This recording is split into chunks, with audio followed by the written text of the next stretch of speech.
Hello everyone, welcome here. Go ahead and load up our save. Alright, so today's task. I need more rockets in space. I'm not sure what I just launched on that one, but... because we need to get stuff up here to the platform so we can build it more quickly. Currently we are not building it quickly enough. And to that end, I'm going to need to do something about it. Also, how did we get a iron ore in here? Whatever, doesn't matter. Can get rid of it easily enough.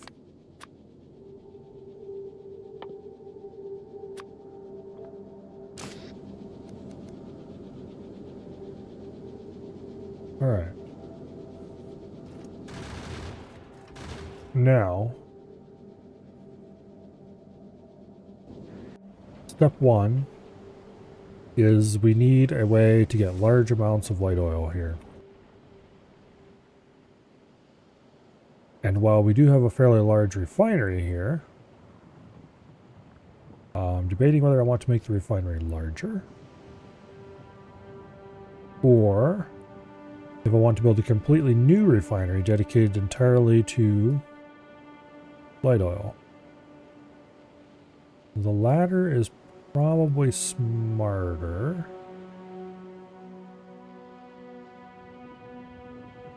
Not sure where I'd want to put it though. Like, there's plenty of sulfuric acid down here. I removed a little bit of our solar setup. Bomb out that worm that's down here. I think it's just a small one. Then we'd have calcite, sulfuric acid in close proximity. Clear out a little area here. The only problem remaining would be coal, because there's no coal nearby. But there is coal over here. So I guess it depends on if this is a small or a medium worm. Though I suspect he's probably a medium.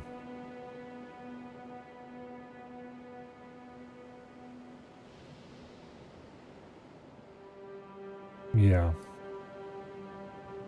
We could kill a medium worm if we had to. Using just a shit ton of turrets, but I'd really rather not. So,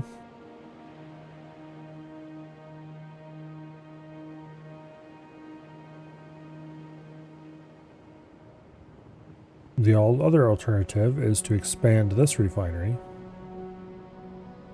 and just build a proper rocket fuel production site.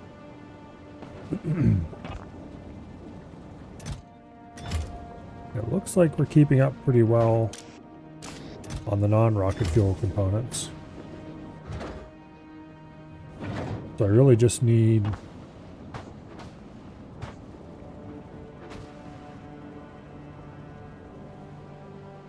do I even really need more light oil?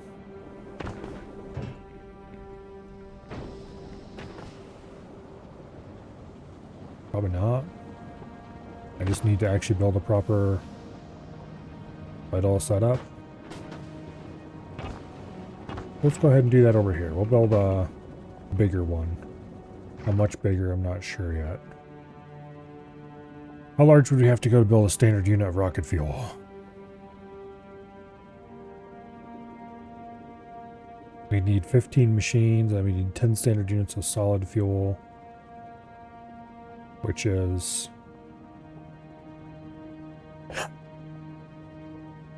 another 10 machines.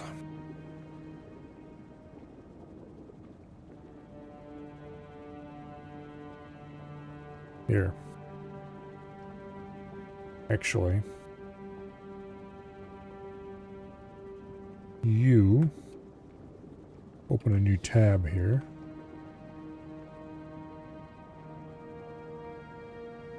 Okay.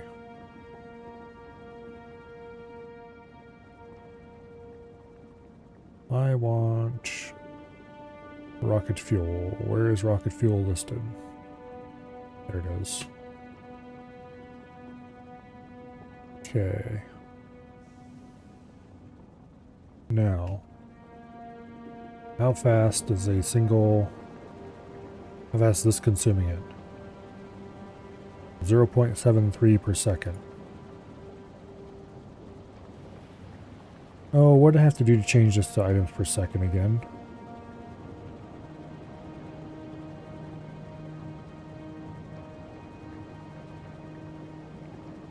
Because items per minute is not very useful to me. Units per second. There we go. Okay. So 0.73. So 1.46. We'll do 1.5 rocket fuel per second. And then set the planet. Vulcanus.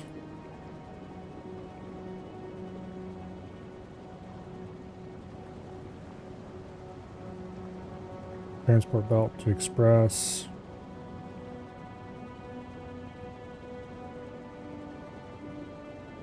Crafting machine. Assembly machine 3.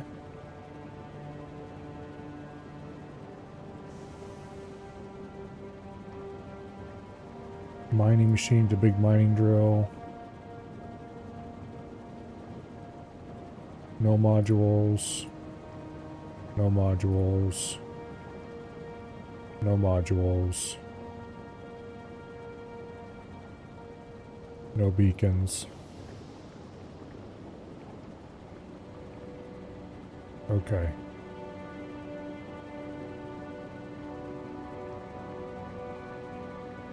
That's much better.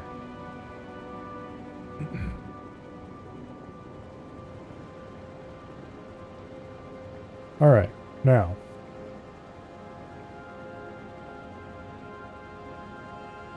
This tells me to produce 1.5 rocket fuel per second, which would be 2 rocket silos. That's it. I would need 18 machines making rocket fuel.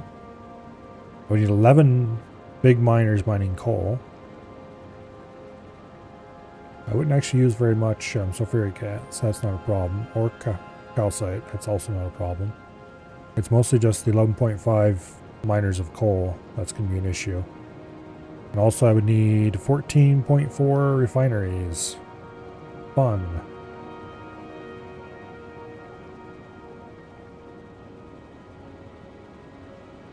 Yeah. It has me turning all of the heavy oil directly into... Why?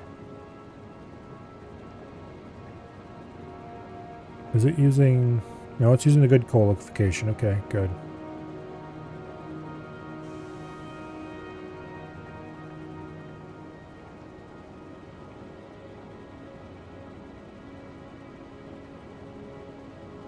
Okay.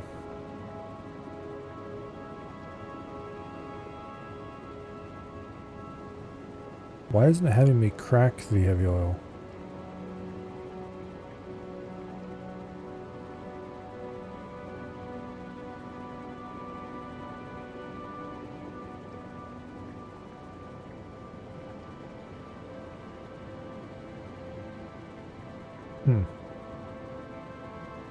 Because I think cracking would be more efficient.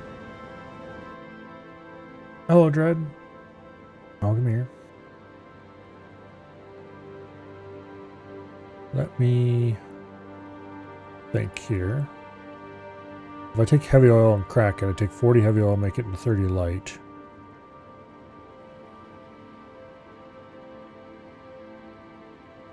Which would produce 3 solid fuel versus 2 solid fuel. At the cost of some water, which is fine. Alright, is there a way to make this thing think that cracking is a better idea?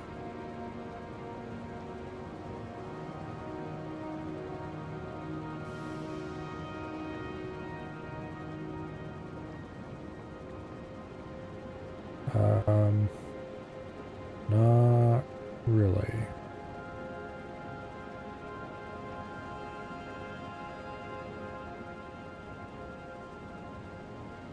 Oh, come on. There's got to be a thing in here somewhere to tell it to crack it.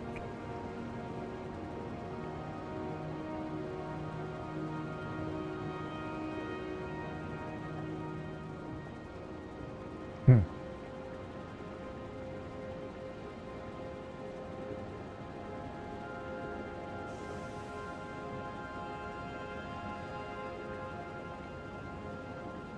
Oh, of course I forgot to enter the mining productivity bonus. That'll make some differences. That's a lot less miners.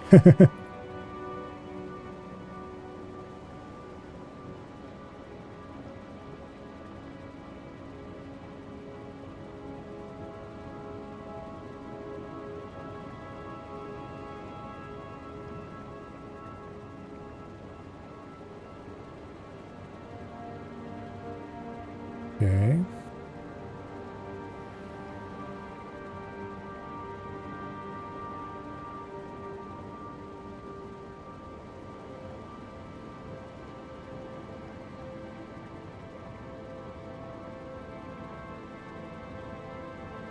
Hmm.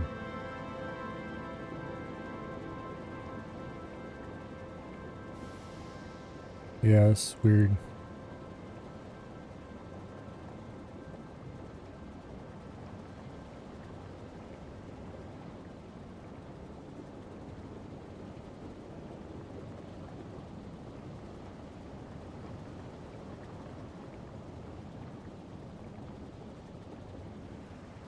Unless...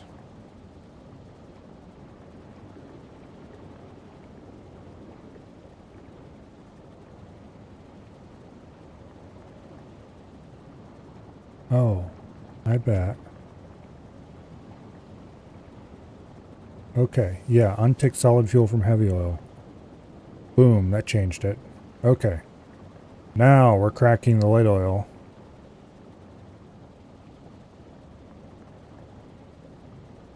Okay. Yeah, now water's a required component, which is no problem. I can do that. Okay, I think I've got that figured out. And that requires 4.5 miners. Is that different? Well, let me look. Where was I? Ah, it's this one.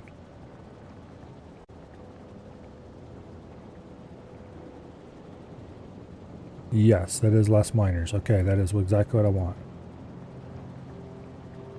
Boom. Do not make solid fuel from heavy oil. Thank you. Okay, this is a slightly more complicated setup, but it's more efficient. That's what I care about. It does use more sulfuric acid, but that's fine. Sulfuric acid's free, effectively. Now, so to launch 2 rockets full rate at the same time, and that is with feed module Mark IIs in the rocket silo, and have just a little tiny bit of overproduction, just the tiniest sliver for safety margin, basically. It will take 18 machines assembling the rocket fuel, 1.2 machines consuming the pet gas to make solid fuel.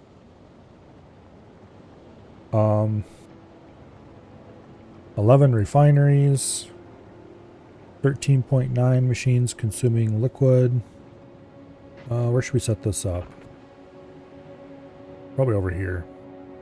Let's go grab 12 refineries.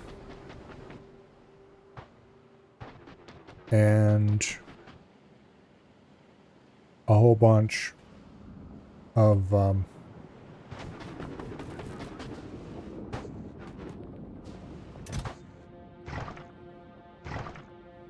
we go, 12 refineries.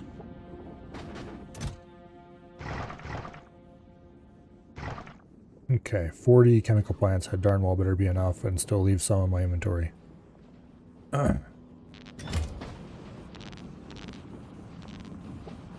Okay. Now, what else do I need?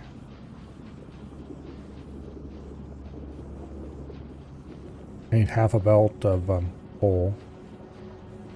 But I'm going to get that from the coal train here. We'll just run a belt over. I am going to change this so it fills a full belt instead of a half belt.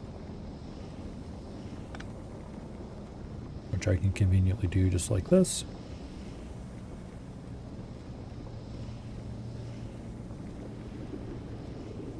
And I probably should double up the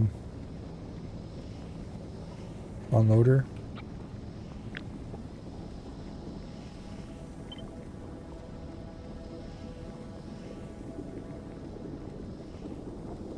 Which I can do very easily.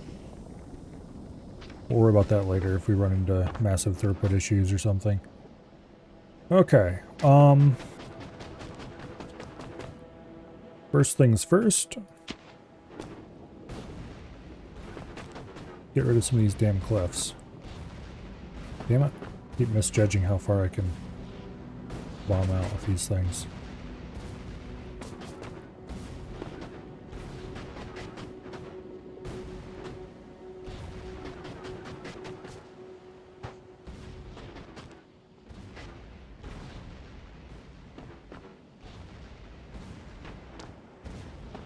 Okay.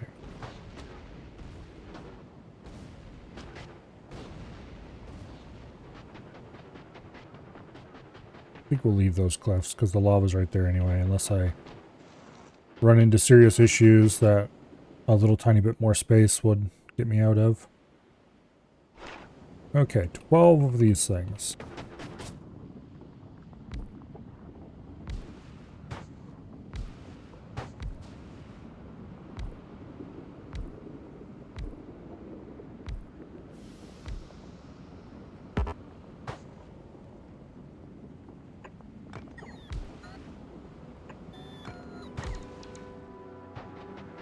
Okay.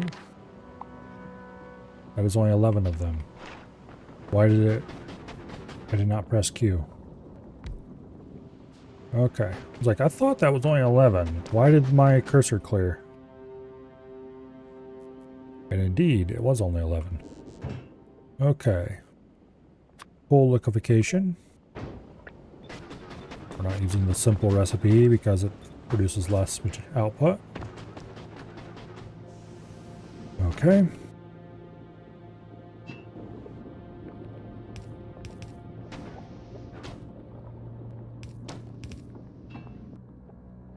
Go ahead and tie these together.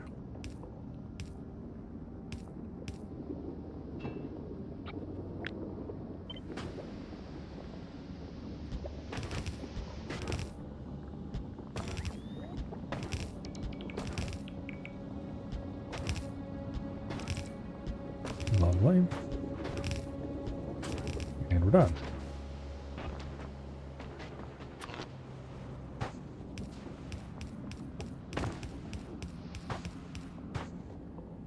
Now, add in the coal.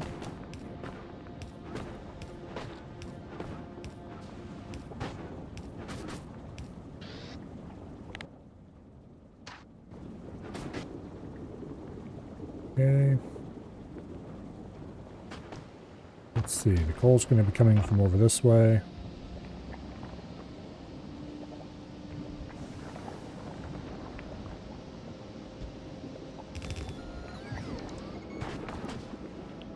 I'm going to go ahead and tap it right off this line. I'm definitely using a balanced coal here because, well,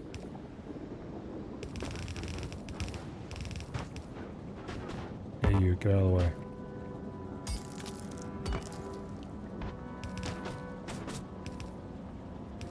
Because this is going to pull a lot off one side because all those inserters are taking off the same side of the belt.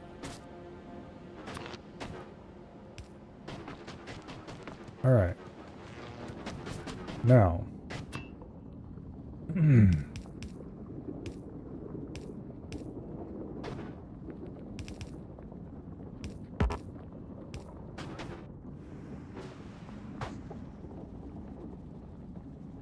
This is nice and convenient, because we can just do that to tie the sides together. And then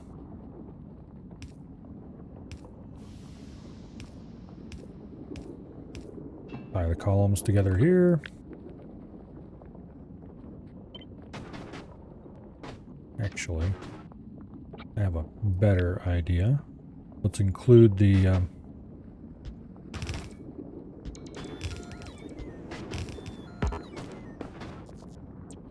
refineries so that it's more obvious when things are lined up perfectly.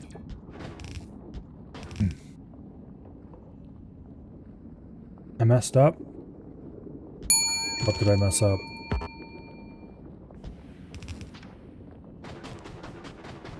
Top is wrong.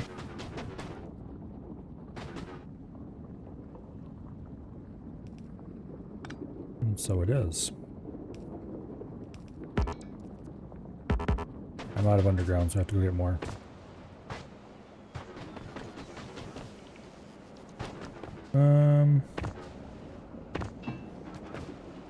We're gonna use a lot of these.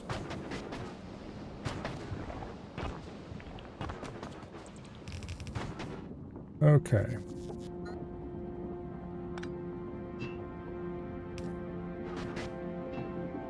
Dang it.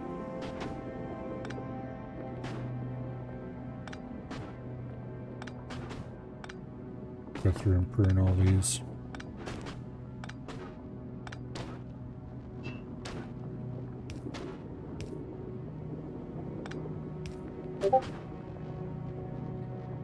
Wait, what am I doing? I'm replacing the same damn thing. Don't do that. It goes here.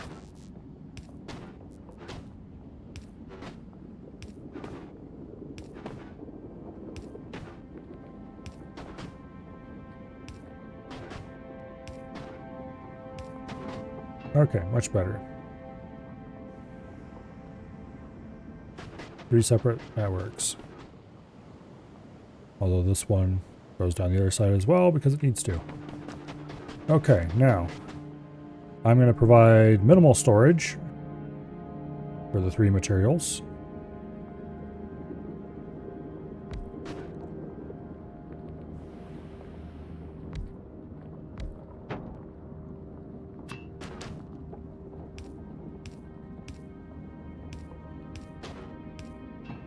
So they don't really care that much.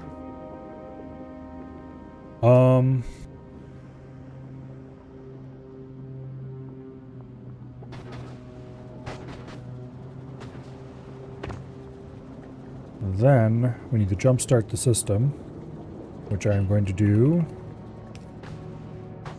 by just grabbing some random stuff off this line. If I can find a good place to get it stuck in.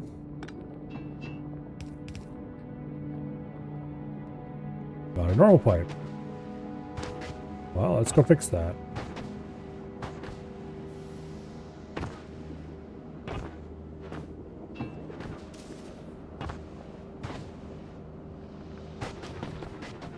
Anyway, the system's not going to run yet because we don't have steam, but okay, well fine, this line's empty now, so we'll have to grab off of the unconditional line.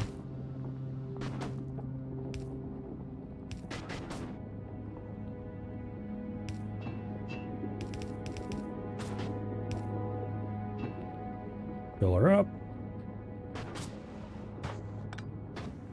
Then we'll delete it coming backwards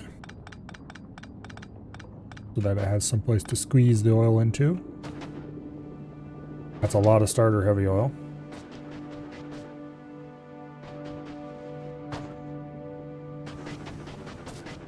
Means the whole system should run just fine. Go ahead and clean this area up here because that's where the actual refinery is going to get built.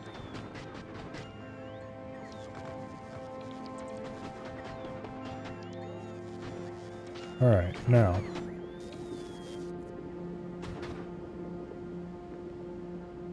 next step. I need steam. I need one plant making steam. Okay. And that plant is going to be shared between the steam pipe and the water pipe.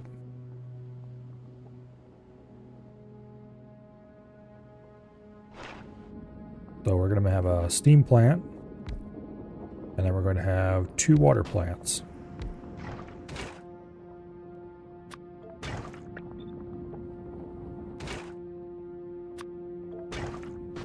And for the acid neutralization, I need calcite. I should have a calcite belt not too far away. Okay, there's one way the hell up here. Let's change the place where the steam plant's going to go then. Because we have easier access to calcite if we build it in this area.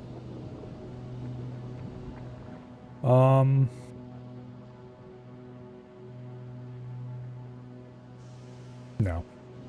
I was briefly contemplating if I should tap into this steam water system instead of making a new one, but no, we're going to make a new one.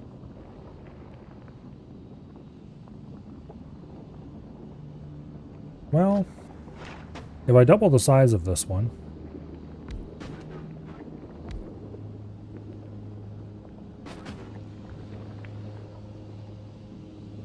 I'd have to move some things around a little bit. But I could do it pretty easily.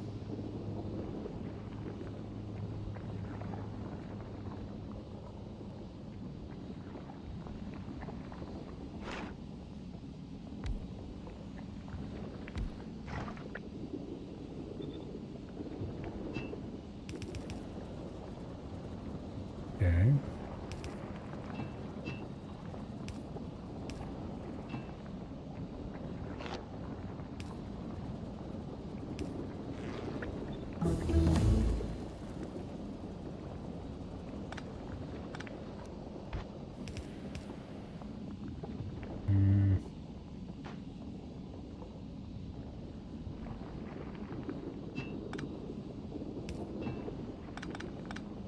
Oops. That's its own set of issues. Well, I can do that.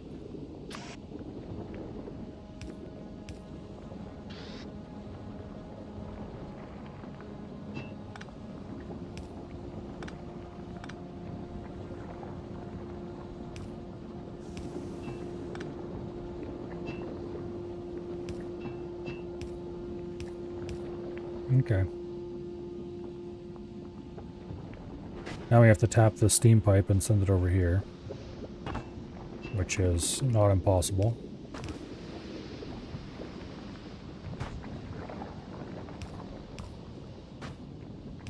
Matter of fact, very straightforward. And we have to tap the water pipe later, but that's a problem for later, Milo. Okay, so we got steam. We have water, technically. So we need 7.3 plants cracking heavy oil to light oil.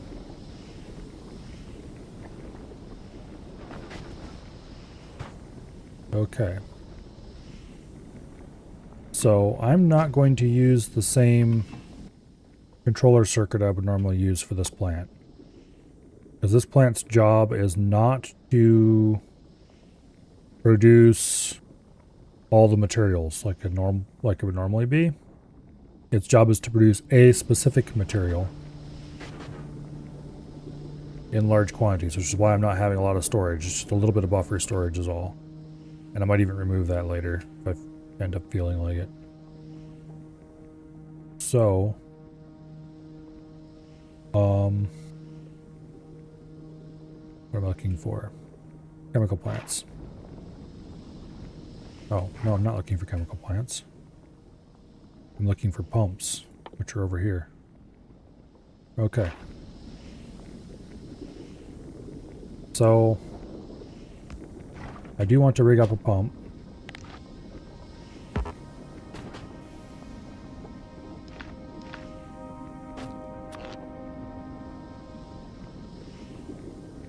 And the reason I want the pump is because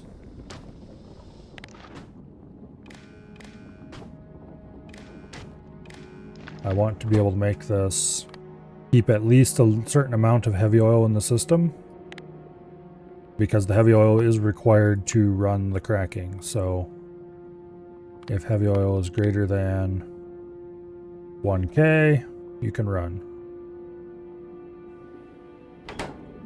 Otherwise, do not, under any circumstances, pump. This is just to keep us from accidentally draining all the heavy oil out of the system, since we're not controlling it with circuit network. Since the refinery itself is not controlled. Or not going to be controlled. Okay. Now, we need a cracking rack that uses 7.3 machines, aka 8 machines. And turns heavy oil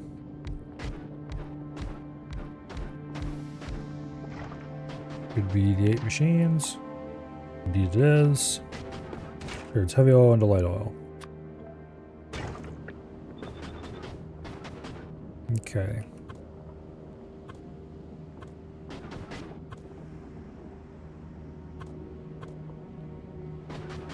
Now.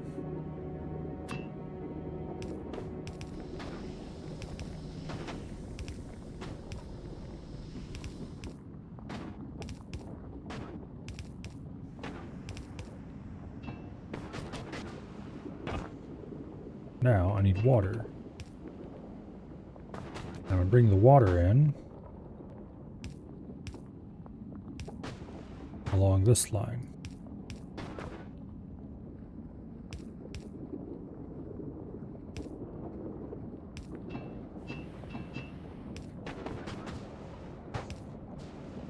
Lovely.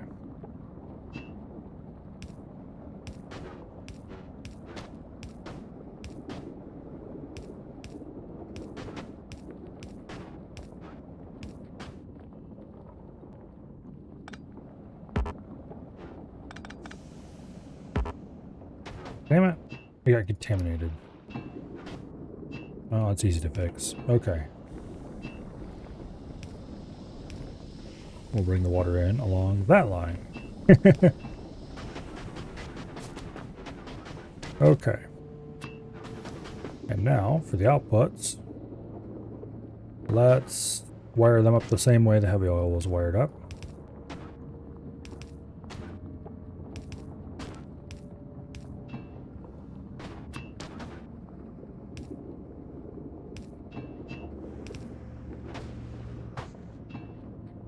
Because this is going to get pumped right back into the system.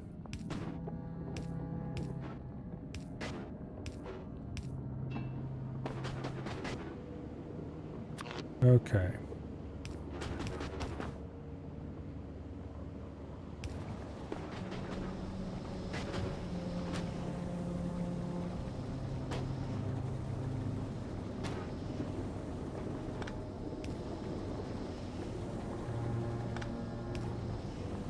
There, I like the way it looks a little better. Now, next step, the light oil needs 14 machines to make solid fuel.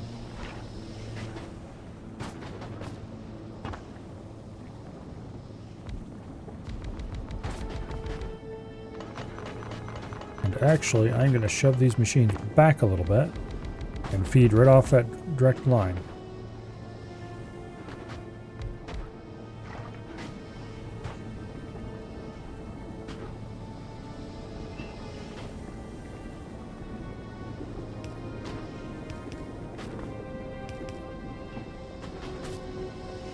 Okay.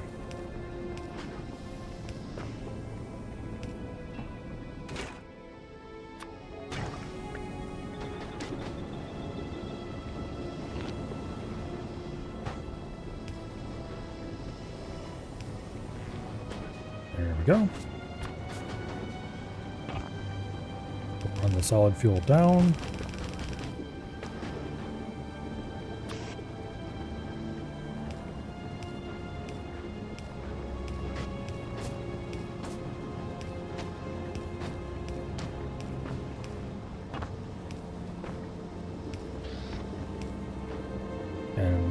put some power poles for this.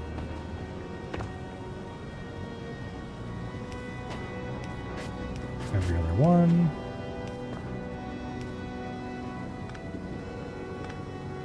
Safely remove those. Okay. Now, additionally, I need 1.2 machines to make solid fuel from pet gas.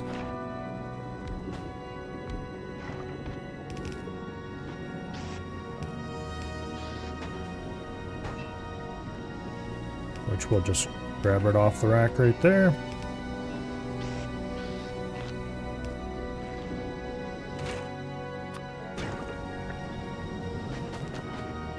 Okay.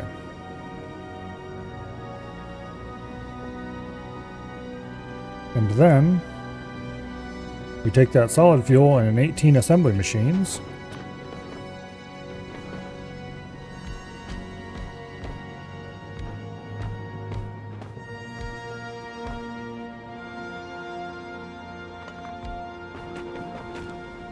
Actually, no. I'm gonna do this plan.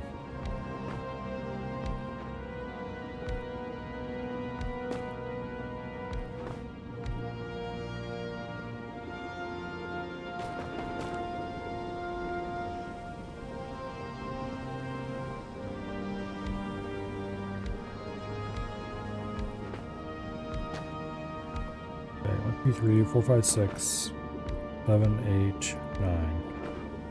And the reason that worked out is like, that was weird. How did I get 9? Because this one's wrong. Okay. Oh, that's right.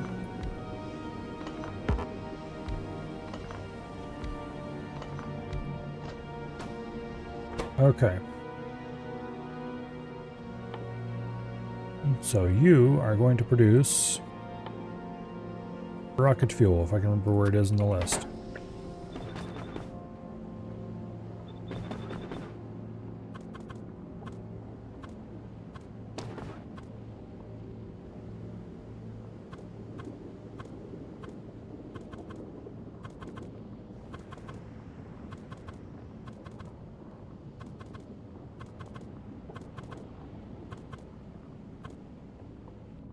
Okay.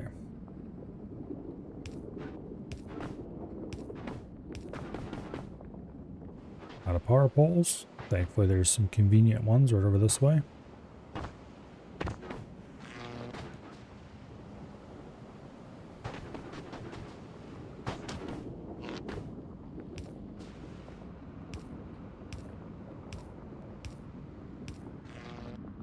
Okay. And yes, the power poles being there is going to be a plumbing problem.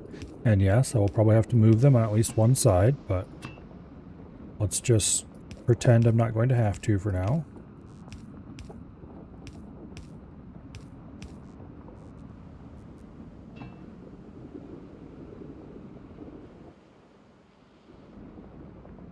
Okay.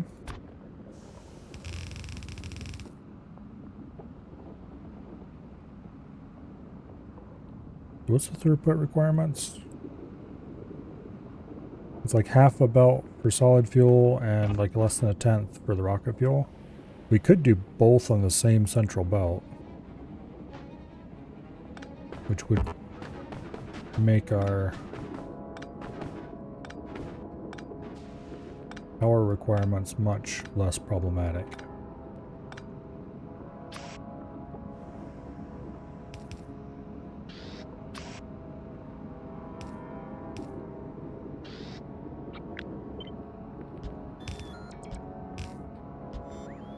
Wait, what am I doing?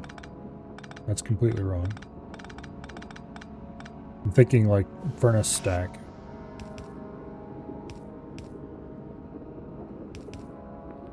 Where this is the actual right solution.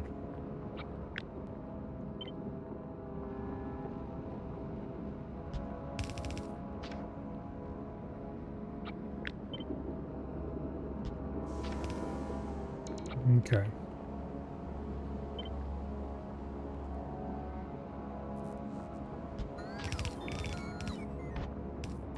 that's perfect.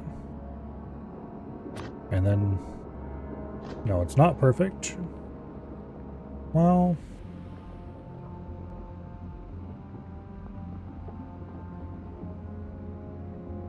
no, it's not perfect. It's not going to work at all.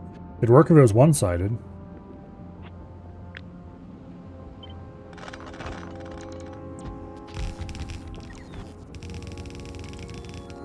We can do this.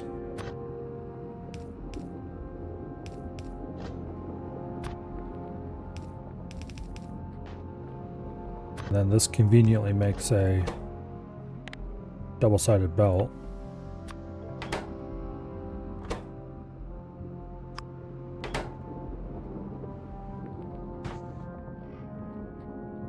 Okay.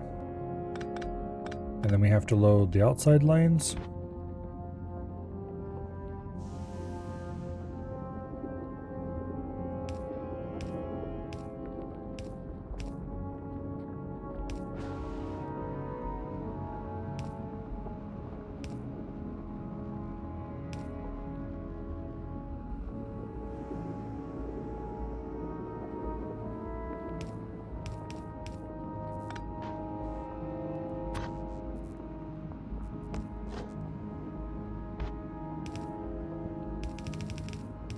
Okay.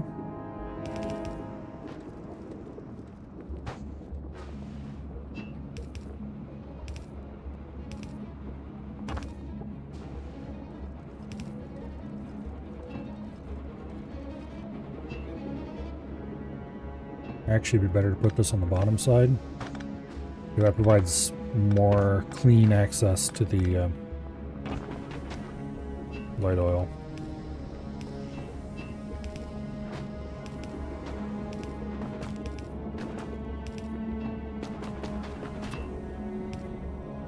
Okay, then we just have to put the power poles, which can go down the center.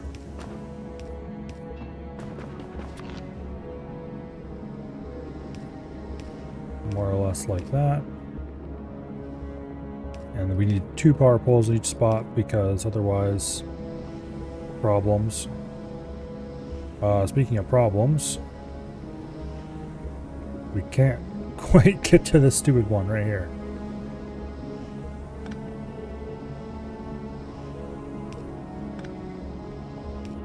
I can do that though, which will get us to there. Except then this one's left orphaned, so I'll have to do like that, unless I want to screw this up, which I don't, because it's nice and elegant and I like it. Okay.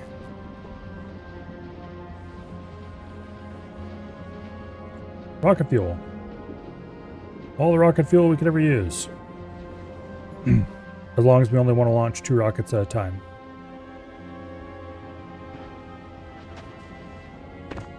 And because I'm feeling spectacularly lazy right now,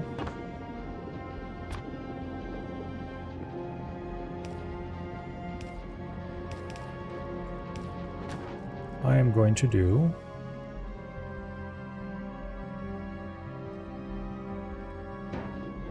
this.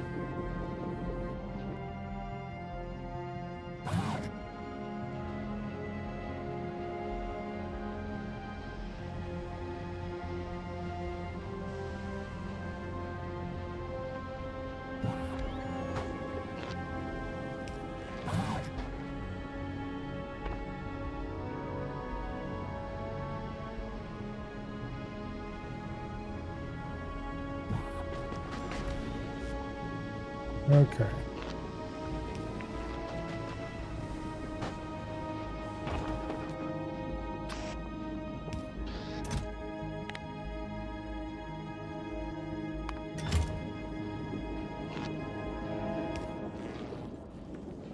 There.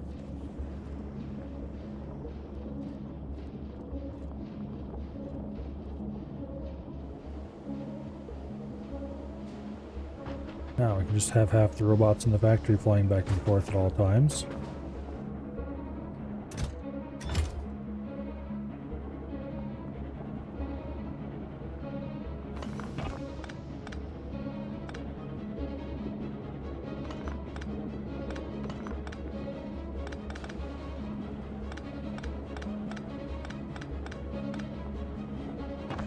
Alright. You are going to become a requester chest.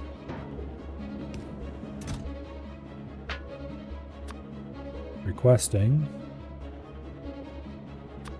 rocket fuel. Now, let's get back to launching things. Actually, now, let's get back to building a second rocket silo.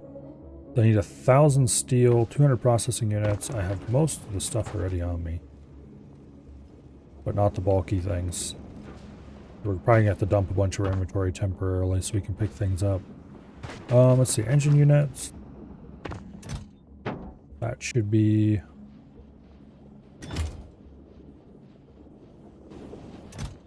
enough.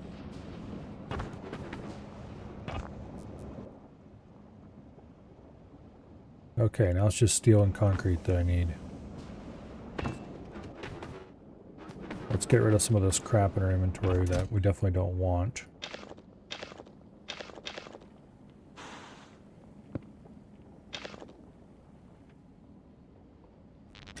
I have so many green circuits in my inventory.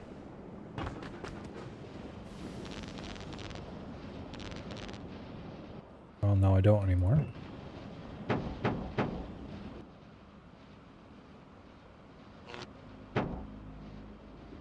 Okay.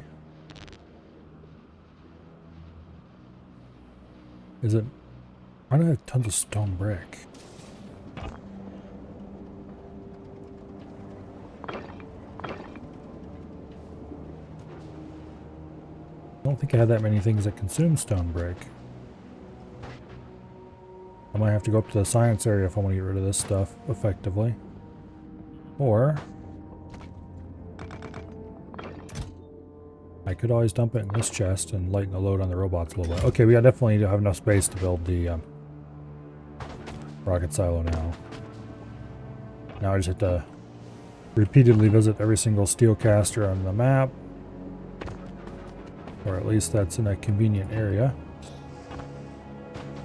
Until such time as I have 1,000 steel. We don't actually need that much more.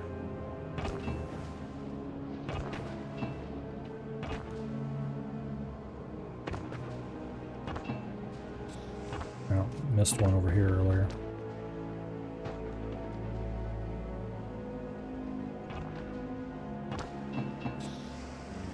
Alright, 950. Next plant should do it.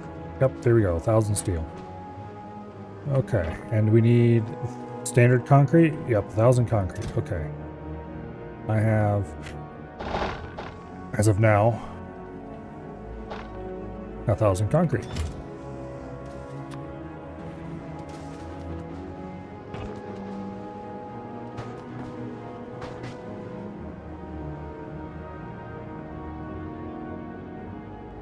And I'm probably going to tear this whole mess out and move it, except I don't want to waste those rockets. So let's go ahead and get them launched quickly. Cargo bays.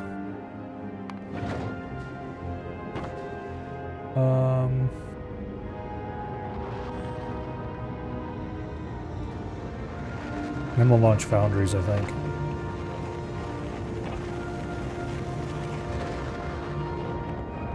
Not that we can really use a... Actually, we can't really effectively use foundries in space yet, can we? Because to make calcite in space requires stuff from the other planet. I guess we could launch calcite. We are right above the calcite planet. Nah. Let's see what we have up there first. We do have plenty of electric furnaces, so we don't need to launch any more of those. Belts.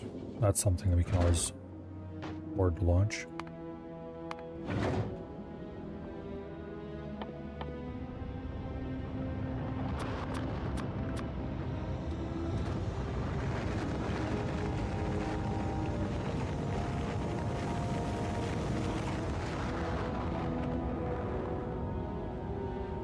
Okay. We could probably launch like, or we could probably feed like 4 or so, maybe 5 base rocket silos without the speed modules on them. But I don't want to have to screw around making the space for that.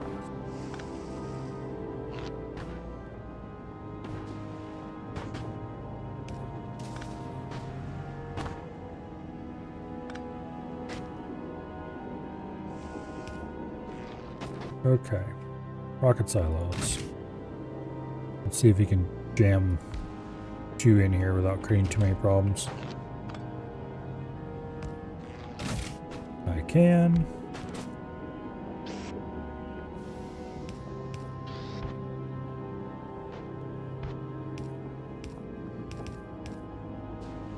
Lovely.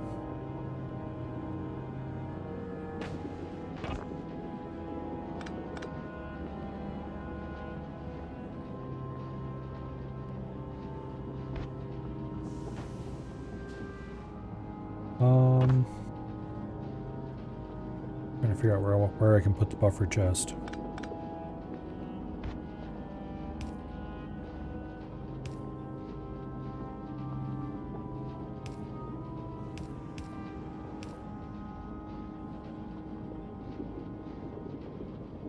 No, because I need 3 spaces.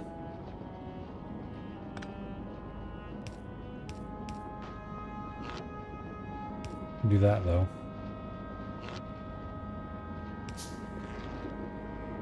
Okay.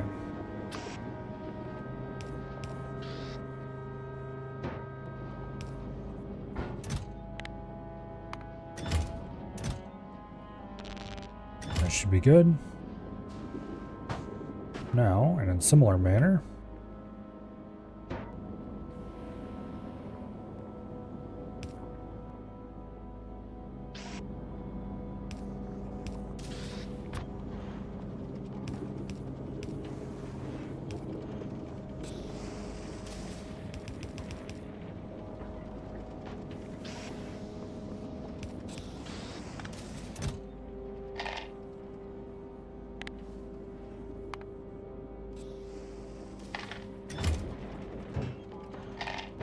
should do that.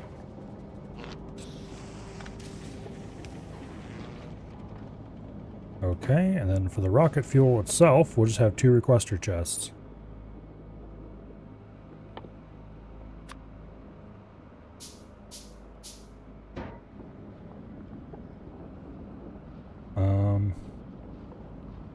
One over there and one over there.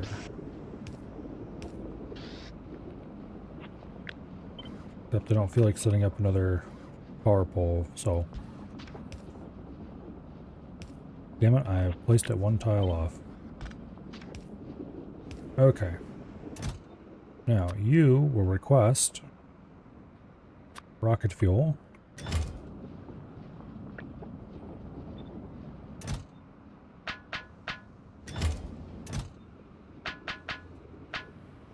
Alright. Now.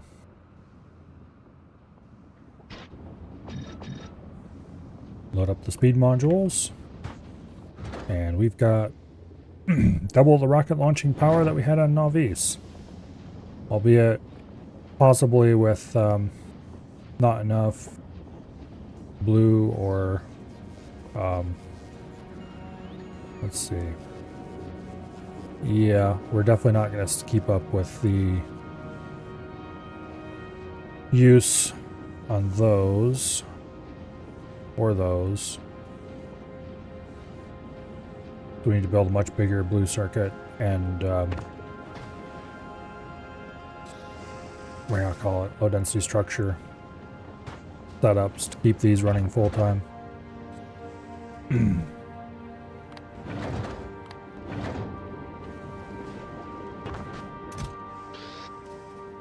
Alright, well.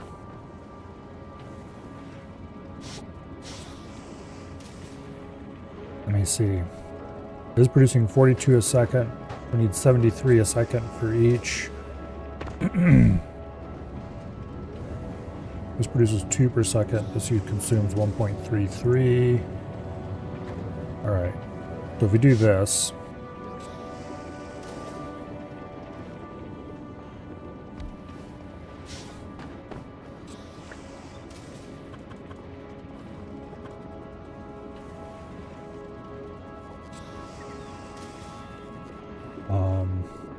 no, it's making inconvenient. We'll just build a setup elsewhere and belt it in, probably like right up here. A proper one.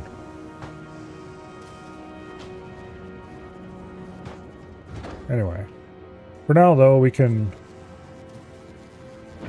launch securely off the, let's just go start building this thing. Alright.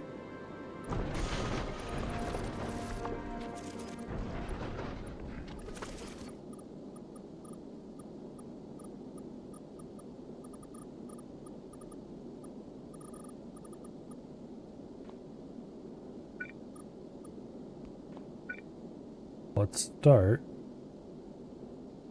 by improving our security a little bit.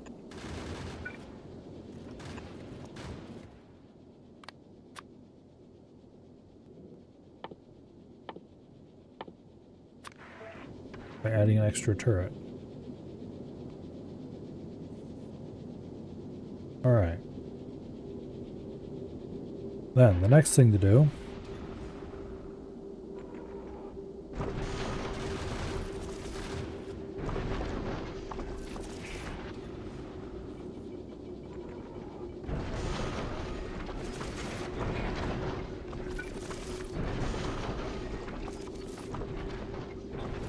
is find all the holes I missed the first time around.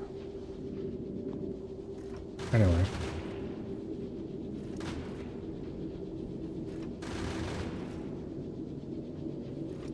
I wish there was a way to tell this thing not to build.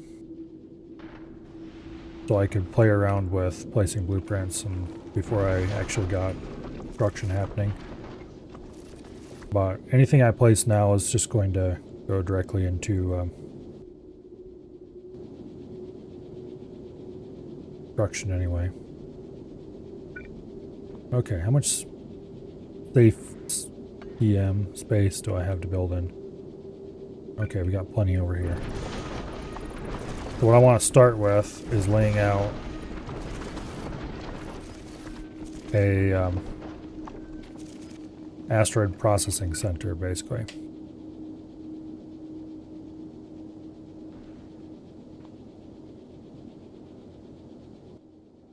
And I'm going to start with the filtering.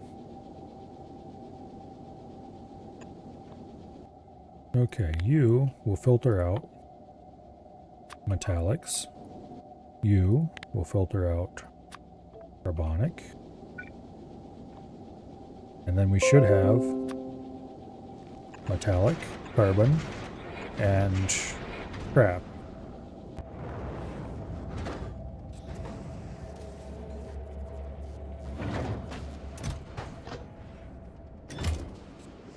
Actually, wait, they can just grab those from over there. Yeah. Okay, they do have a source of that stuff. How many cargo bots do I have here? There are 25 of them. 16 of which are just sitting here doing nothing if we come up their bot. Okay. Now.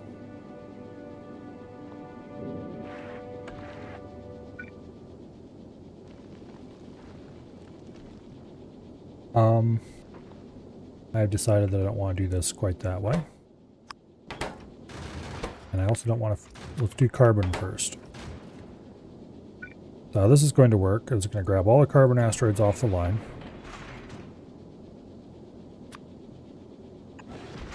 We'll grab the carbon asteroids out of there.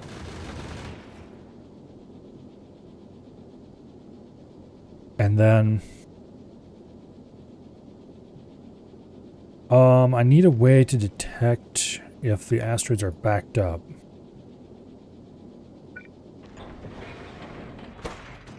So we're going to do this. We're going to do output priority right. Okay. So if we have stuff sitting here waiting to go, that's great. We'll consume them. If not, we'll put them back on the belt. Actually, we can just put the next splitter in the chain right here and set its filter.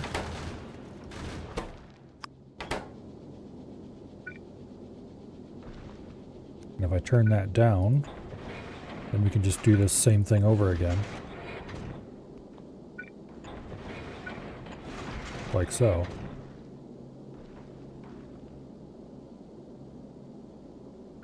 And then I can do like that.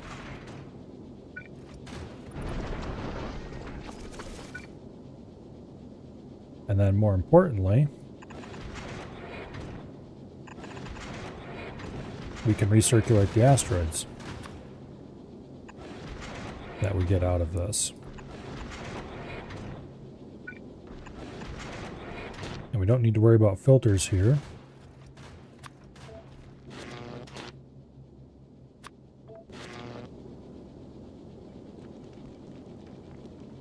Okay. Now, you will filter out metallics, and anything non-metallic will also recirculate.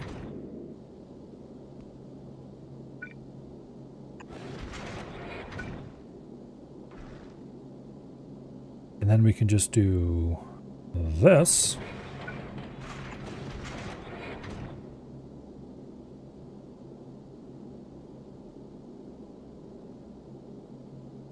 And then you will process metallic asteroids.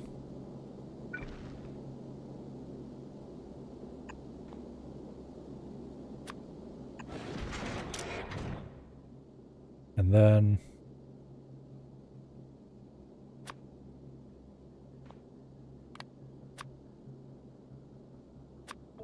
any metallic asteroids that come out of this process will get put back onto the line to recirculate. And any iron will come out on that line, which can go wherever.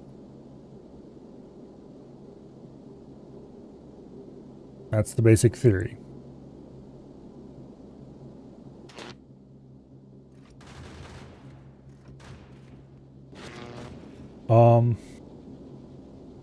However,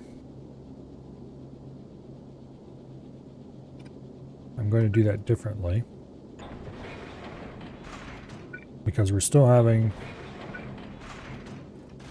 the problem, or the possible problem, of overflows. Okay, if we're overflowing metallic asteroids, dump them in space.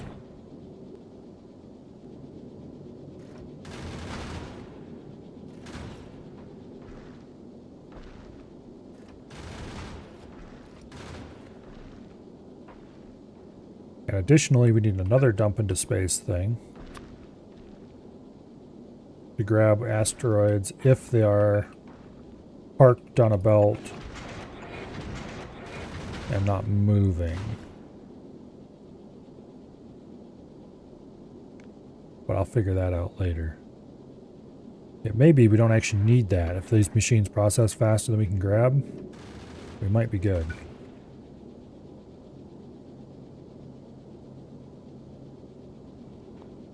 Okay, we're starting to get outside of the range of our allowable. But this is the test machine. It'll grab all kinds of asteroids, and we'll see how well it works. Okay, you need to be filtered. And then I'm going to have to filter off the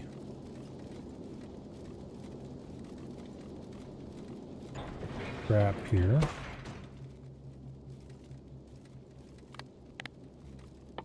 Because I forgot to do it earlier. It is neatly showing that the filtering is working though. There, we can space any stuff that gets on there by accident. Not that we'll ever need that again. Alright.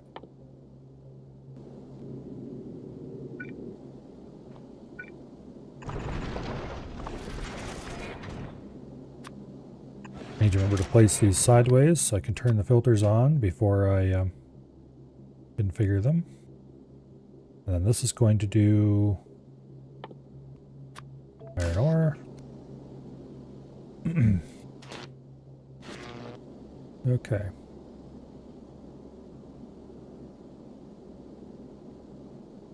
Lovely.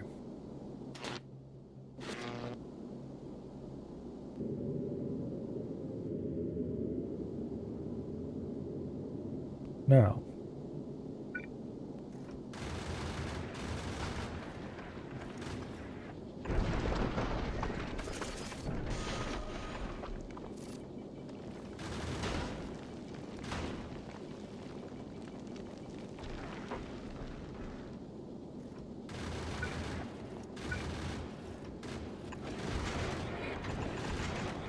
this will run back.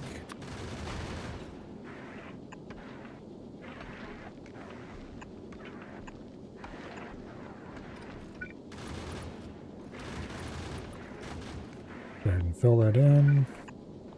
You go there.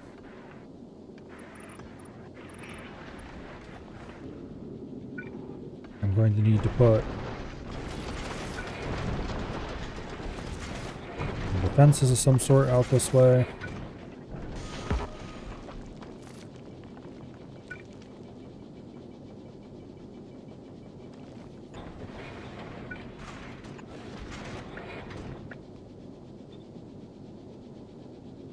There we go.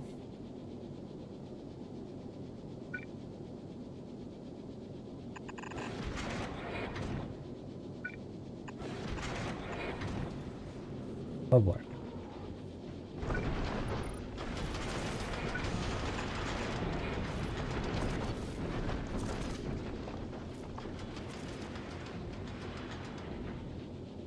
Now,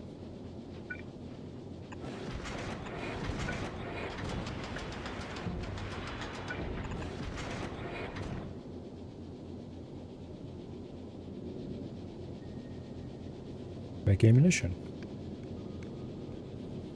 from all asteroid types, not just some.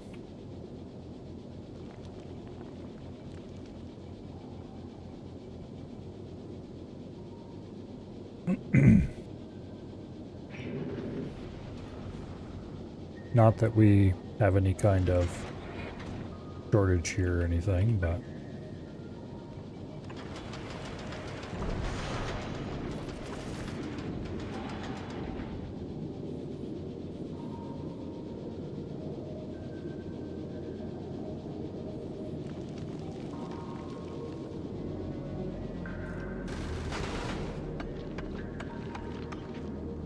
since we can just unconditionally grab asteroids, it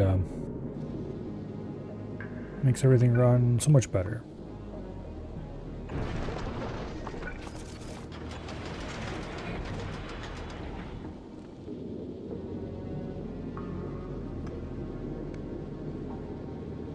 Okay, we need to start worrying about defenses, because that gets a little close before it rips it off.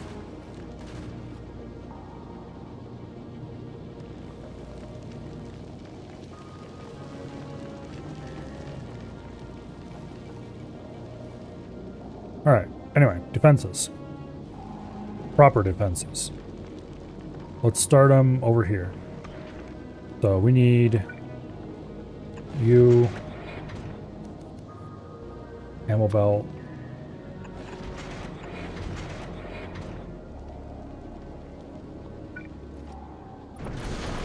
okay, you can go away, you can go away, you can go away.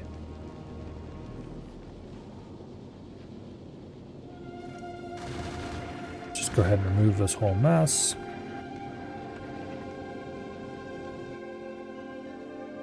Okay.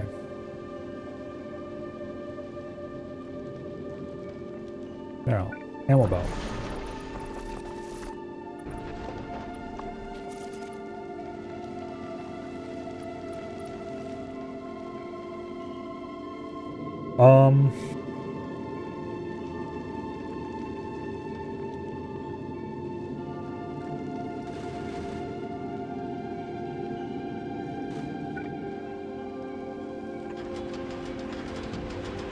Throw down some extra power.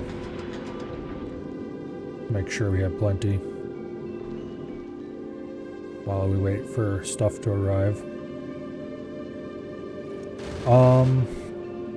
I want a sparse recirculating belt.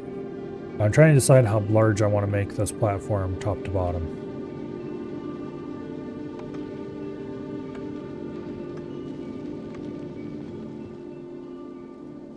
I really wish logistics bots worked in space.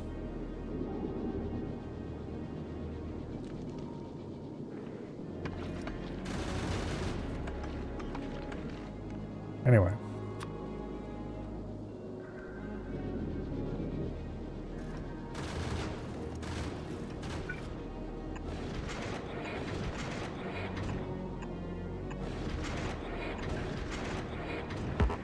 That's the 10th tile out. Let's do 11 tiles. And then the ammo belt. And then we'll do a few tiles out past that for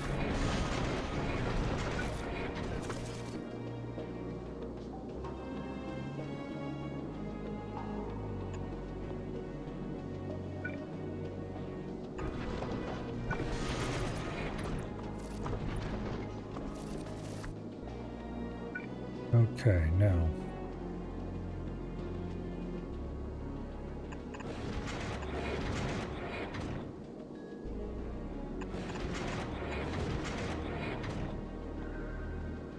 I've changed my mind how I want this to work. I do want a sparse belt.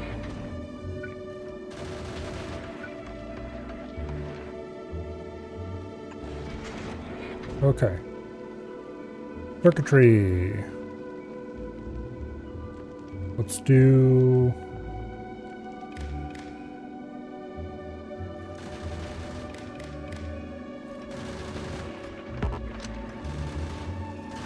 that for now. And then each of these read, hold.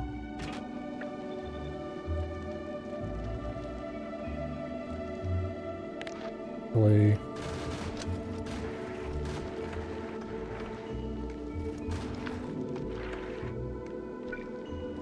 Okay.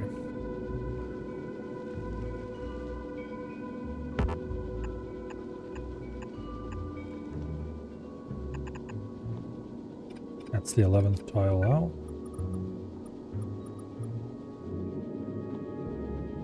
As far as the sides go, I'm going to just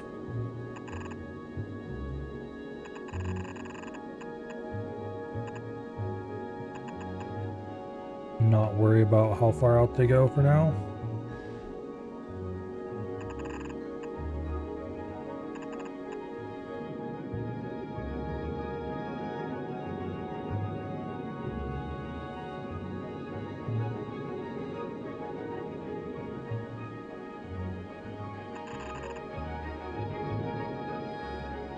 Basically, we're going to build a really wide bar.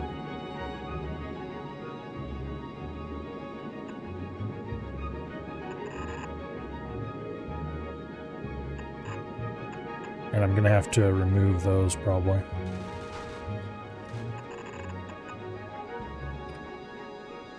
Damn it, this is backwards, isn't it?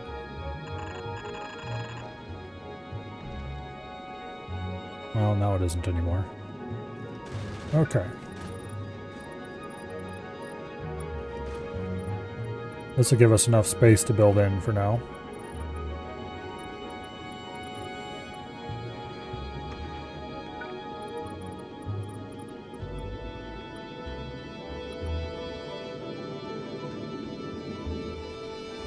And then you are going to have to be moved farther out. So these are going to be out here. more or less.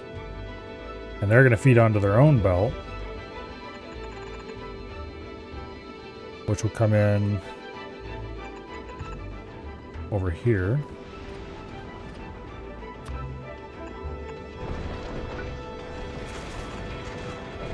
And feed onto that.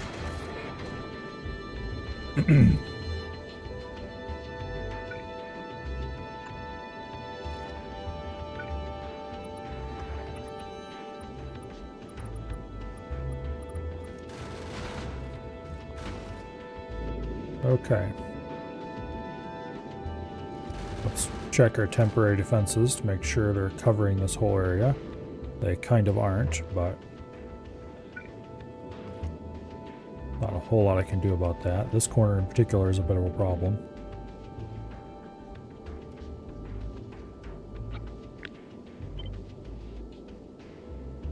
Although that'll be fixed as soon as we actually get the belt running. Okay.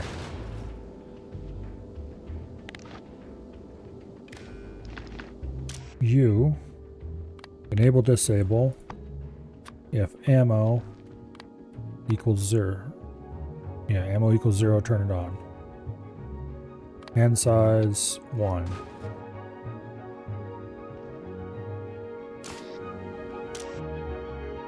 Use filters. Ammo. I almost had it dump whatever on the belt.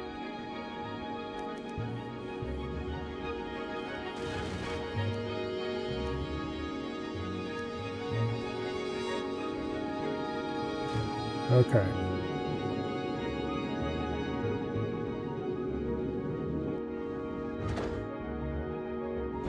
Waiting on blue circuits. Alright. Well, rather than build a big blue circuit plant right now, I'm going to go grab a bunch off the belt over here and put them in there.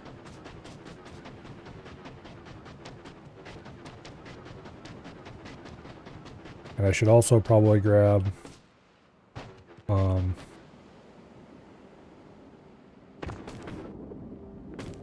low density structures at the same time.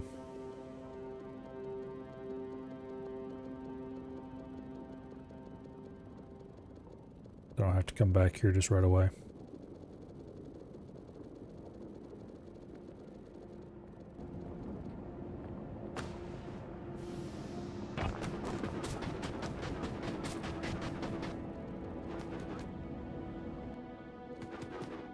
Okay, that should be enough to last us for at least a little bit. Go back and fill the rocket silos and their buffer chests, and then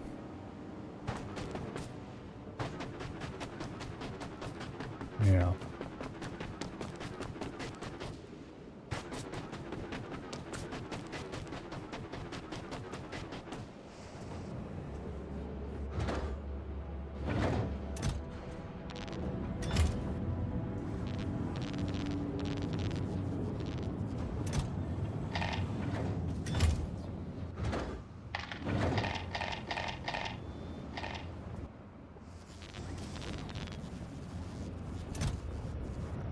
Okay.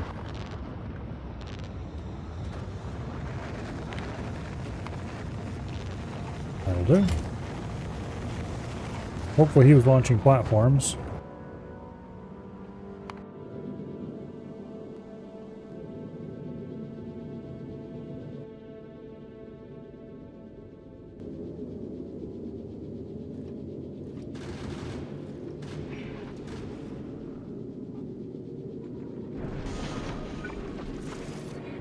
Anyway.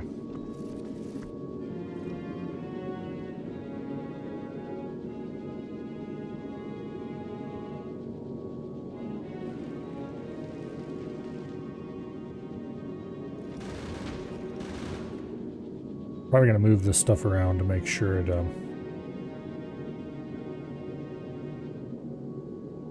doesn't annoy me with its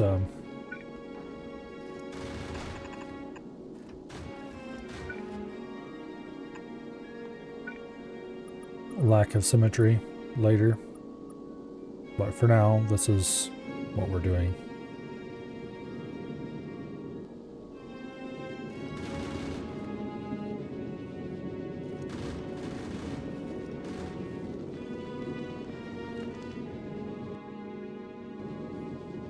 Yeah, pretty much everything that's here is going to get moved later. This is just the temporary.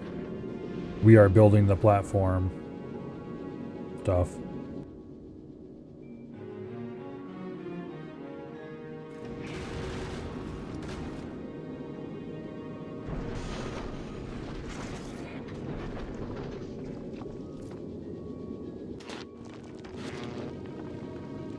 Yeah, anyway.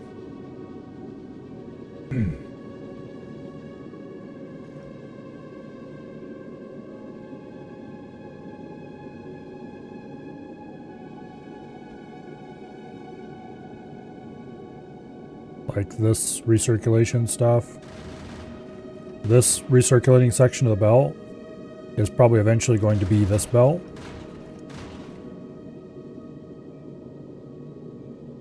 So this small filter section is going to get stuck on somewhere, and the ammo belt will underground underneath sections of it.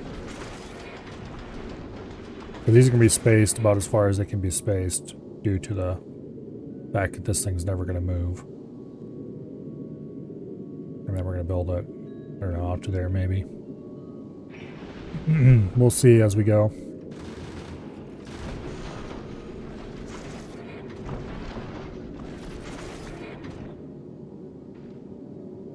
I'm definitely building this massive overkill. That's because I want lots of platform space to play with.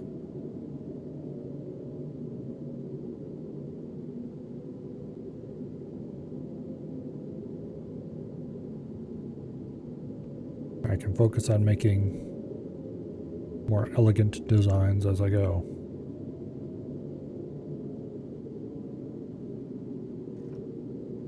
Oh, this is no longer dumping into space.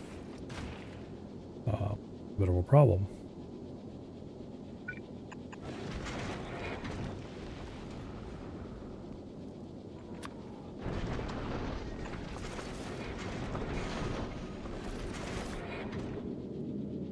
Another reason to have a giant recirculating belt that circles the whole thing for that function. Then I can just put the final overflow somewhere. Just kind of put in a section that detects if you have more than X amount of asteroids recirculating, and if so, just start discarding them. Just to keep the belt from being completely full.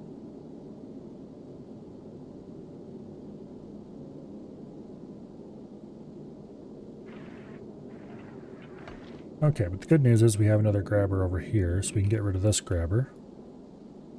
Not that we ever really needed him anymore anyway. And finish up that loop. Alright, now we're just a few...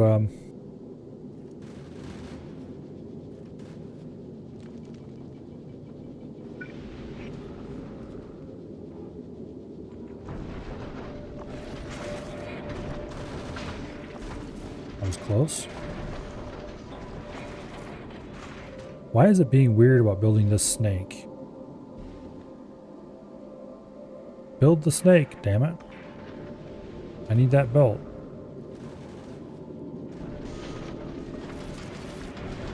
Okay, there we go.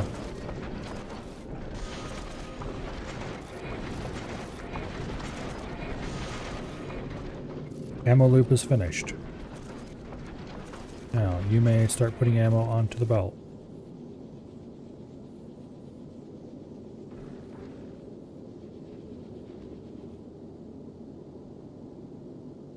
And then we can start moving all our turrets so they're on the belt.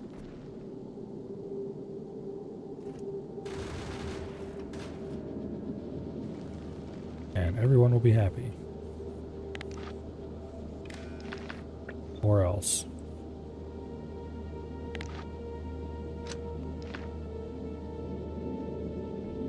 Alright, now.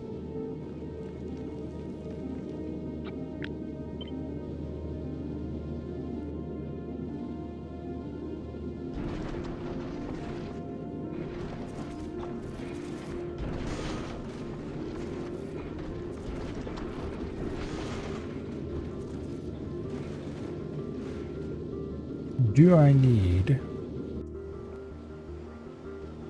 to have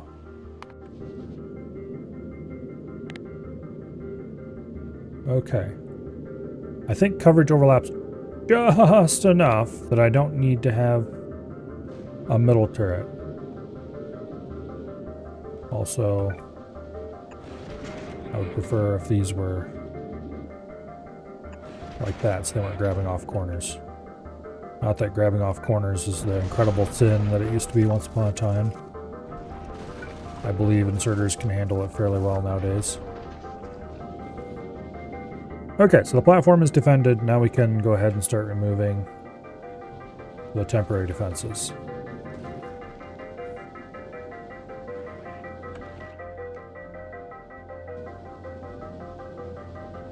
Okay.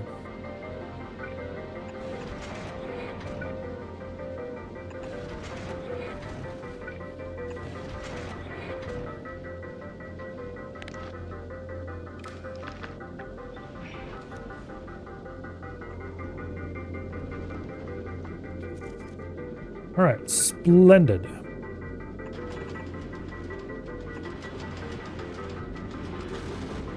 Remove the temporary solar panels now that we have a better spot for them. And just like that, we have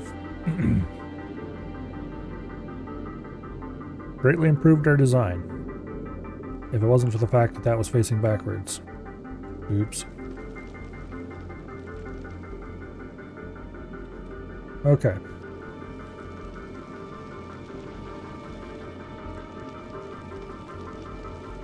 Now, next step.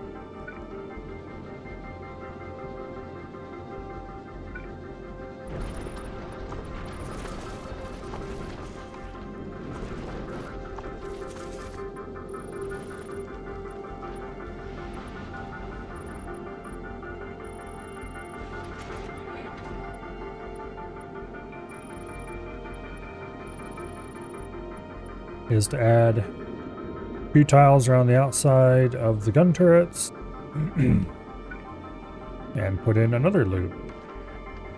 This one's going to be the asteroid loop. And I'm going to run it in reverse compared to the ammo loop because I feel like it. That's what.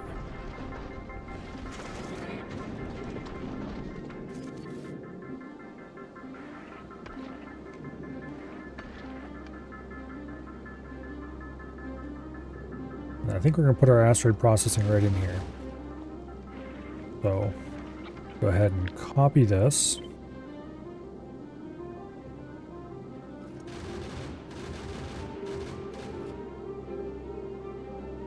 We're going to do horizontal flip. And it's going to go like right in here.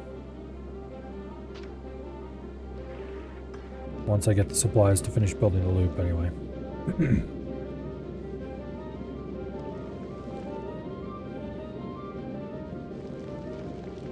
The idea is I'm building a platform design that I can then expand to the sides by just cutting the ends off and putting however much extra I want on. Very straightforwardly and easily.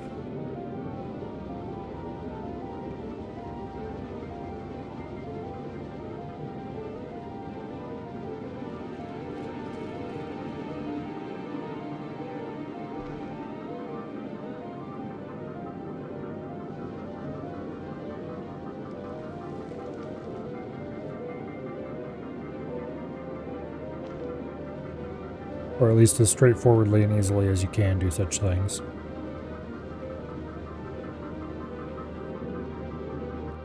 Okay, what are we waiting on now?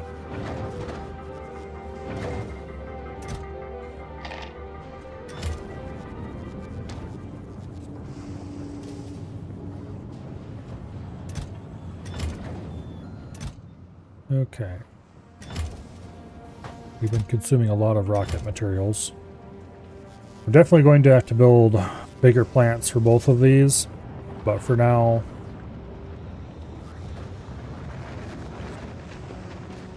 yeah, green circuits are a bit of a problem, but I can solve that later.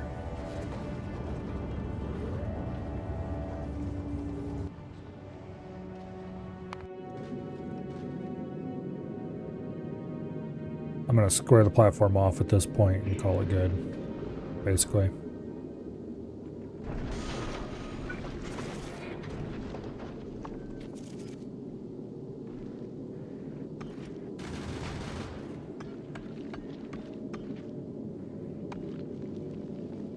I need to decide how far apart I'm going to space these things. I'm thinking I might space them based on the width of the center here. Also, the spacing between these turrets is completely arbitrary, and I'm going to change it because I'm going to base it on... I'll base everything off the size of the hub. So the hub is the center of the platform instead of being kind of lopsided like it is now. But first we need to start establishing other stuff. Also, I just realized that this isn't quite where I wanted to place it.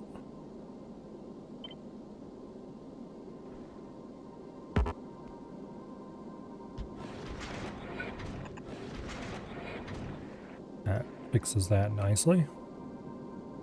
Frees up a little bit of space.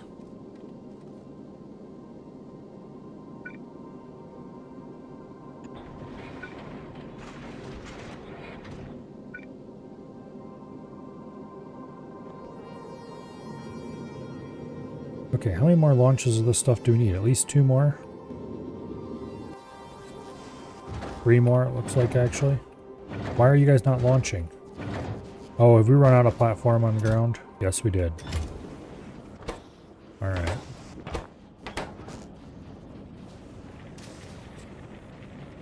We're not producing enough steel, that's why. Well, I can fix that problem. At least partially.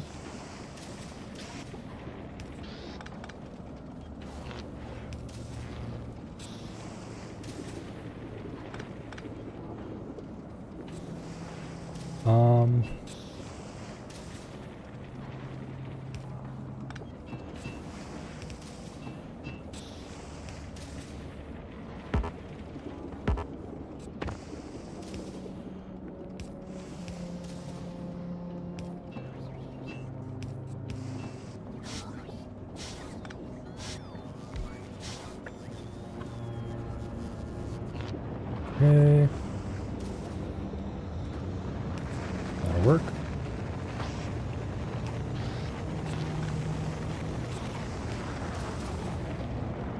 Quite nicely. Got enough steel now to run what we have.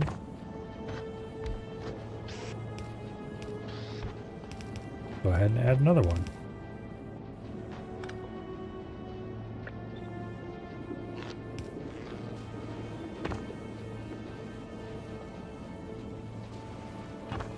And now we run into wire problems.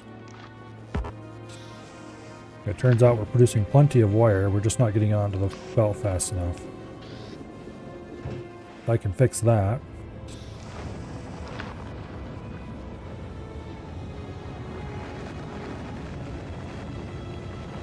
Alright, it looks like we could do another machine yet.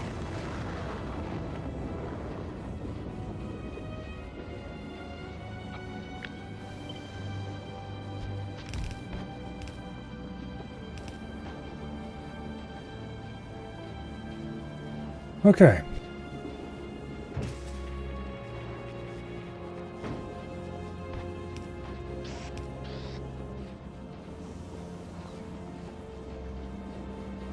And now we're back to needing steel.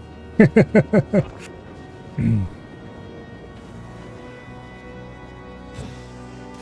we definitely have enough wire.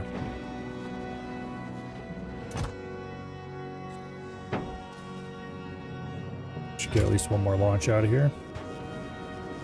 If I wanted to do more steel, I'd have to... There's no more room to extend it out this way.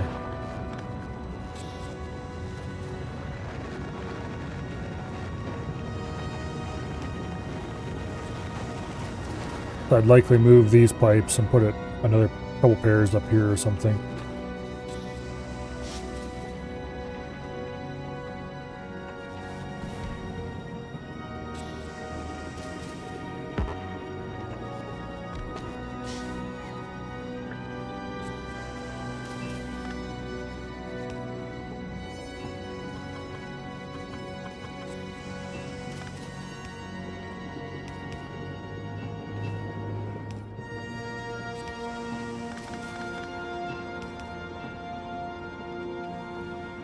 Sure, why not?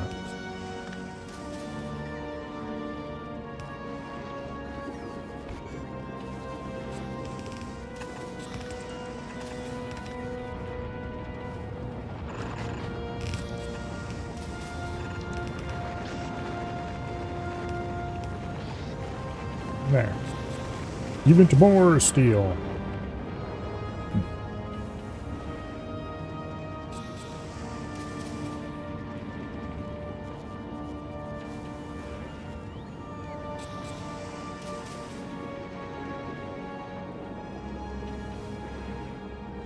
We can probably do one more, but I don't want to push it. It looks like we're actually using about as much as we're producing. So 2.5, that's 5, 10, 12.5. These are producing, wait, these are consuming 2.5 steel. These are supposedly producing 2.25 steel. Yeah. Yeah, 6 of these and 5 of those. We're probably pretty darn close to the right ratio.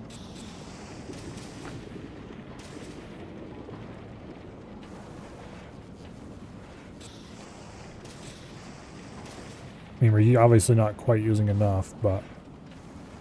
yeah.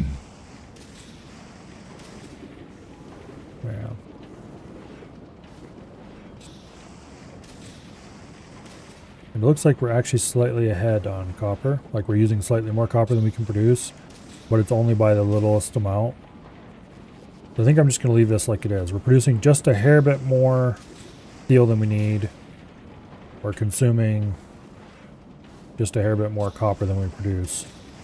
So good enough for who it's for.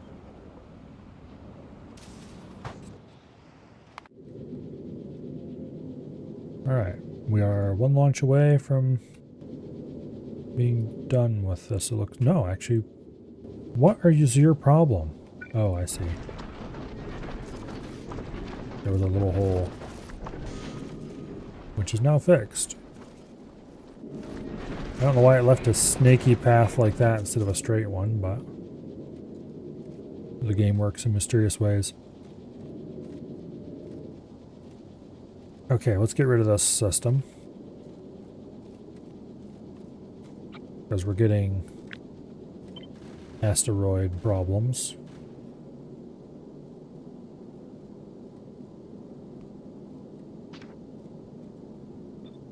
Where exactly do I want to put these things?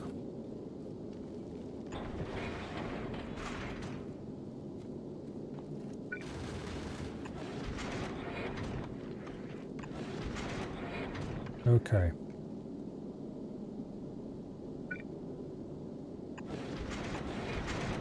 Get that whole thing running the right direction.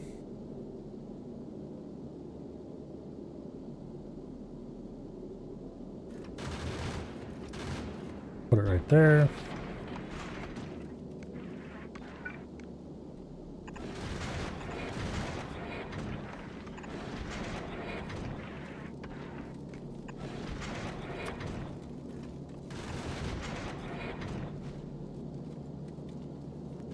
Okay.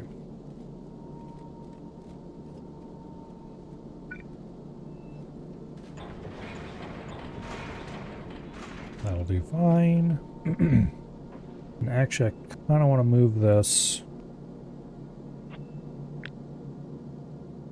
all to here. So I can add a second processor for the iron asteroids if I want to later.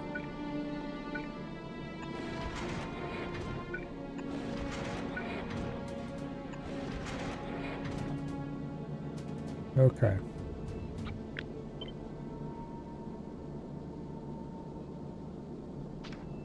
That'll work. And then for this, we don't have to worry about filtering. For these, we don't have to worry about filtering. Yet.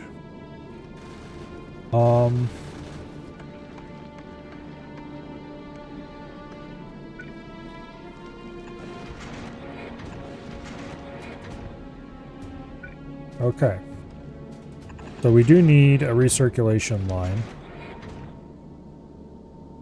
Let me see, how do I want to run this?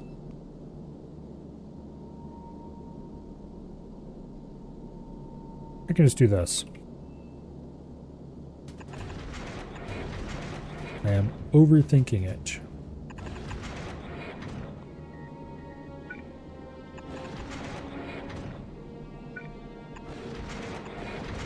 Boom.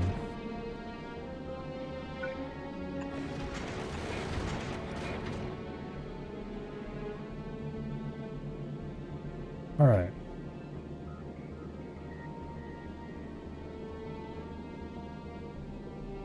Technically, this will never recirculate fully, I don't think.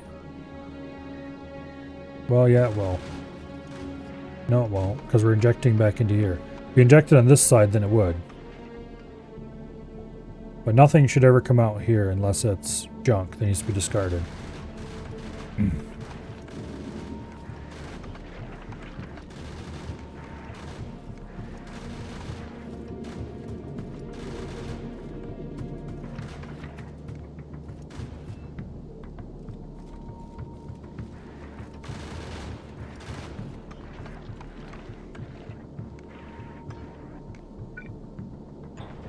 I'm going to set this up a little differently.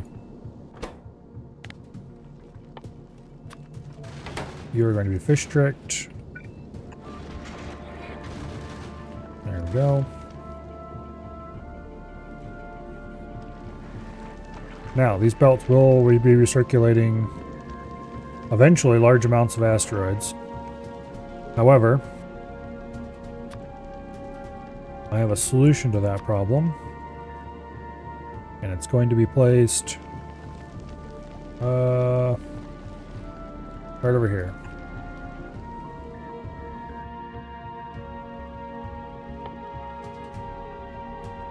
Actually here, how am I? Okay. I want to do some combinator stuff. Alright, for now let's just discard anything that passes through. But later, I want to set up a system where I detect... Okay, this... I still need to put a recirculating line for this end. Filters. Boom. Okay. These don't need filters. And shouldn't have filters. This one does. And there's our iron production. Okay. You are no longer needed.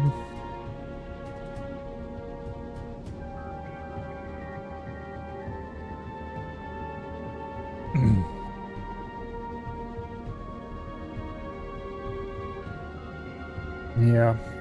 This platform is specifically being built with lots of excess space so that I can experiment with it later. Basically. Also, I've just realized that I want to make this longer in case I want to add a second processor for iron or something else. That's why I left this gap here after all. Anyway, I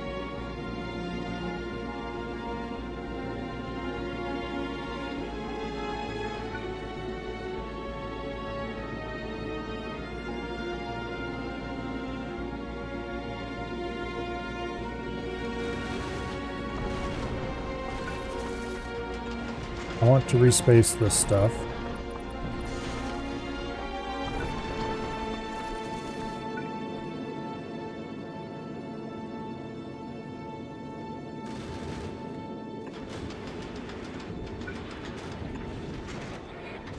And also that screws you up now.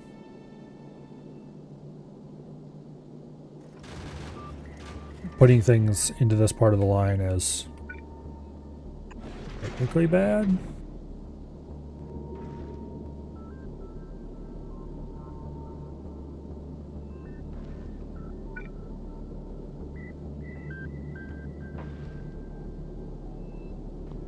Okay, how many tiles is this? 1, 2, 3, 4, 5, 6, 7, 8 tiles between each.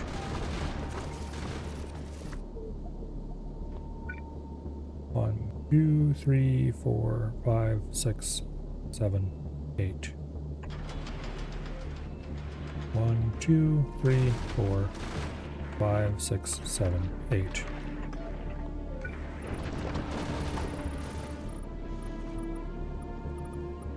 Okay. Note to self, I need to extend these belts, and now's as good of a time to practice that as any. We'll have to have multiple rocket launches to get that up there, but oh well. And also, the center section here is not going to be defended properly for a bit, but that's okay. I can deal with it. Or I could just do this instead, put a temporary turret there.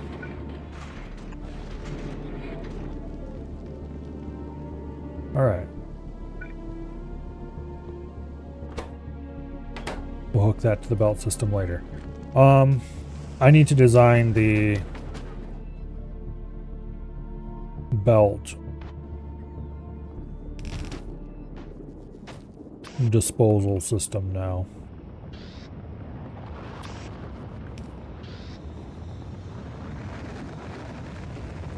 So, this is the basic idea. It'll grab off the belt, dump into space. However,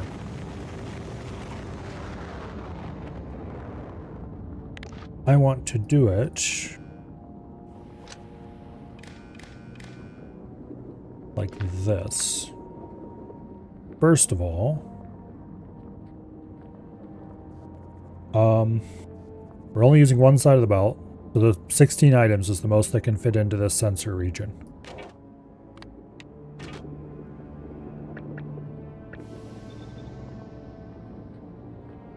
Additionally,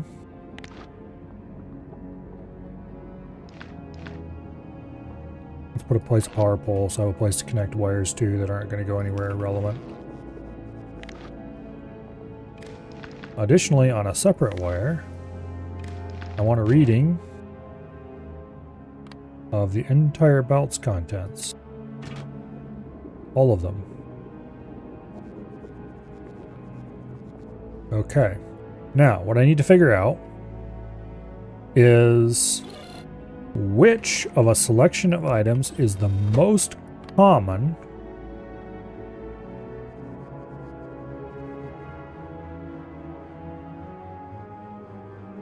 This is perfect. Select input is exactly what I want. Okay. I was hoping the collector could do this for me. I want to find out what item is the most common on the belt.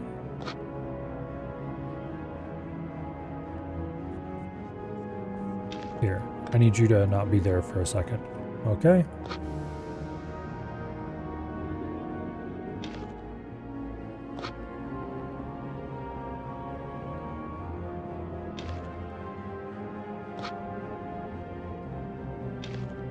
There.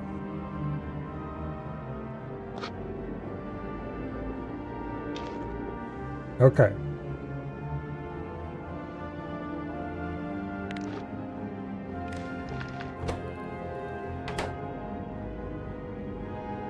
Now,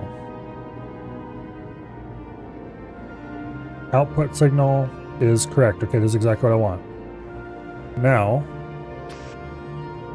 these don't need to be beside each other, I guess, so this will work just fine. I need to check two conditions, which means I need a decider.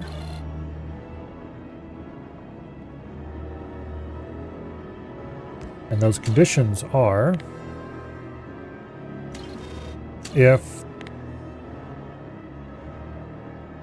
I need to connect this up to the wires first.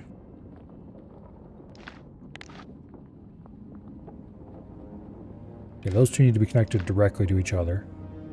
And then this one, I'll connect direct on all of these, I guess.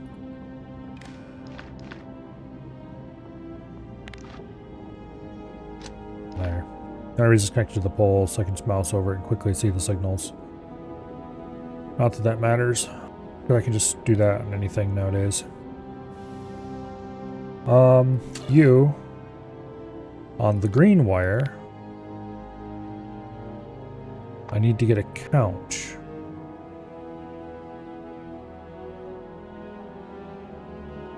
How did I do this the last time I did it? Which was over here, question mark? I think I used an arithmetic combinator. Yeah, each plus 0.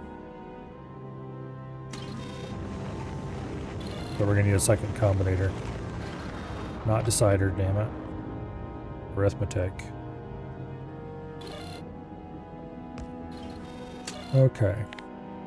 Each plus 0, output.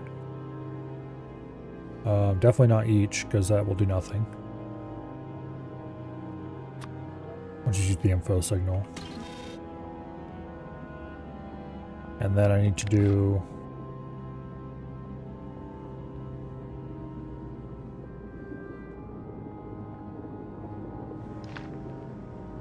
I find it really confusing how the wires hook to the belts.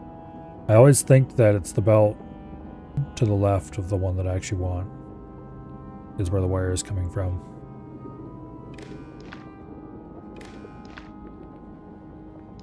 Anyway. And you will take info and do info greater than, oh, let's do 15. One under the maximum that could fit on the belt. And then we add a condition. And on the red wire, we want to calculate, and this needs to be an AND. Also, why is this not inputting anything? It's not receiving any input signals, of course. Let's go ahead and add some pipe to get it into the sensor area. Okay. Yeah, so we're getting 7 on the info signal. Add a bit of concrete. To get it to max out. Info is now 16. Okay, that is exactly what it's supposed to be. Now, this gets us on the red signal the item. Actually, wait, this isn't right.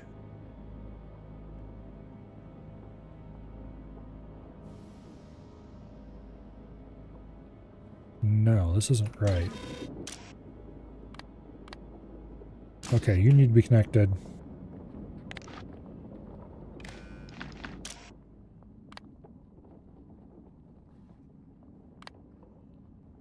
Okay.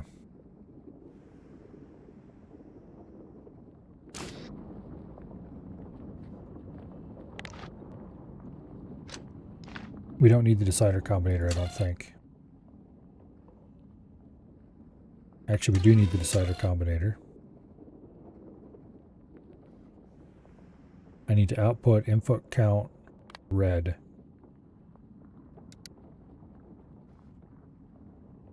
No. What I need to do is I need to output the same value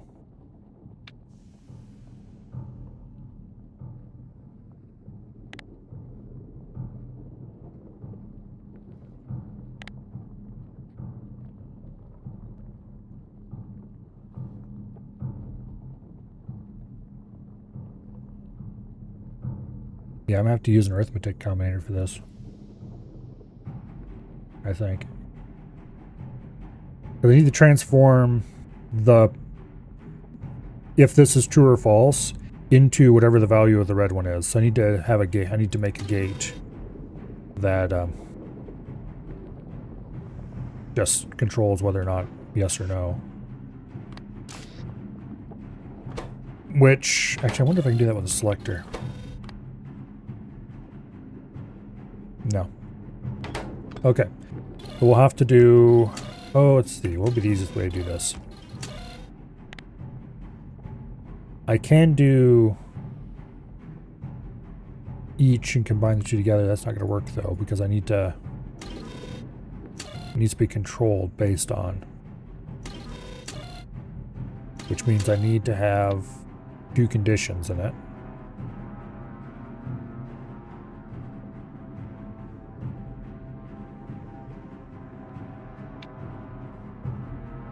Yeah, that's not going to be helpful. Okay, what happens if I do...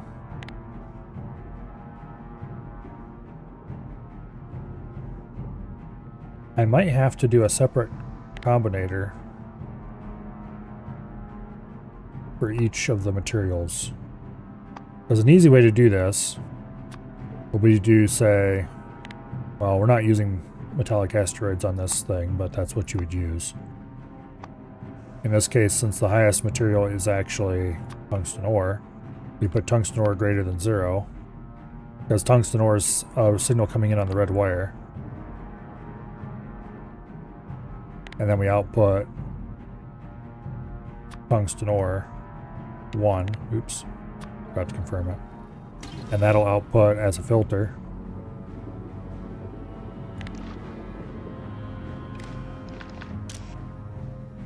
Boom, set filters.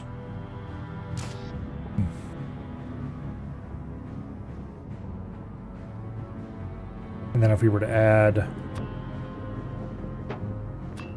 more pipe, say, until pipe is the #1 material,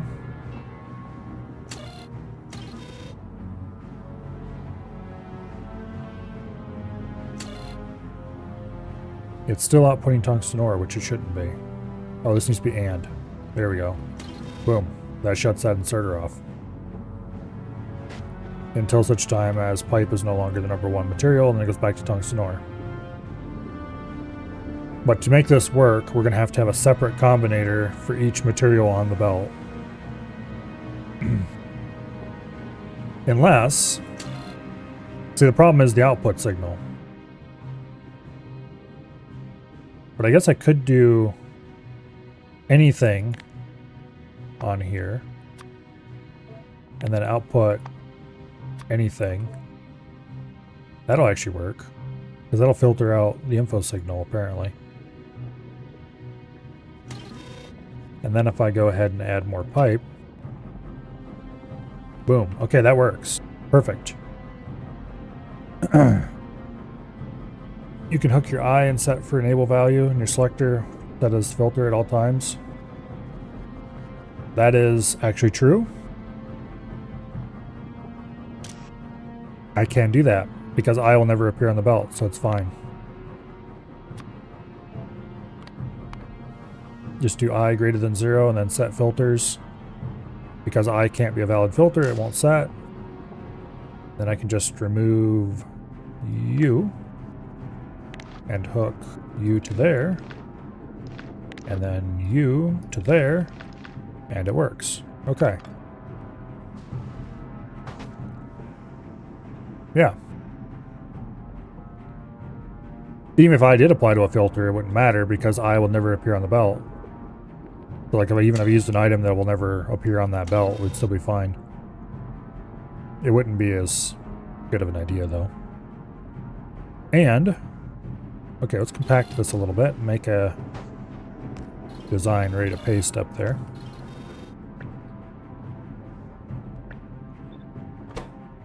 Okay.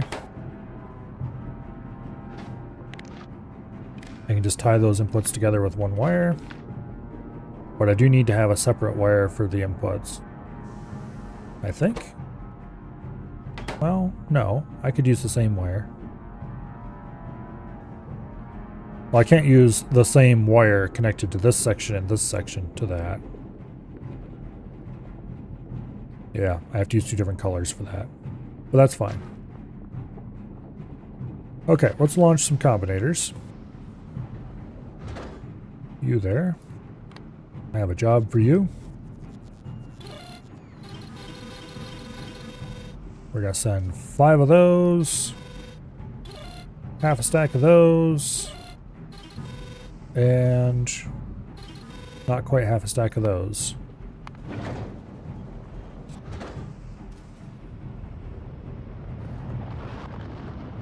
Alright.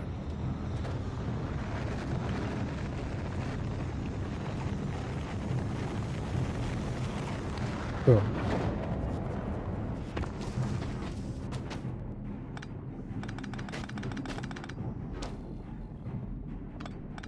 I shouldn't believe that because I could have copied the belt settings from it. Okay. So this is going to be the waste disposal circuitry. I'm going to stick it right there. And then I'm going to wire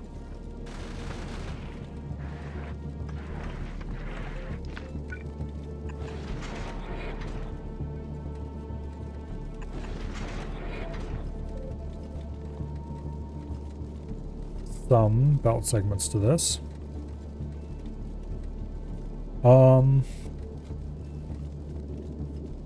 Kind of want this to be on a straighter, flatter section. Upon second thought. Let's just paste these somewhere where I can get them out of the way, and let me think about this for a bit.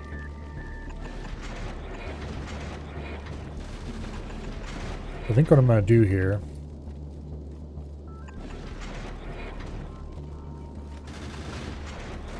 is make a bigger waste disposal loop.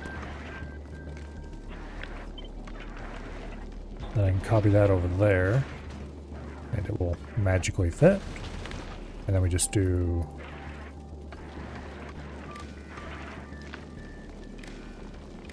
four sections in green. And then we do... Oh, wait, that's not the right one.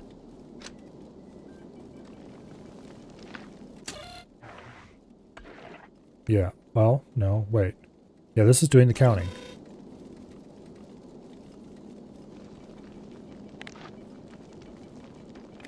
This one can be wherever.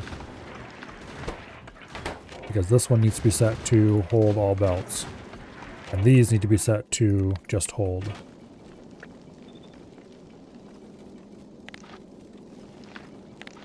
And these feed into the counter.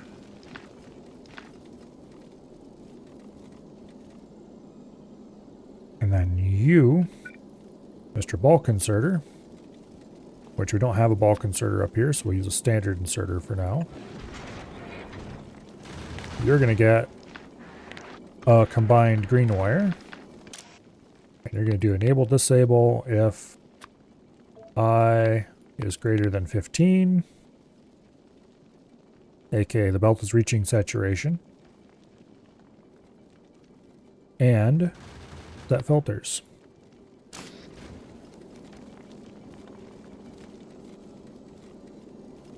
And that should just work. Lovely. It won't read what's in this section, but that's fine because they're just trying to figure out what is the most common asteroid in the system so I can discard of that type. It's always going to be metallic, but just in case, it's better to determine that programmatically if possible.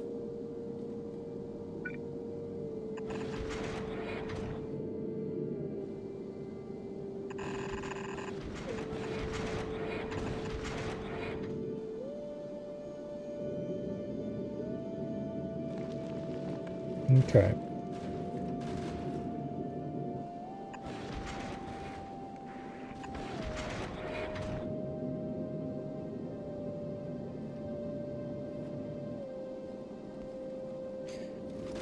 Now,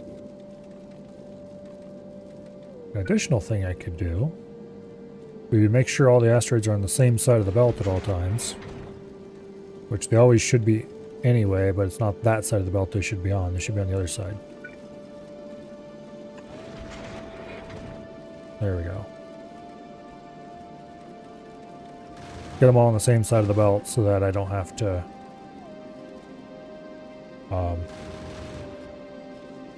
so it doesn't mess this up, basically. This is set for assuming the stuff is on one side of the belt, and if anything happens that makes it on both sides of the belt, I don't want to have to deal with that. Alright. You can be dumped onto the belt. You can also be dumped onto the belt.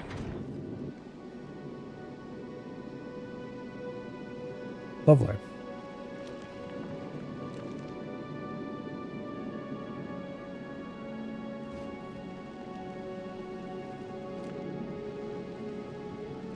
Now, the ammo belt.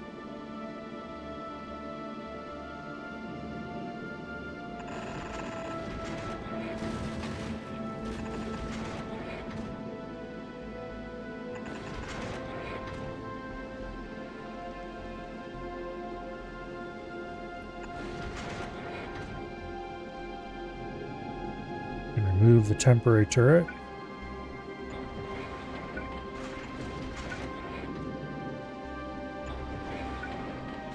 Put a new permanent turret. Remove those two turrets. And those two turrets. And they have overlapping coverage, so that's fine. We don't need to worry about anything else. Alright, lovely.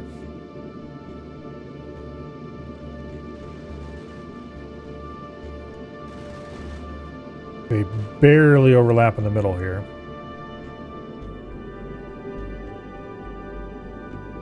Technically, if one came in perfectly straight, we'd probably get a collision, but I'm not worried about that. So completely full, the splitter rig you have there should avoid any binding up.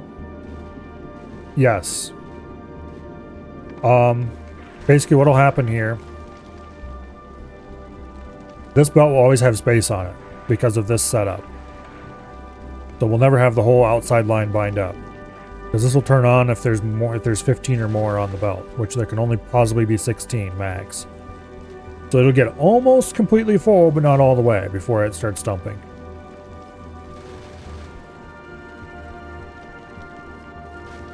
And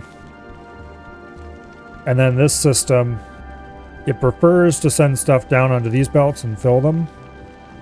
But if it can't, then it puts it back on.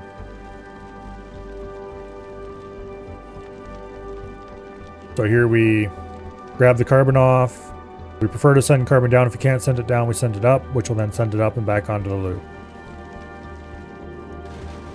That way we'll have a rather massive storage of rock going around at all time.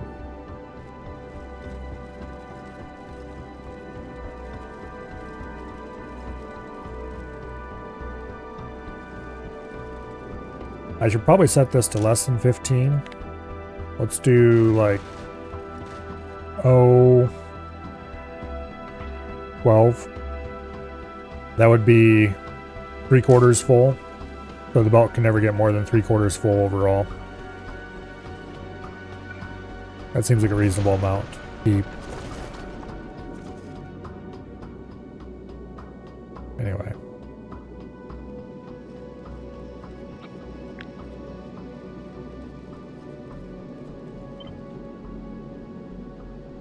Flip.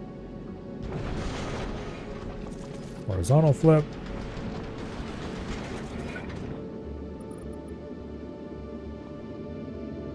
Then we can collect rocks off the back too.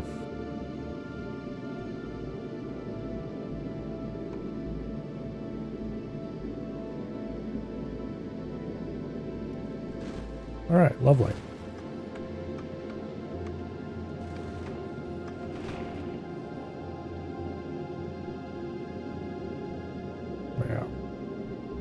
It'd take a small miracle for it not to be full of metallic and to have metallic under that inserter. Yeah.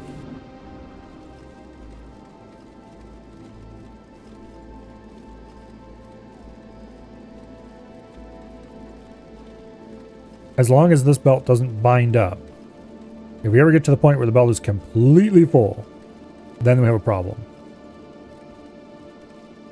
Which is, I guess, why this will be much better at 12 than at 15, because it'll make it so that I don't even think it'd be possible to over-insert to the point that it would bind up with it set at 12. Because there'd be a whole quarter of this gigantic belt left to fill, more or less. Unless we were pulling in so much stuff that we were filling more than a quarter, we were pulling in more than a quarter of the belt per the time it takes to loop. In which case, then we would have a problem. We'd have to reduce the amount set here.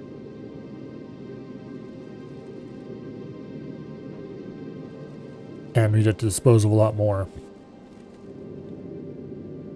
And at that point, we're clearly pulling in way more asteroids than we could ever consume. And we would need to do something about this plant being way too small and otherwise figure out how to use up more resources. One cool thing about this design is that anywhere where I want to do asteroid processing, I can just do it on the outer loop by using this filtering setup. And I don't have to filter everything off. I can just filter off whatever type I want.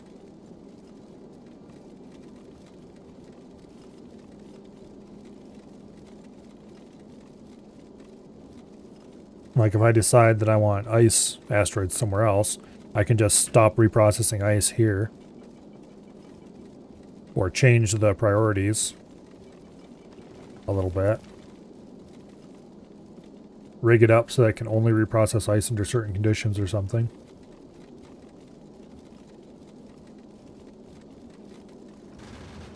Would be kind of nice to be able to, well, I could do a system where I could connect to this reader or set up my own reader wherever, read the whole belt, and then say if we have less than a certain percentage of the total number of asteroids as ice, then don't reprocess ice. Then I could have ice circulating at all times without running out of ice. Or I could do any kind of reprocessing like that just to try to keep the belt running at a certain ratio of asteroids. Reprocess and recirculate until you have this ratio. Which actually wouldn't be that hard to do.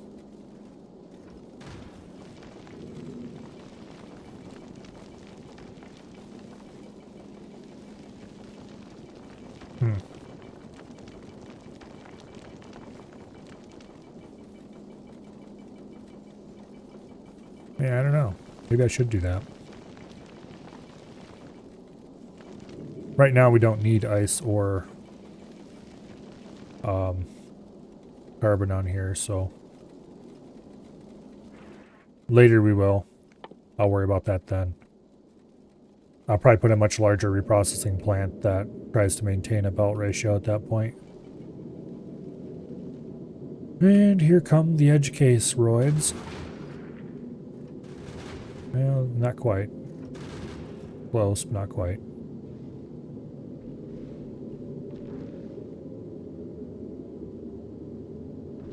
Yeah, alright. Now, unfortunately, now that I've mentioned the possibility of keeping the belt circulating at a certain ratio, I can't help but continue to think of it. And screw it, we're building this thing.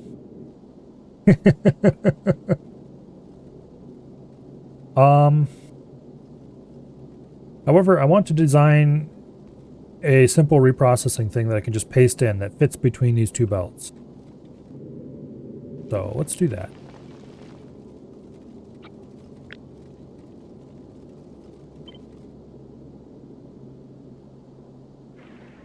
We'll start down here. Okay, your filter gets to be fish.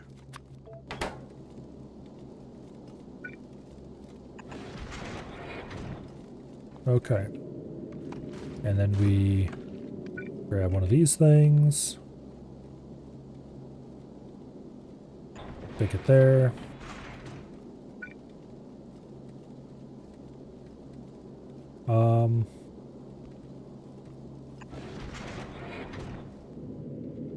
And we have a bit of a problem here now.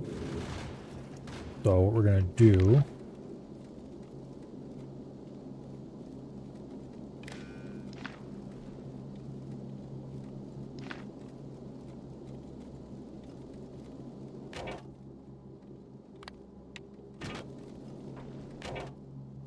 okay, I need to connect this up to there somehow.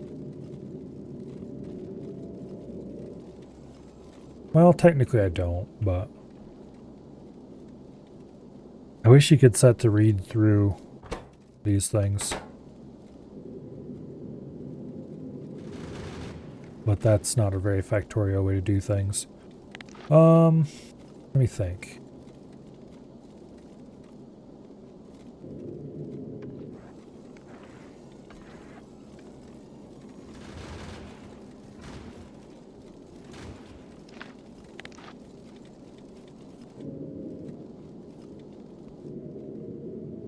If I read from here, like that, then I would just need to keep my brakes to a relatively small area, and it's not a big deal. It'll read most of the line and be fine.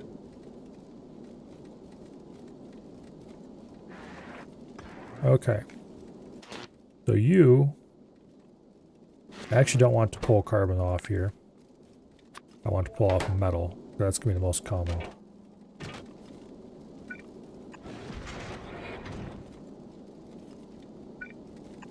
Okay, the carbon's been purged.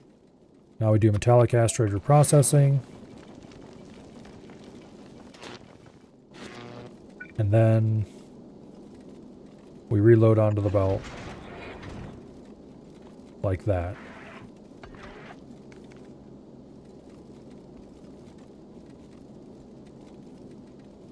Or, alternatively, we can reduce its length by loading like this, and then it comes out on the wrong side of the belt. However, that is fixed up here just before it becomes relevant.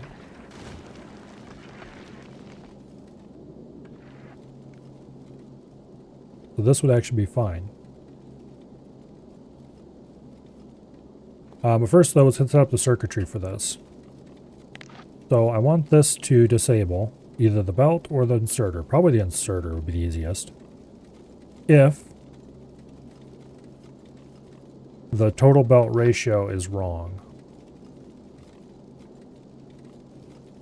This is going to be very rough because big chunks of the belt are going to be missing from this system. And actually, I'm going to move these solar panels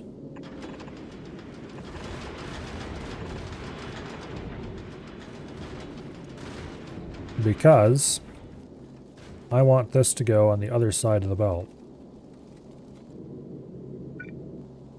Make this a little bit more compact so I can fit more of this in.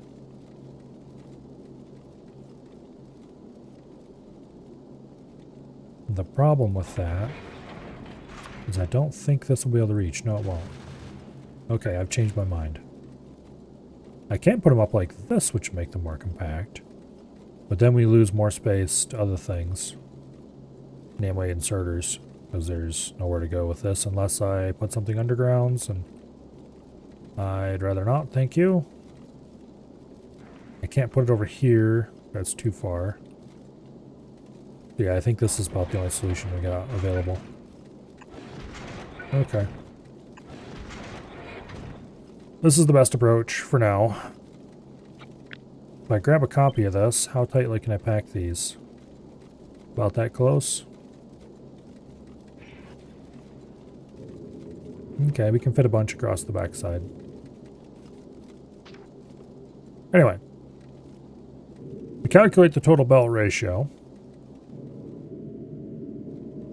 I'm going to want to use the red wire from up here, and we'll do it up in this area.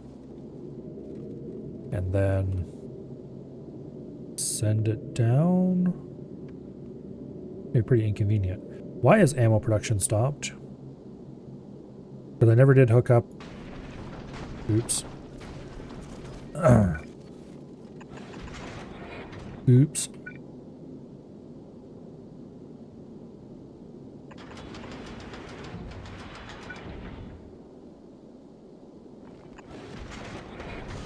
These have to move a little bit.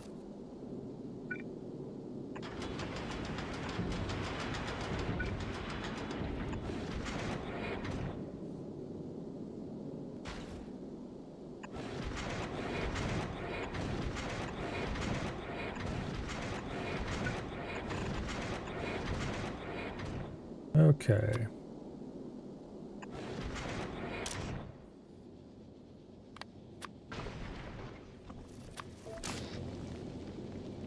There we go.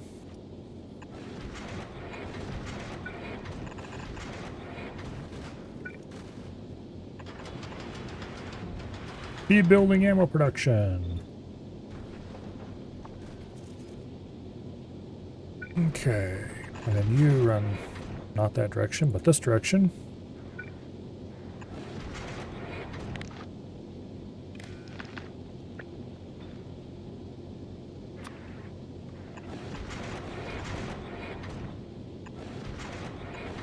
And these are making steel because I'm a doofus and forgot to set filters. No, wrong filter. Right filter.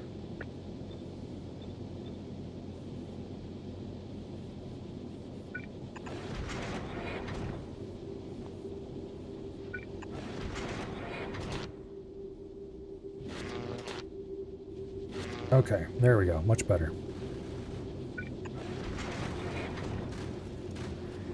Now, some ammo is now available.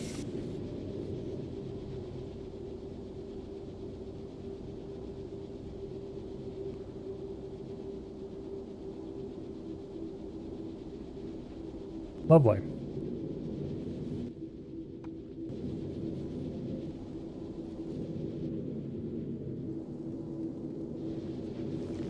Now,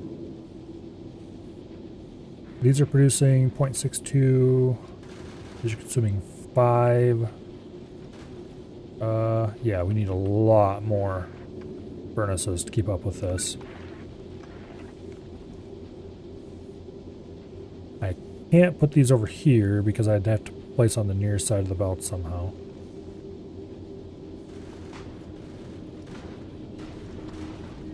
Yeah, anyway.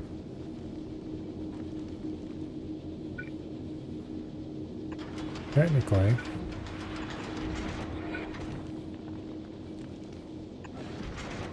can do that.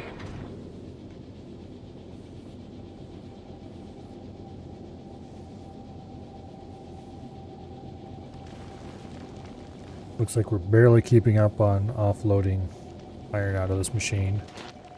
Although we're definitely producing far more iron than here. Let's do this.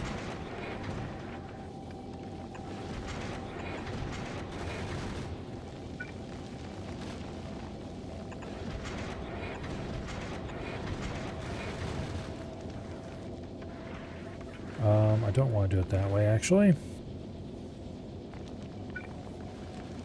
I want to do it this way because that gets us on the right side of the belt.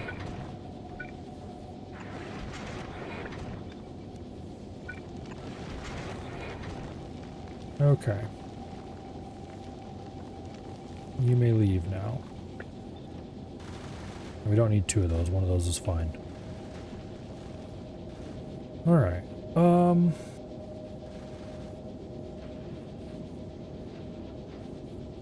I could snake the belt down, do another couple rows, and then run it to the machines. Let's get some ammo surplus built up, and then I'll worry about that. Alright. Now, back to this thing's problem. Namely, I need to read the average of materials on the belt, but I want to do it in a way that isn't utterly insane.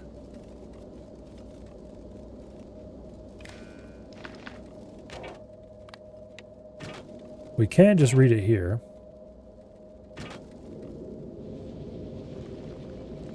And that will work fine. Particularly if we keep chaining.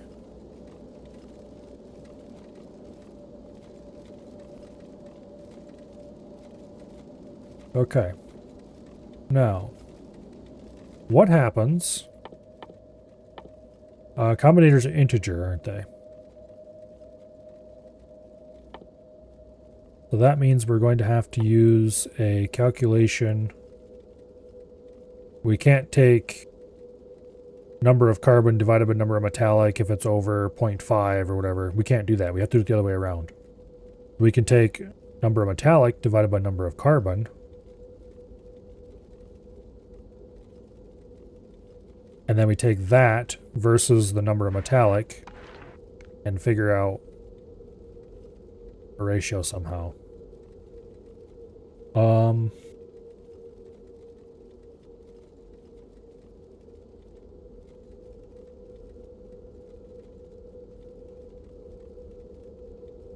Well, let's start playing with arithmetic combinators.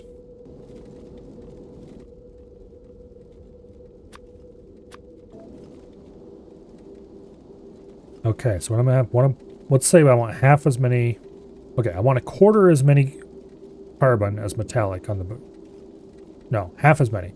We'll do half as many for both ice and carbon. So I'm gonna want to take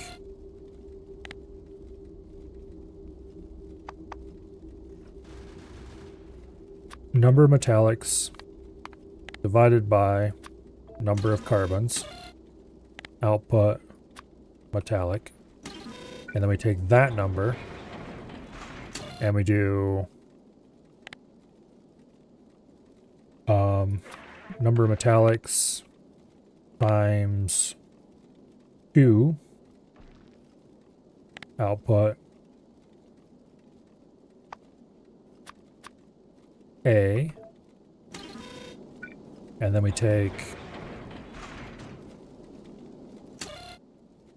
total number of metallics on the belt, which has to come in from a different wire. This needs to be a decider.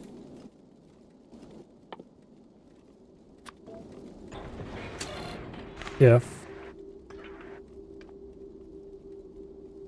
total number of metallics, actually here, wait. This is a confusing output. We want to output, okay, metallics divided by carbon, metallics. And this does that number times 2.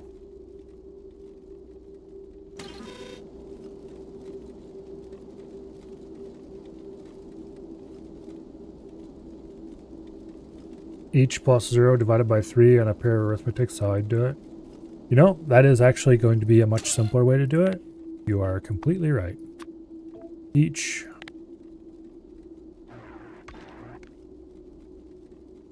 that would give me, here, if I do each divided by 2, output each, this will give me, let me think.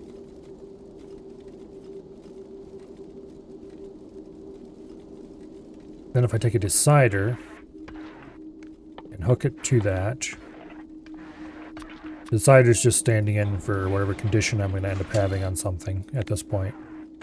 And do metallics less than or equal to carbon. And I get the carbon from a different wire. Basically what I do is we hook the green wire to that. We hook the red wire to this. I'm going to have to use a decider actually. And then I hook the green wire to this. And then I get carbon off the green, metallic off the red.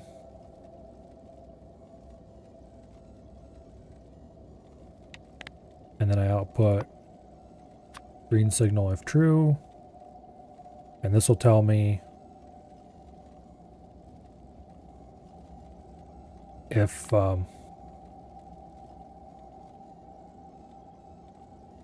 we have,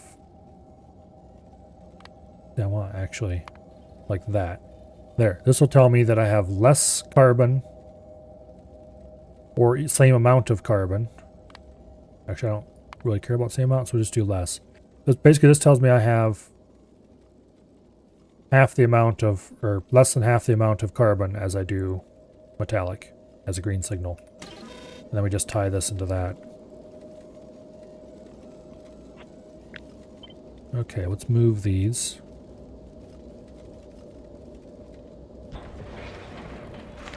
And I'm going to disconnect this from there and connect it to there instead. And ta-da!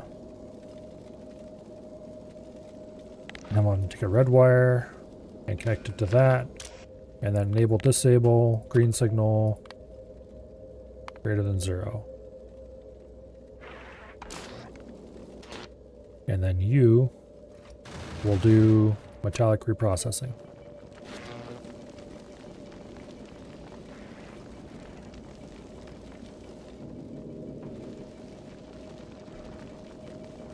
Except this needs to be not just carbon, but also everything that's not metallic is what it needs to be.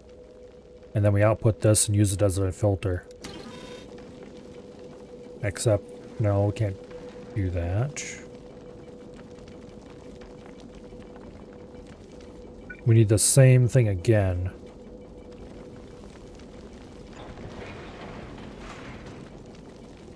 Wire it the same way again.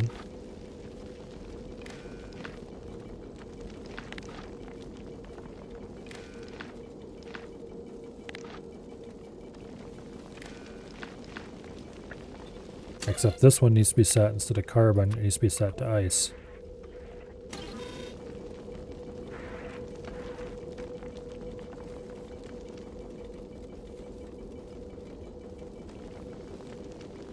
Okay. Now, we need to set up a similar combinator.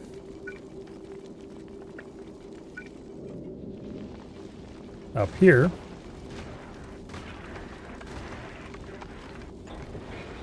To control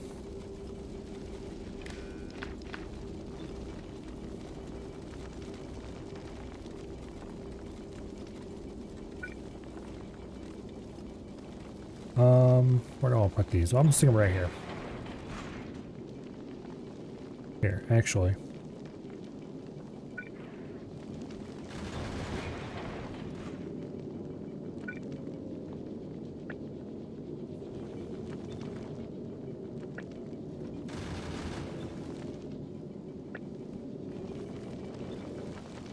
These will control reprocessing of these two by activating and deactivating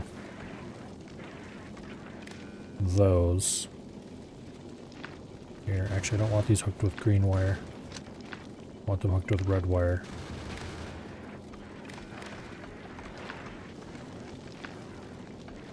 Okay, let's see.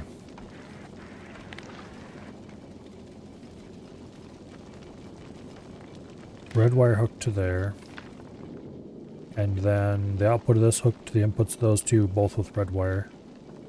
Except we were using green wire. These need to actually be green wire.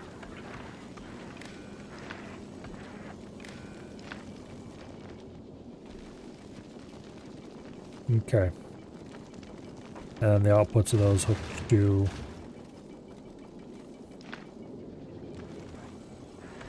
Okay, these are going to have to change. Let's see.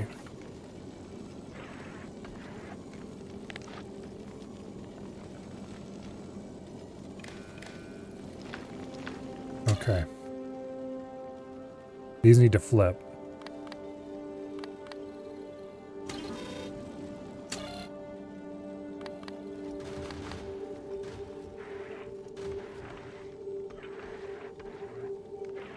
Okay.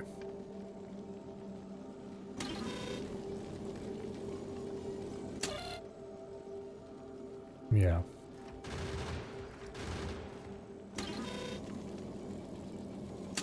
Technically, this doesn't need to be each. It could just be metallic asteroid, because that's the only signal I actually care about having halved.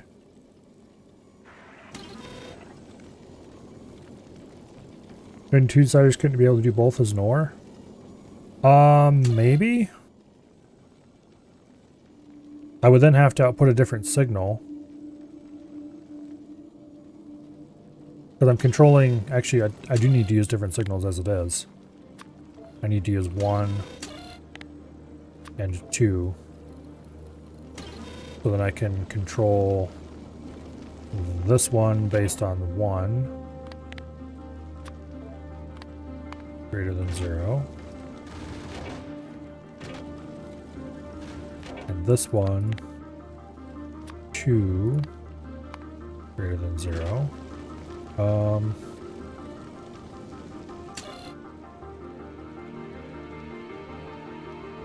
These are backwards from how I need them to be. Because it's doing a separate logic than what this is doing. This is basically the inverse of what this is.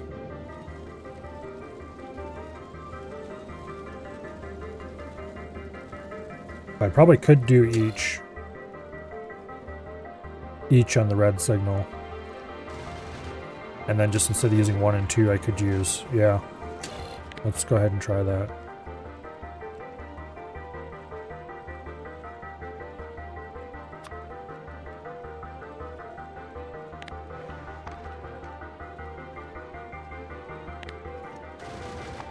Where's my each, damn it?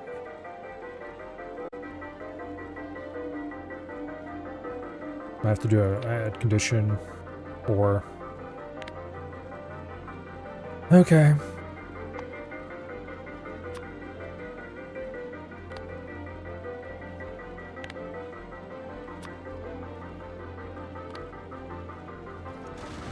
Anything, output 1, input count, red. Well, we're doing input counts, these aren't relevant. And then you should be ice. And you should be carbon. Think that'll work?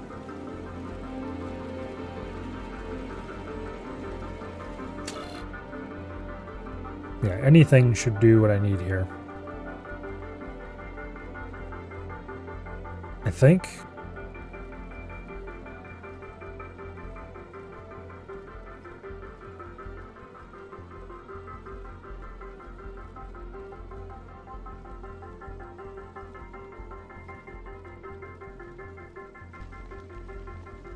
Guess we'll find out in a bit when carbon gets up high enough.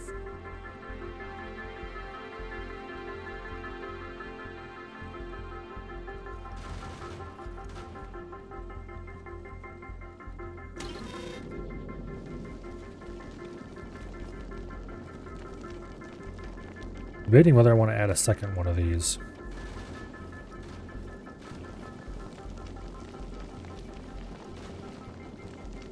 Because to do a second one, we just need to keep chaining the sensors together.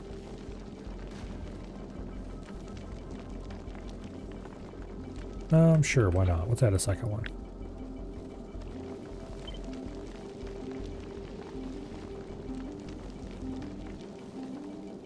You have to leave a little bit of space because otherwise this one gets in the way.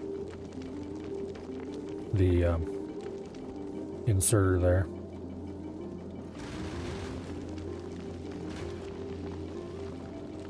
Unless I move the logic. And we could also simplify this logic the same way, I think. To remove a combinator.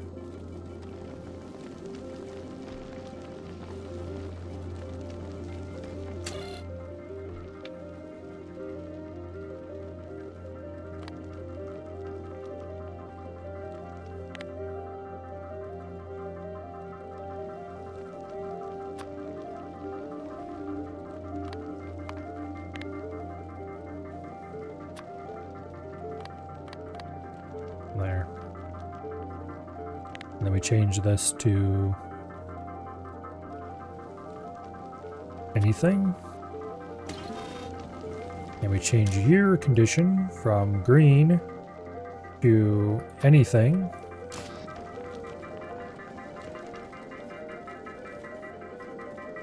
And that should do it.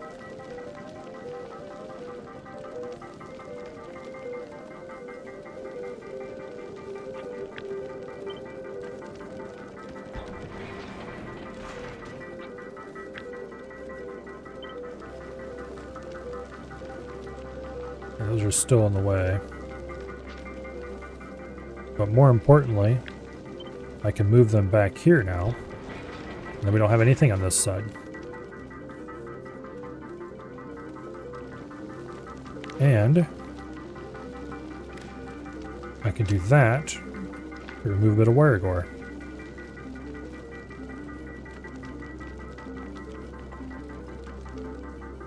That's only outputting the metallic, which means the ones above will need ice metallic and carbon metallic swapped on the left-right side of the conditional.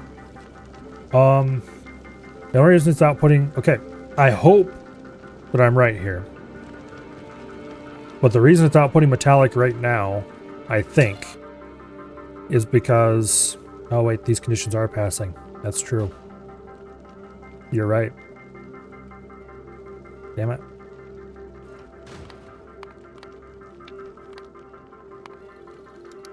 Okay. Ice, carbon, metallic, metallic. It's still outputting metallic. What? What does anything do then?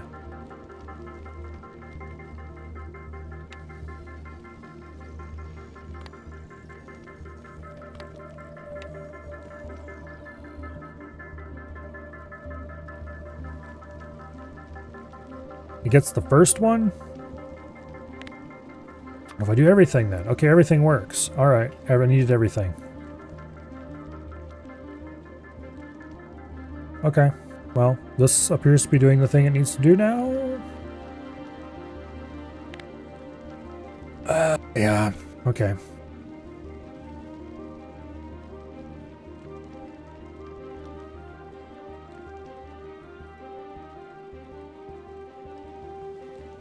But is everything going to work? Because if all input signals meet the condition, it'll pass. So what if one of them starts to pass and the rest don't?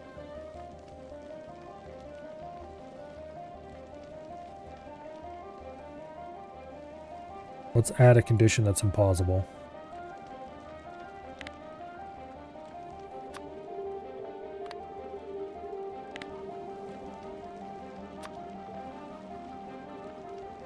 Okay, no, it's still functioning.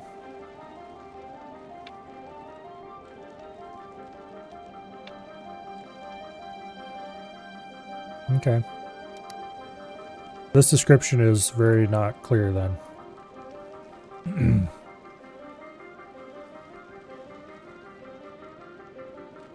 Because it definitely does not do what it says. Or at least what I would expect it to do from what it says. Alright. Like, each is really simple. And extremely obvious what it does. Everything and anything are a little bit more tricky.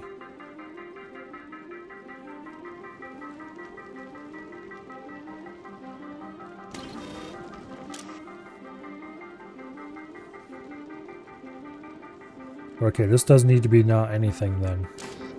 At this point, because we can't output...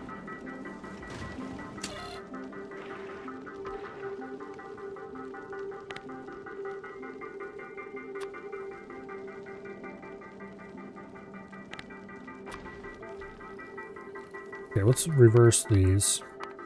Yeah, now it stops. Well, technically it could still be anything. Because that should stop outputting the metallic asteroid even when... But anyway, this will work.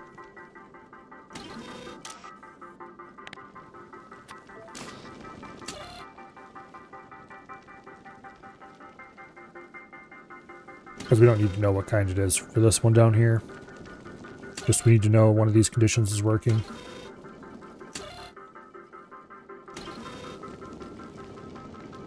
Alright.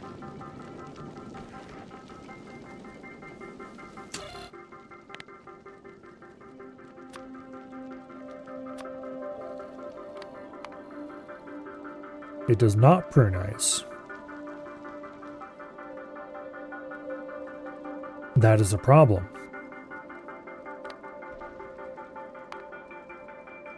Okay. Separate combinators then, it's going to have to be. Like for this machine, it'll work. For the ones up there, it's going to have to be separate combinators. Damn.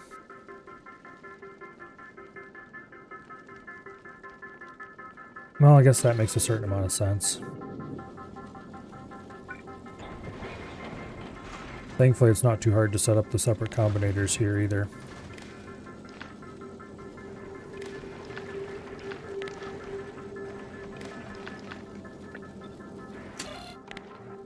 Okay.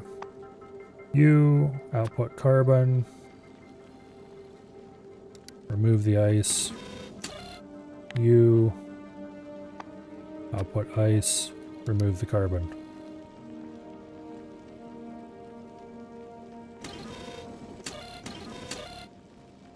Okay, and then these need to be reversed, I think? No. Because we actually have way too much carbon and ice on the network right now. Okay.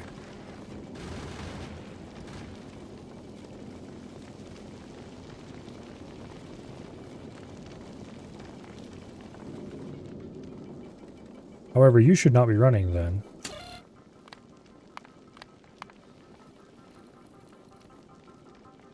Let me see. Okay.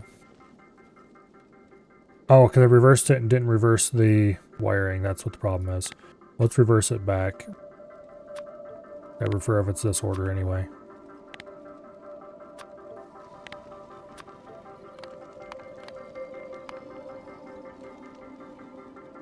Okay, there we go. You should not.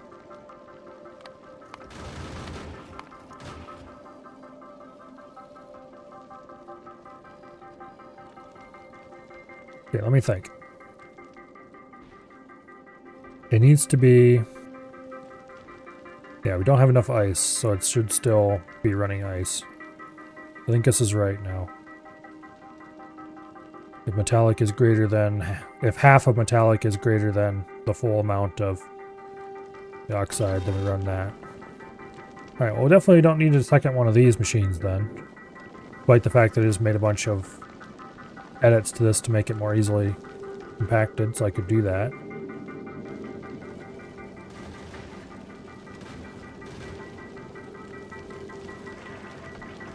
Okay, but why are we reprocessing ice?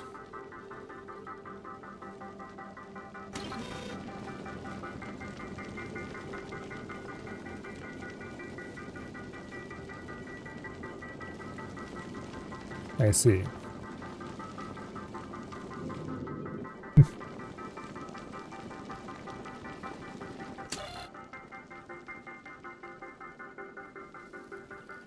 We need to put in a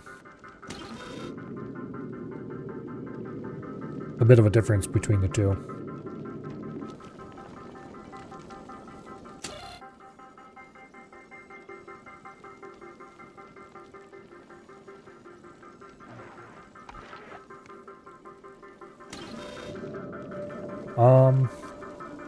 If we divide by 2 there, and we divide by 3 here, then we'll be between a half and a third.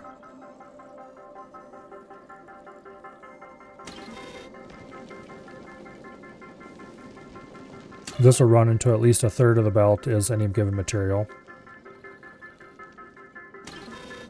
And the other one will run if more than half of the belt is a given material.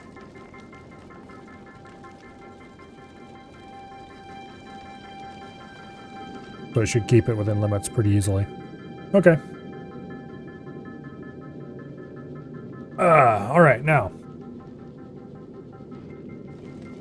That problem is neatly solved.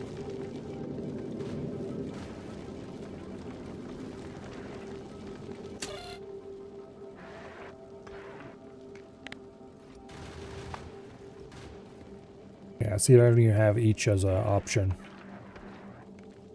for that.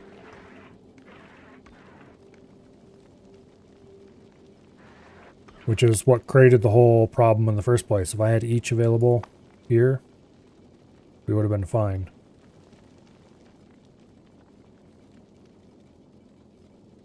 I could possibly reverse it, and then I would have each.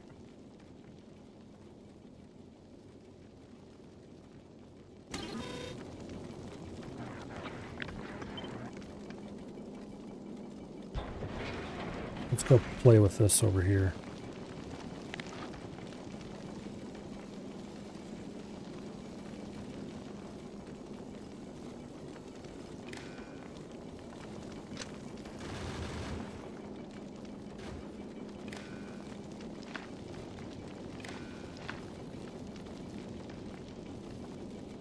Okay.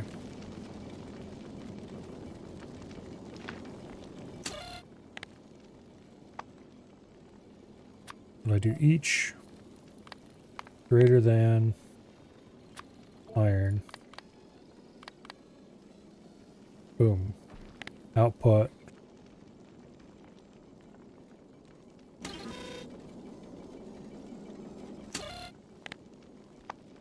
Each.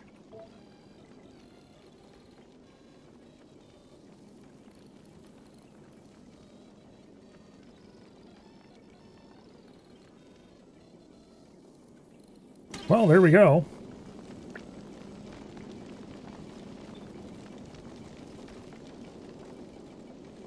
That was easy enough. We just had to reverse it.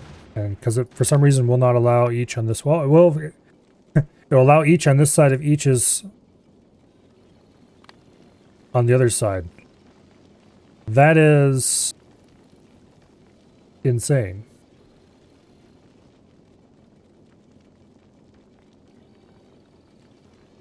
In this case, we don't need it. But anyway.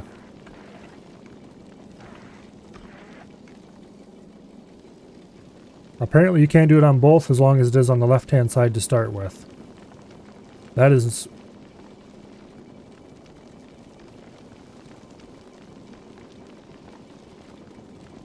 yeah. Why? Why is it not orthogonal?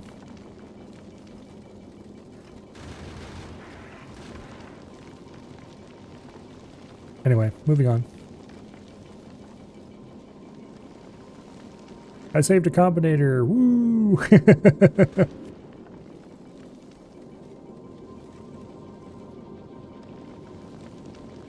Now, we've been screwing around in this thing for a while now, accomplishing basically nothing, and completely losing sight of the fact that this is supposed to be making space science. So actually, it's a good thing I did that, because I do need more than just metallic. I'm pretty sure we need carbon and ice to make space science. So, yeah.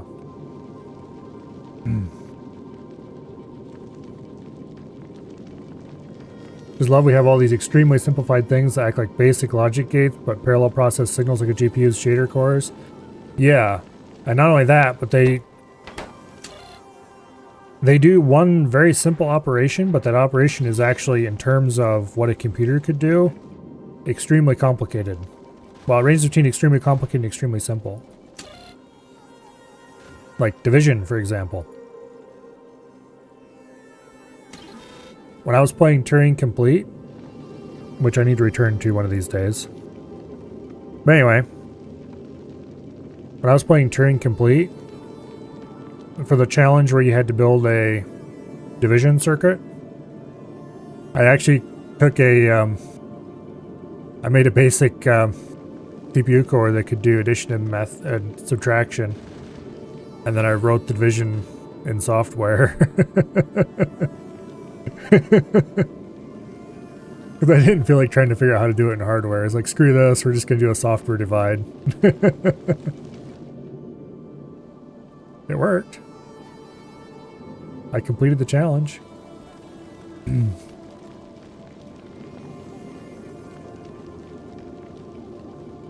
But doing a proper fast hardware divide is more complicated than my brain felt like dealing with right then.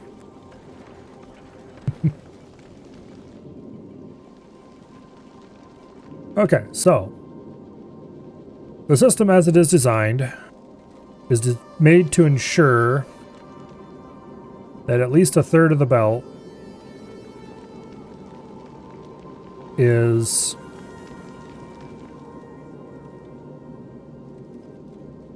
ice and carbon. And if more than half of the belt becomes either ice or carbon, then those are removed and reprocessed in an attempt to turn them into something else.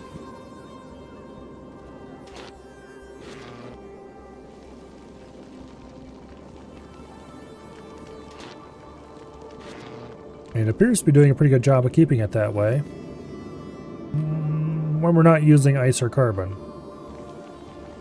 Although, why are you still consuming carbon?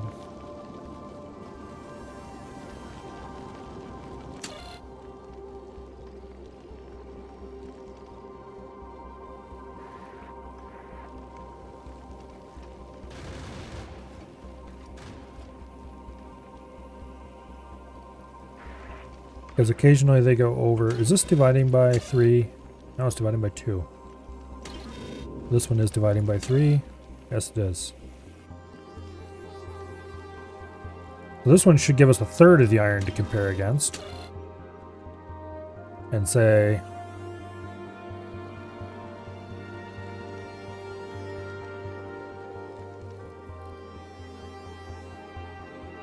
if... Oh, we got the wrong iron on here. No, we don't. Yeah, we do. I have the wires backwards on this one for some reason.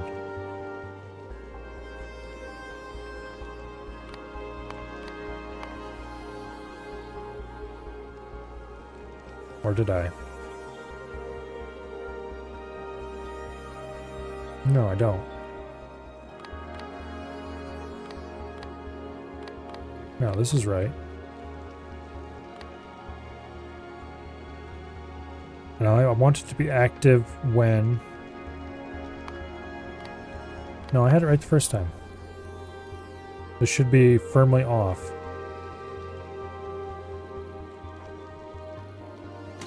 Oh, this one needs to be dividing by 2. And this one needs to be dividing by... Wait, no, that's not right either.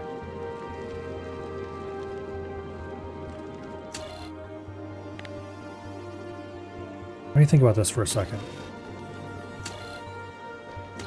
We are producing more if the amount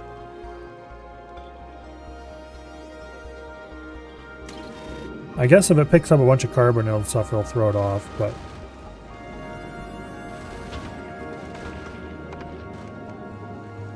yeah, okay.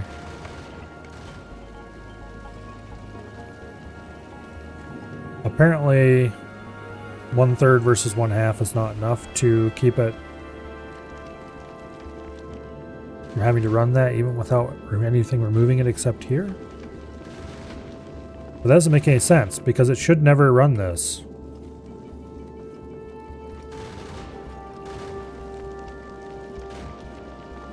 Like, it doesn't run it all the time.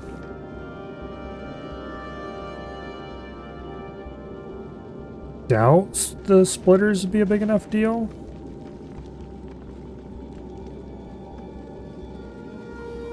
Because we're not trying to be terribly precise, we're just trying to get a vague idea of what's on the belt. Which is what this should be doing.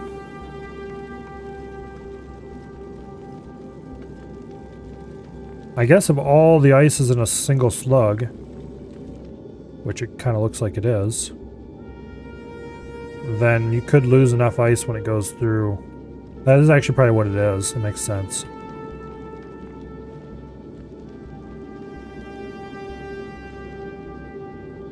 We need to increase the amount of material on the belt to fix that problem then. Get it denser.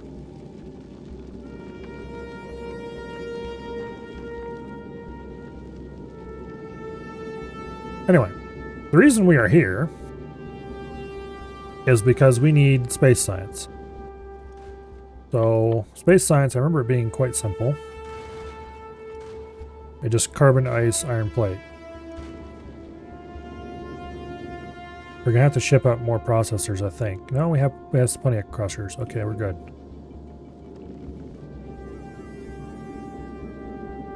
Do I want to push the edges out farther?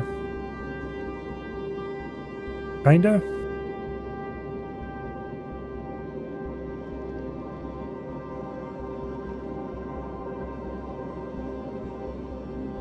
Well, for starters, I need more platform for the space science, I think.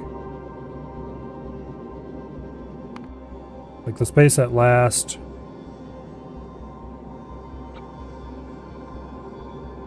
Is pretty well sized, all things considered.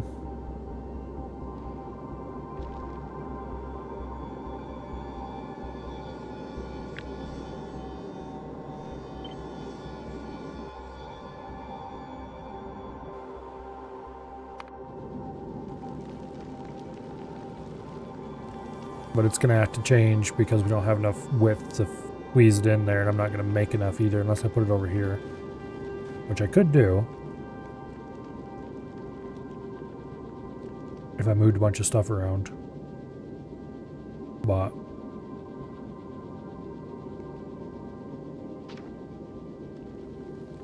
yeah. How many assembly machines do I have? 9? Okay, we should ship more of those up. I don't necessarily need a whole stack.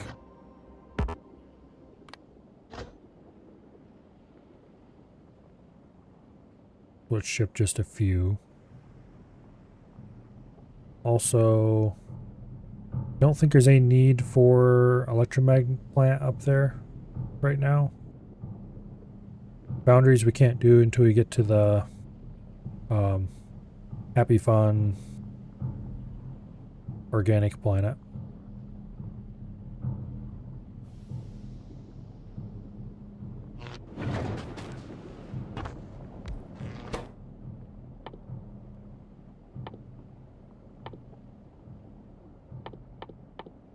Make power poles in these things? That seems a bit unnecessary. But yeah, none of this stuff is stuff we need to produce in space, so we're good. Alright. Oh, what else should I ship up there? I don't need that. You know what? Here. Give me a stack of space platform foundation. That's something we always need in space.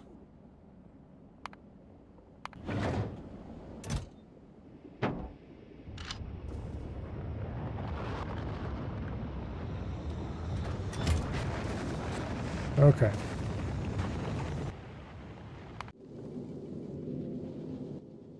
Now, if I remember correctly, I built one standard unit of space science.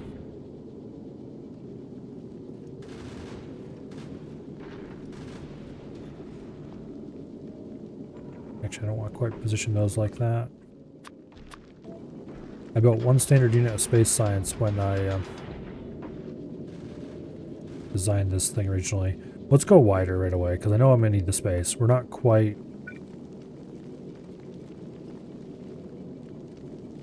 One, two, three, four. Boom. Boom. Yeah. 1, 2, 3, 4. 1, 2, 3, 4.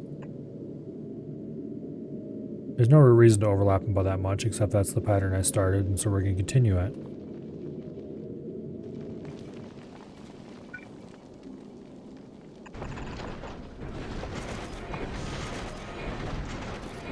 Should that be enough new area? If it's not, then that's a problem for future me.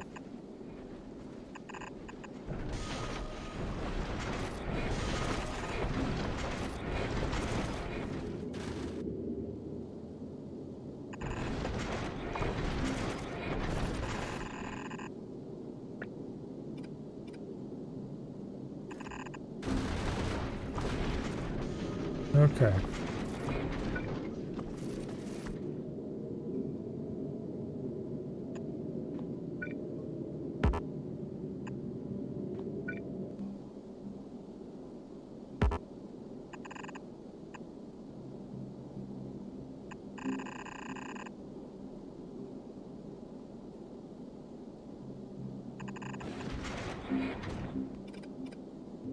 go.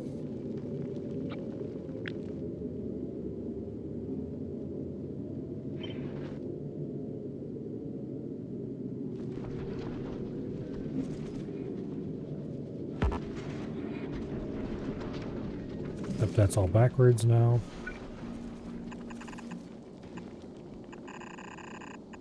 I don't know why I even bothered. Okay. You have a single assembler doing space science when you can barely afford a platform. Have so much backed in storage you don't know if you ever used it all.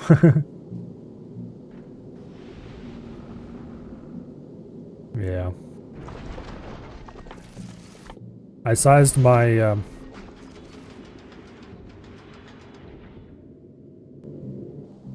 entire science system to run at 3 standard units. And space science is sized to run at 1 standard unit.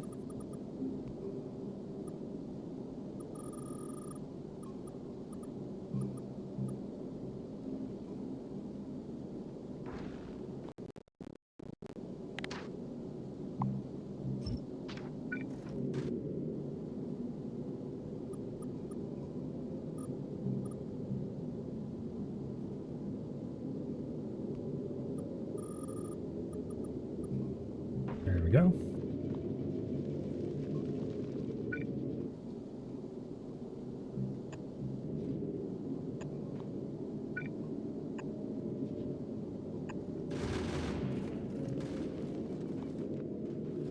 Okay.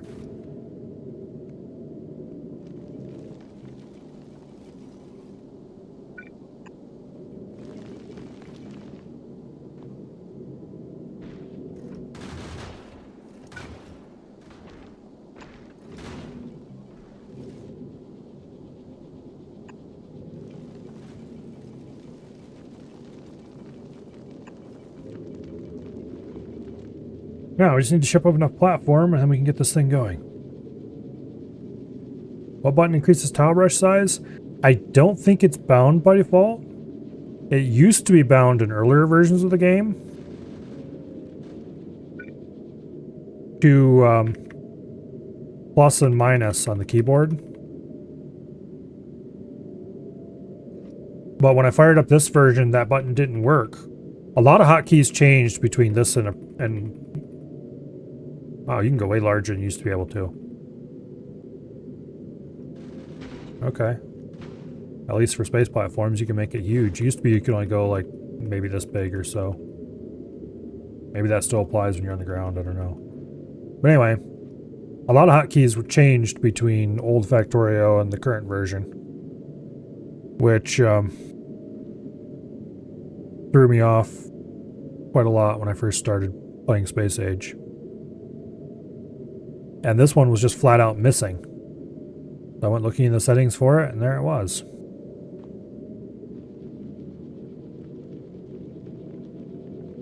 They probably decided it wasn't required anymore because, yeah, you can just do that if you want a larger area. But what it's particularly nice for is making it smaller. Or if you want to do detail work with concrete or something. Which I guess you can also do with copy and paste, but...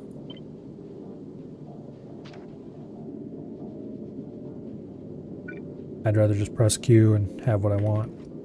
Or so you can get a 3x3 brush instead of a 2x2, which is somewhat better, in my opinion.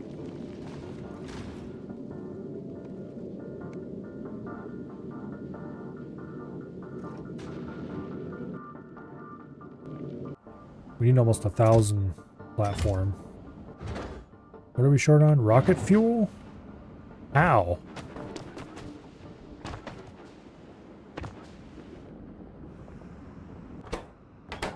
Out of light oil. Why are we out of light oil?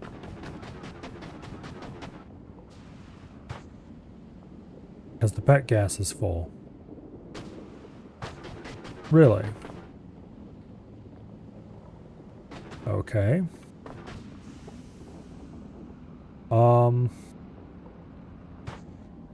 Well then, in that case,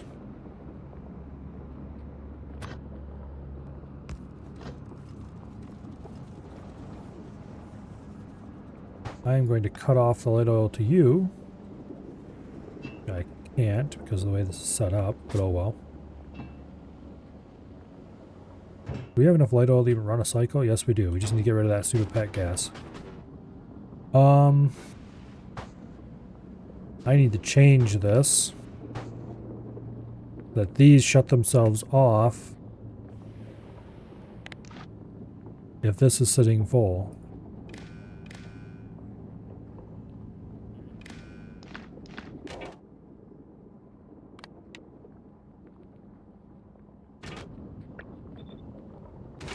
Okay, enable disable if solid fuel greater than, let's see, it's 3 of them.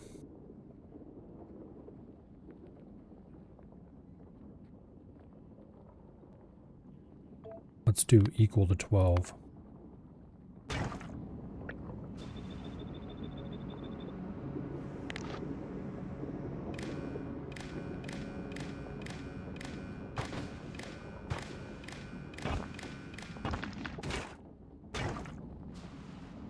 A bit hacky, but it should work.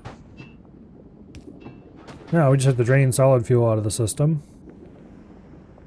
until the pet gas can run.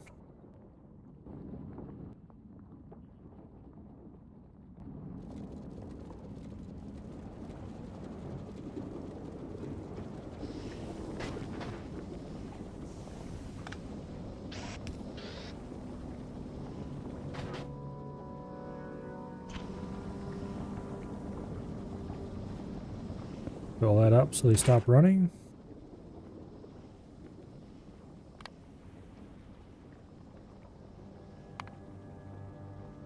Yeah, only run if it's less than 12. There we go. That's better. Okay, now it's running.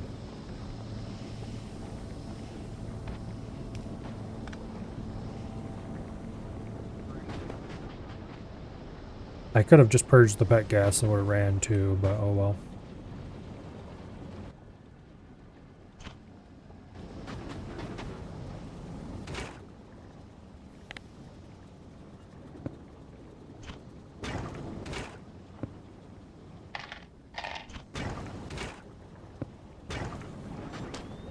Okay.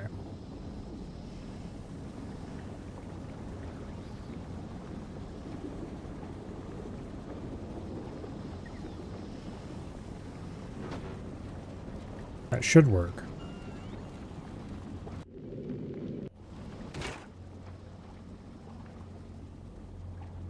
Solid fuel less than, so if it's not running completely full, then run.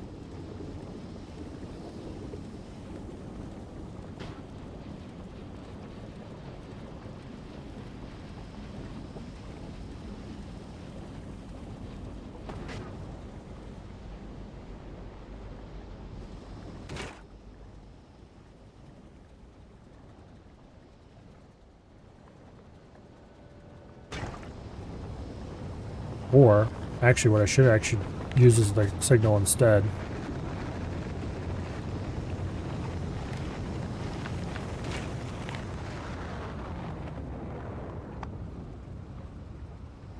If pet gas less than 1K.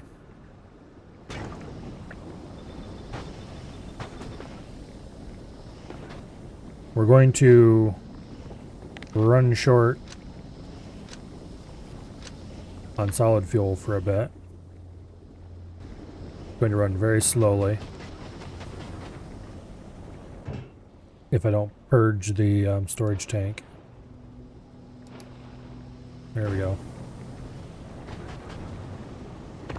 Now, if we ever start getting too much pet gas in the system, it should go ahead and... We shouldn't get too much pet gas in the system though, because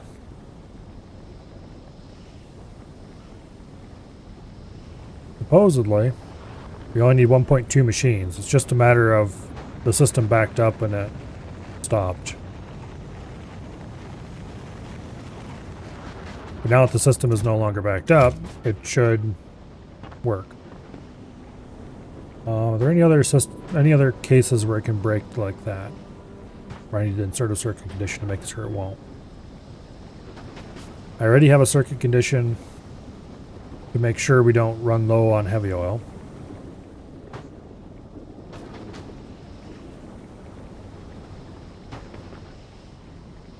So that won't happen. We now have a circuit condition to make sure we don't get too much pet gas. The only other thing that can happen is too little light oil. And that will only happen if the other two conditions can happen. So I guess too much heavy oil could cause a problem too, but since heavy oil gets turned into light oil, that will happily solve itself. Okay. Yeah. So usually my refineries are run off a proper system that completely precludes anything like this from even thinking about happening. Specifically, I use this big block that controls the entirety of the system. Probably a lot of this can be simplified. Well, not all of it. If I used both wires, I could probably do that. Simplify it.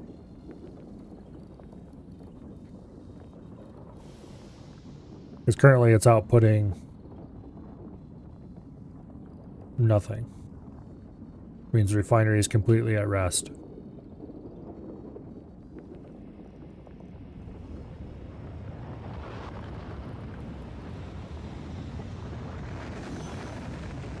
Yeah. But the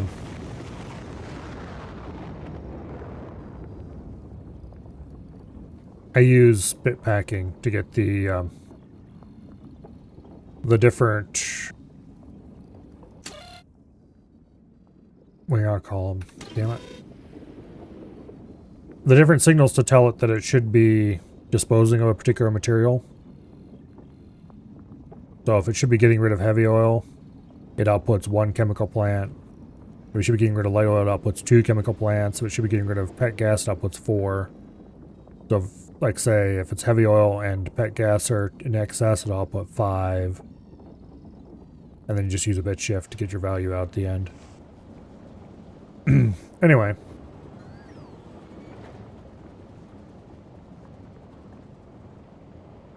Which makes sure that all the tanks are within a high and a low limit at all times. If they go over the high limit, it disposes of excess. If it goes under a low limit, it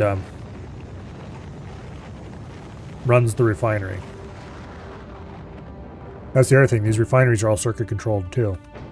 So if I don't need any oil products, the refinery just stops producing. Which is not something that this refinery will do. This refinery only stops producing if it's backed up on one material or another.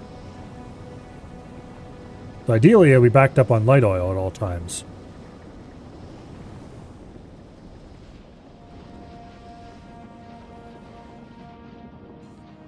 But anyway.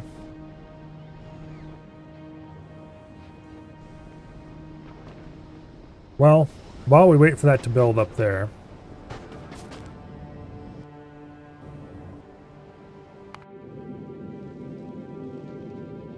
the loops are almost done.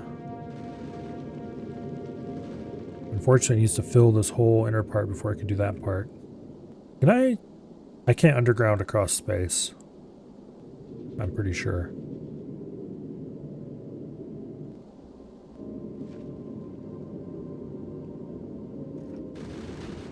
It's gonna crash. Crunch. Gonna run through our repair packs pretty fast that way.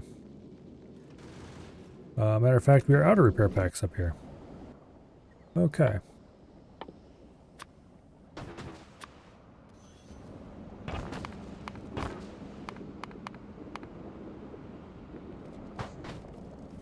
We just grab some materials.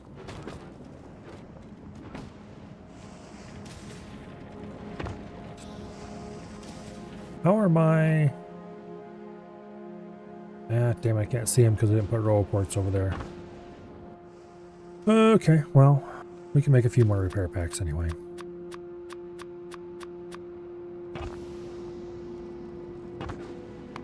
And then I'll go launch some on a rocket.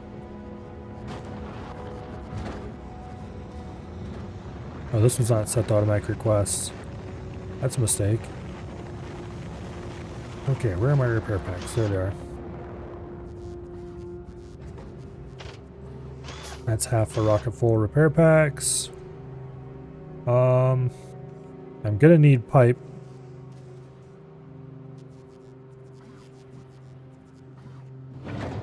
Although I can produce that fairly easily in space if I need to.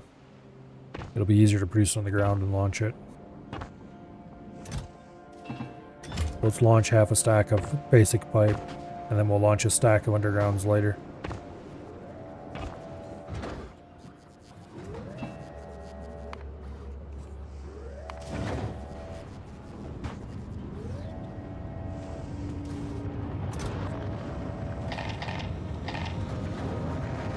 Okay. What I was going to do is we were going to expand this factory and this factory to meet the needs of launching 2 rockets constantly. Might as well go ahead and deliver pipe while I'm thinking about it.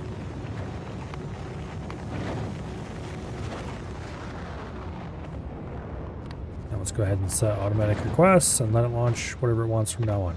Okay. We have a little bit of time where I don't have to worry about things up there. Or rather, where I really can't worry about things up there because we're waiting for things to happen down here. So I need about 1.5 blue circuits per second. Which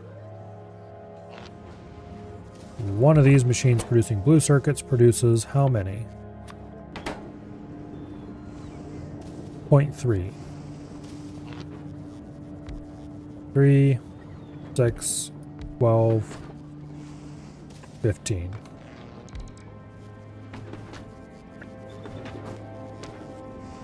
Okay. And that's going to consume an absolute shit ton of green circuits.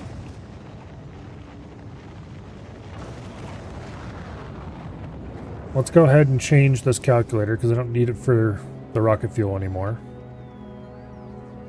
So let's change over to processing units. And what did I say? 1.5 roughly? Yeah. Okay. Yeah, it's going to remain the same amount as the rocket fuel. So according to this,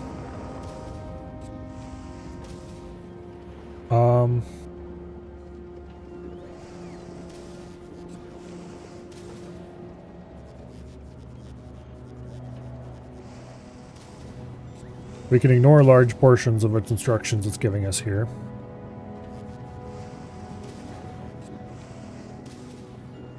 Or at least I'm going to. We need 14.5 machines assembling red circuits and the same number assembling green. 14.4 actually. But it's not using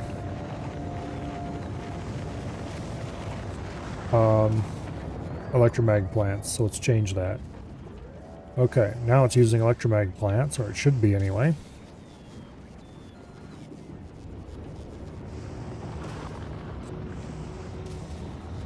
Also, it's not using foundries. Fix that too. Okay, much better. Now, we need 4 machines producing advanced circuits and 3.8 producing electronic circuits.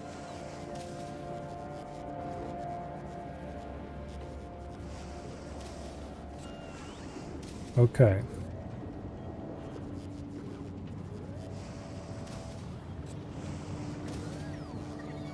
.3 machines producing copper cable total. 1.1 machine producing iron plate. I mean 1.4 machines producing plastic. I'm not going to bother paying any attention to any of the oil products because we can just pull them out of our current refinery that's not doing much.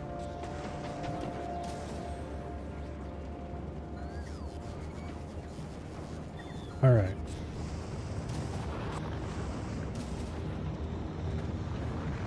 Yeah. Where am I going to build this is the question. Not here, obviously. But not too far away from here. Equally, obviously.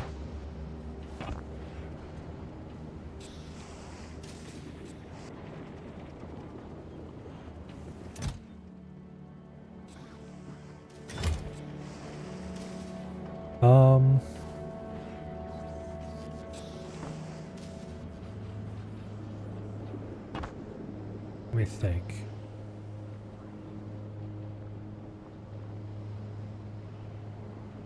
Let's put it in here, I think. Let's bomb out some flat space.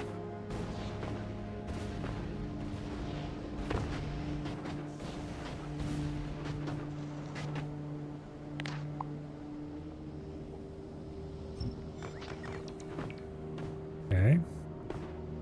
And then we'll see what we can cram into this area without creating too much disruption.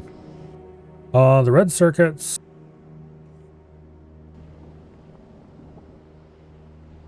I was going to say let's just use these red circuits, but I don't think that's going to be enough.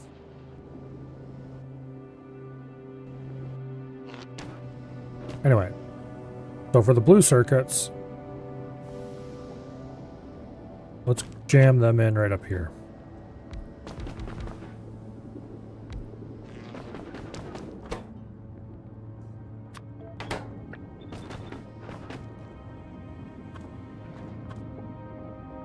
Okay.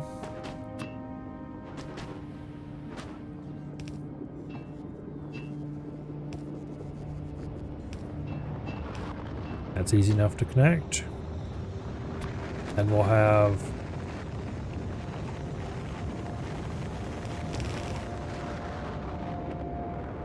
okay, we got a bit of a problem. This is going to take 0.6 of a belt of green circuits. Which means we can't do the green circuits and the reds on the same belt.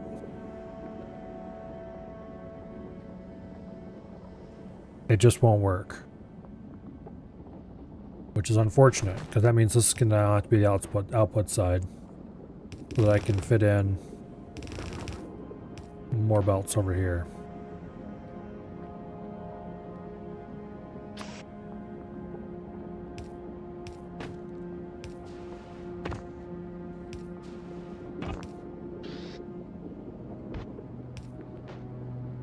Okay.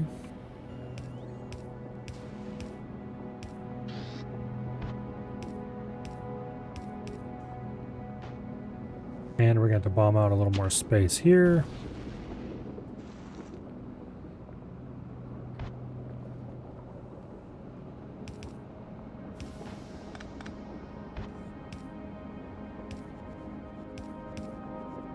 Okay.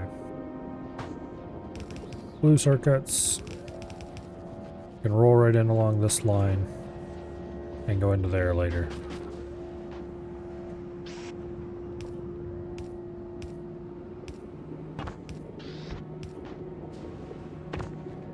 All right.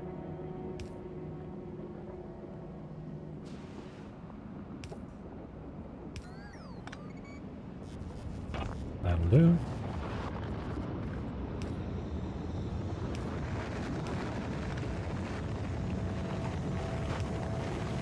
Okay, now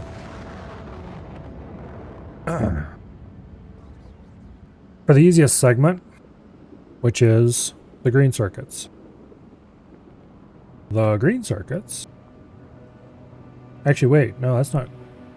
I'm wrong about this. Where I was saying that I won't be able to fit the. We need exactly half a belt of green circuits for the blue circuit assembly. The other 1/10 of a belt goes into the red circuits. So this will work just fine.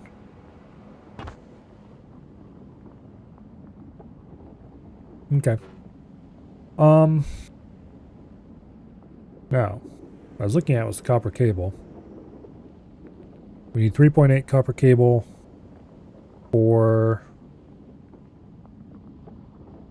the greens and 0.5 for the reds. Okay.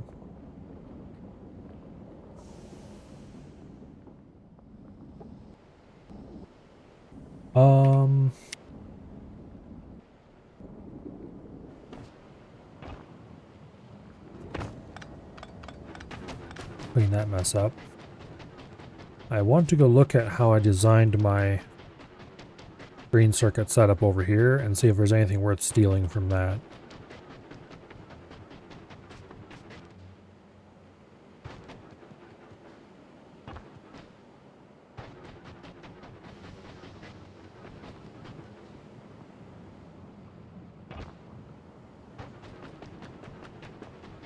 Okay.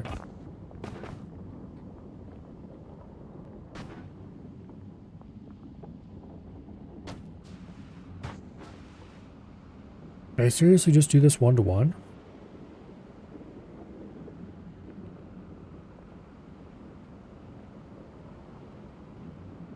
Yeah, I did.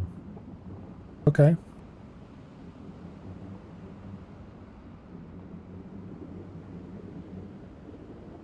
Yeah, I used a single basic speed module in each one of the iron.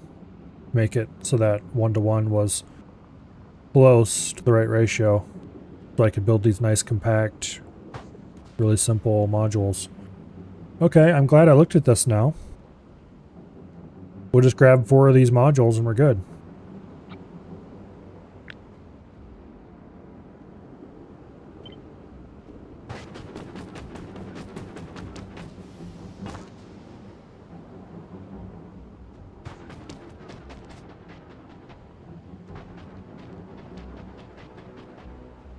This is going to save me a bunch of design work. And I'll have a better design at the end of it. I do need 4 speed modules though.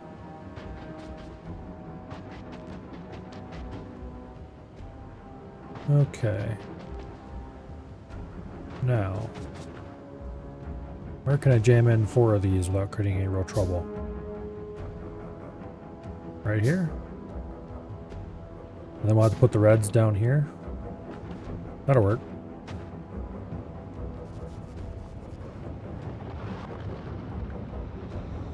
Horizontal flip.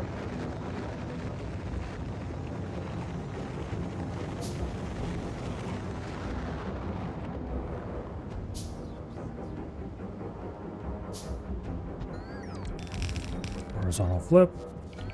And it doesn't quite fit. Alright, well, we can do it if we put it down there.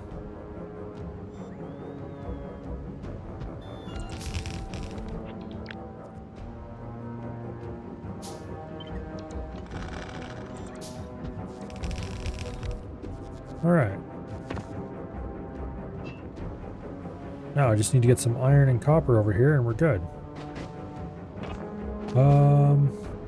Well, there's iron. That's not too far away and too hard to reach.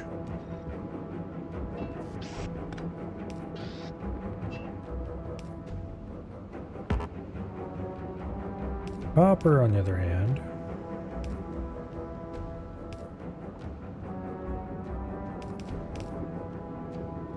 Copper might be a different story.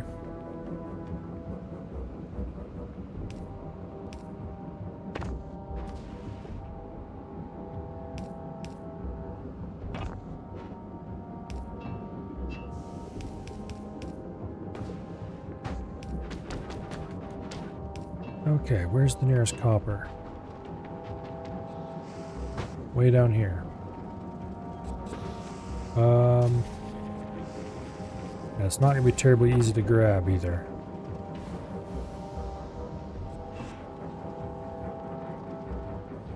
Okay. More pipe core! Yay!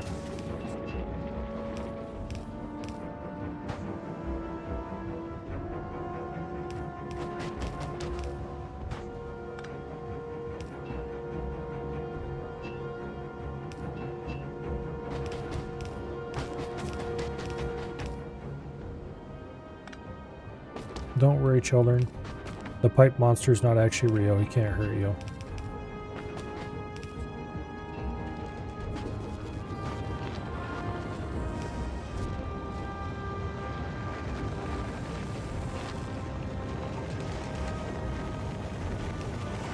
Okay, now that gets us a good amount of these.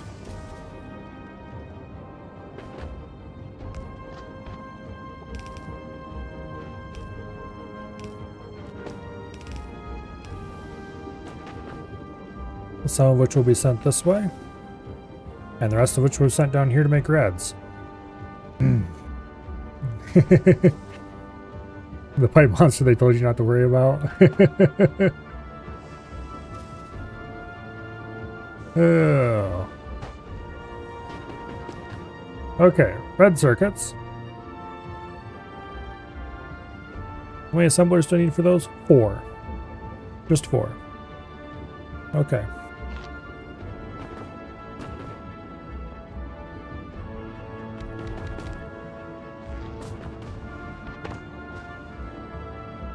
We'll discharge right here.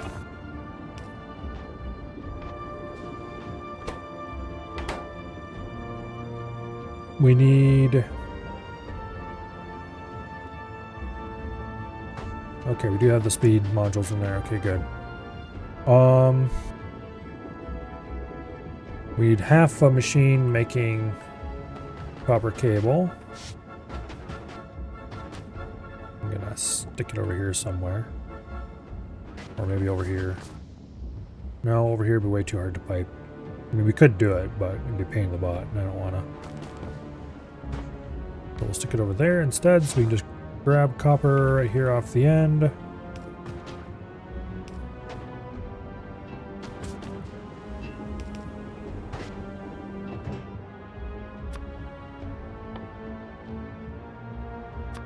Fast copper cable.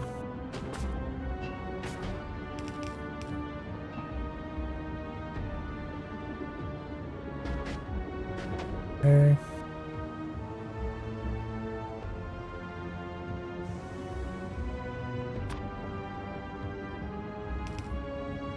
How much copper cable is this? 0.2 about? Okay, so we don't need to worry about anything special.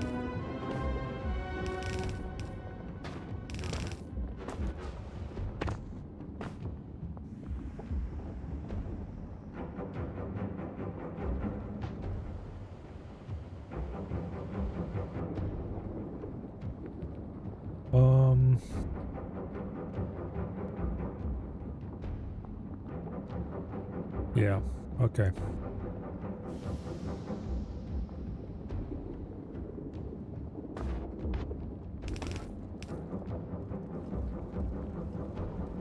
Now,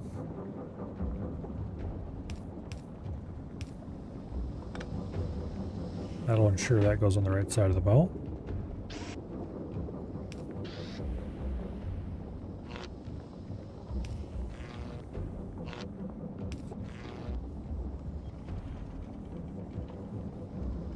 Okay.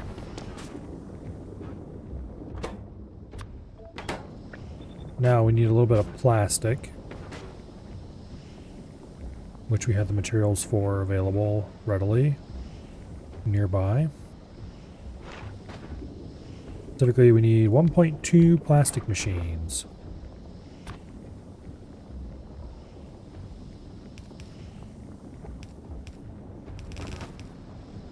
Which shouldn't be particularly difficult to get at all.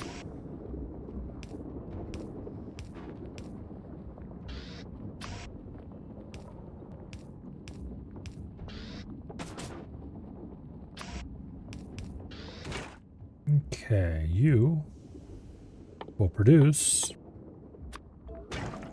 plastic.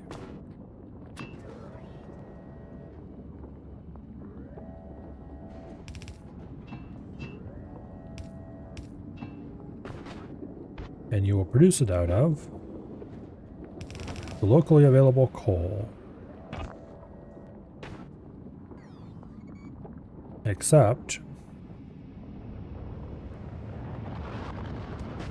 well, first of all, I'm out of belt. Not a huge problem. Easily solved.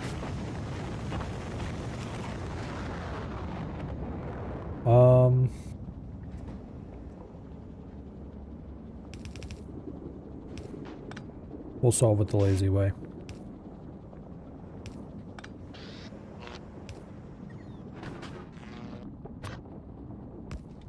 After all, this whole build is pretty much the lazy way.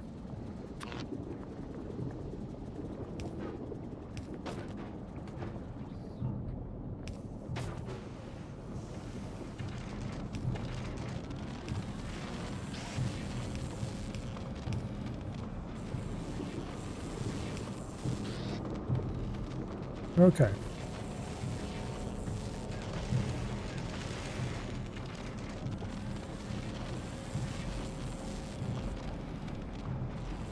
That's working great.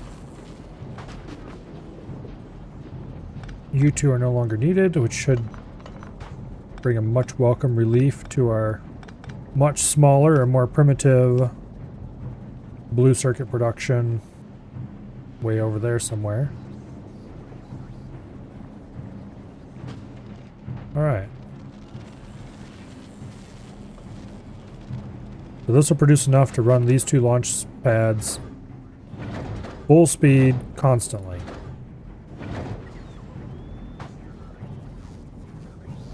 Now, let's change the item from processing unit to low density structure. Check to make sure this all looks sane. It does. Mostly. We're going to need 2.5 machines making plastic and 3.8 making the low density structure. Okay.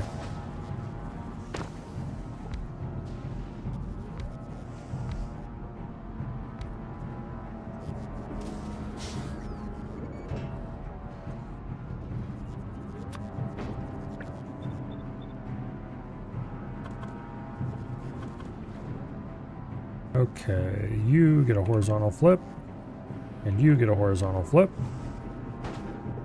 And then we'll bring the copper in from this side.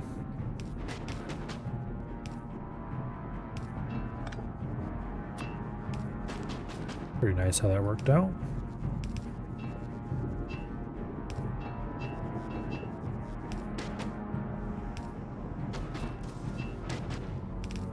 Okay.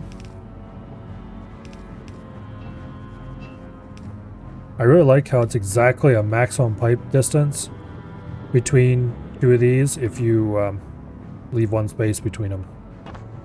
And then that way you can do fun things like run power poles between them without many worries. Okay. Now we just need to feed this plastic and suck out... Okay, how many plastic machines do I need? 3. Okay.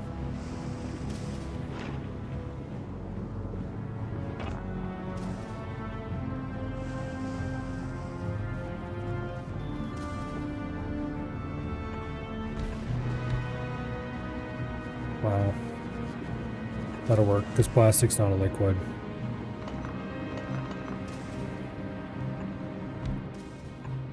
But we'll do this instead.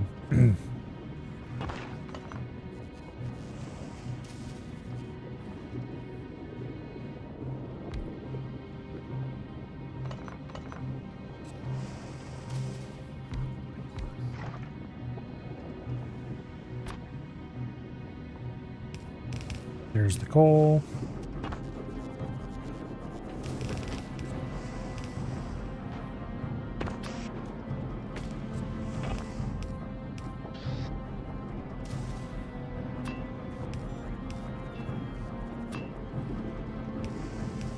Here's pet gas.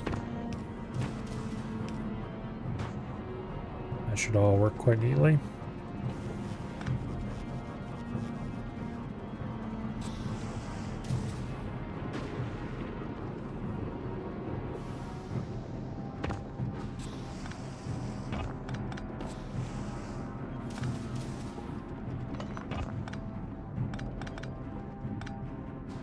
Okay.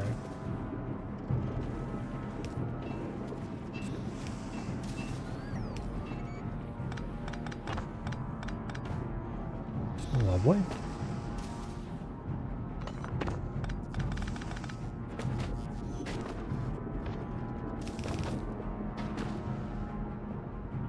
Okay, now.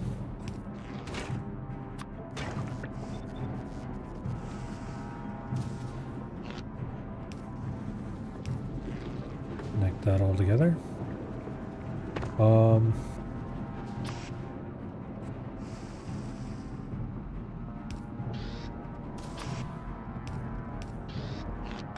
you get out of the way.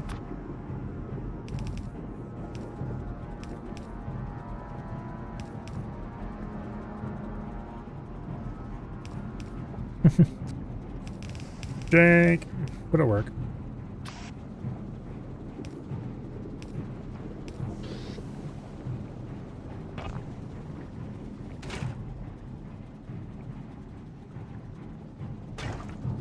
Alright, it'll work.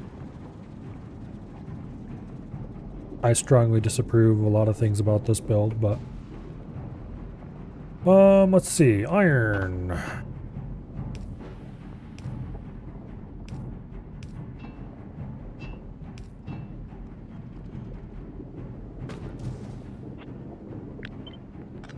Move that down there. Looks a little less dumb that way. Not that looks is a particularly important factor in how you design things, but... Oh, this needs to go a little farther. Not sure I missed that machine. And we're out of inserters.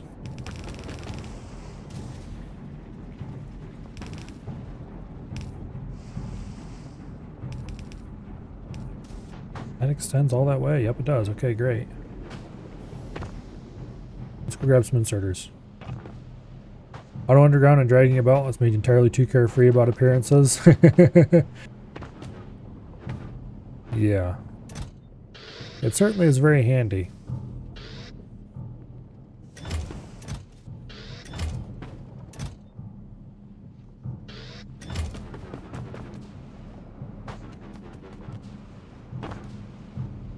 And it's definitely a contributor to belt gore.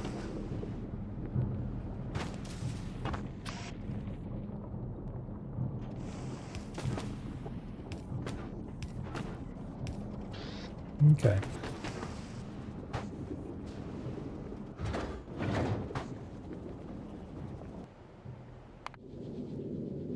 Looks like these are done launching.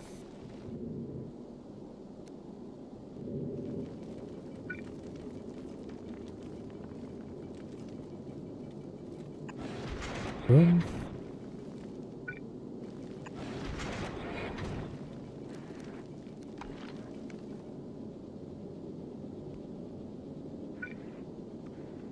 Okay.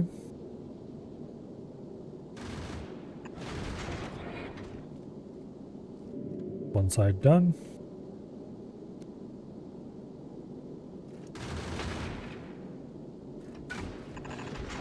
Yeah, it is important to leave that alone. That's not the part we need to remove.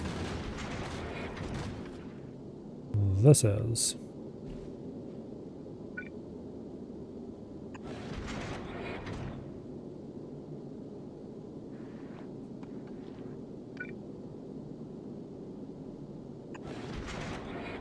Okay.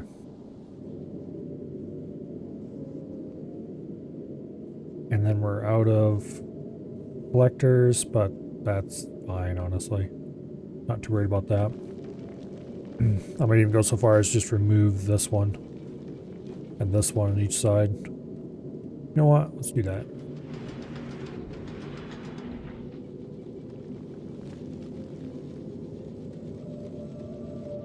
We'll leave the center ones a bit too close together, but that's fine.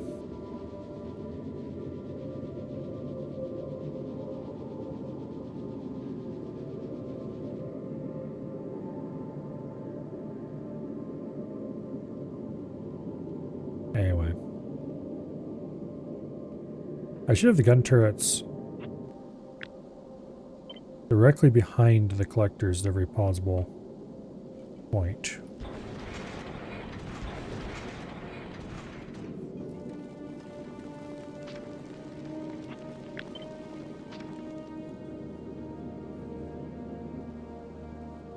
And this one should be shifted that way, but this is in the way.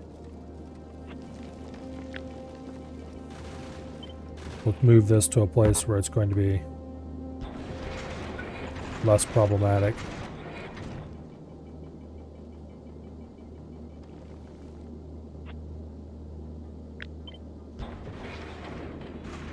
There.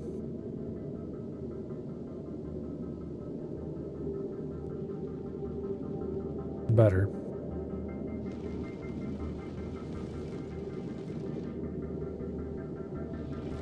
Obviously this mess has been in the way for doing the same up there, but oh well.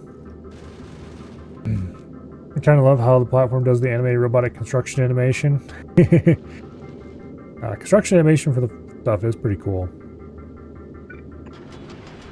Just very simple. But also cool. Okay, I'm gonna go ahead and change this. Orient it a bit differently. And that'll give us tons of space to build our glorious, amazing space science. I almost stopped and went, how should I change this to fit the power poles in? And then went, oh wait, we're on a space platform. We don't need that. Okay. We need 3 input materials.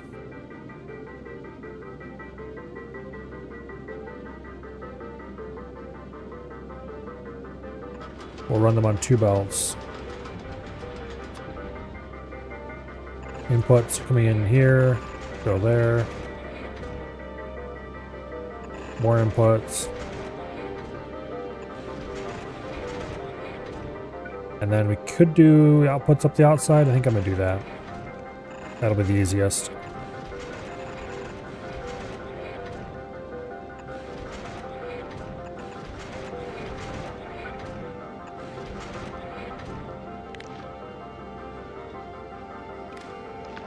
Okay. So this needs to be enabled and disabled if space science is under, let's store 400.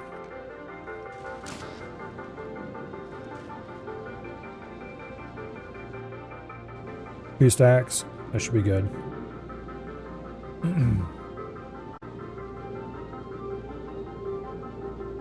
Okay.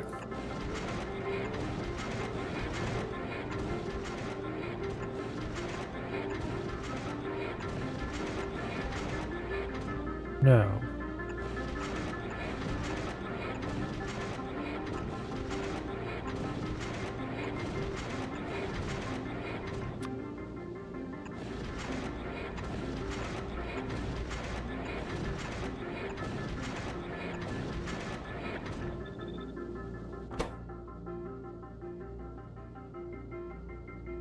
It does consume more iron plates and everything else, but with a 15-second crafting time. Actually, wait, I didn't even do a full standard unit for these things. I only did 10 machines, I think. Yeah. Well, I kind of doubt we'll need much more than this anyway. If we do, we'll fix it then. Okay, so these guys need plates, ice, and carbon.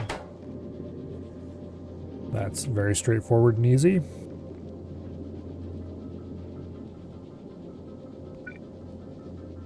We just need to filter out ice and carbon. And we might as well do that as close to here as we can. I'm probably going to move this down to make room for it while I'm at it.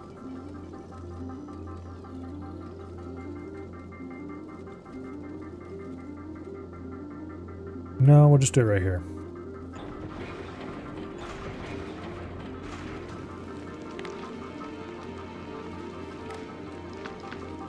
We set the bridge past that to make it remain sane. And then you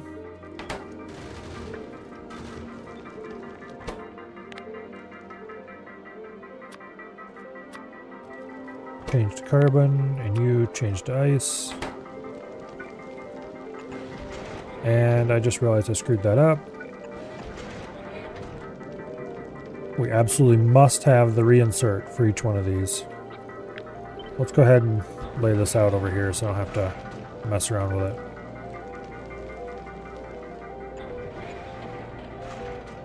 Okay. You.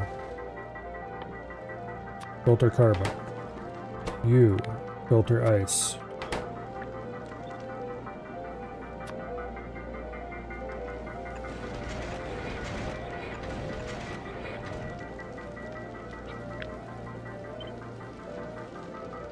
Okay.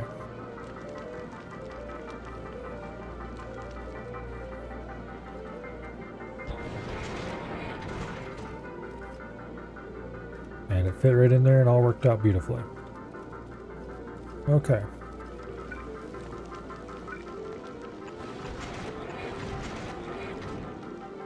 Now,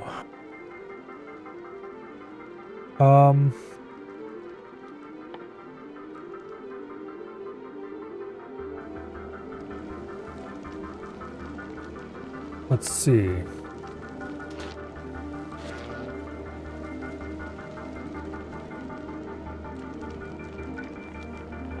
We're going to have to do some recirculating for this. But I can do that very easily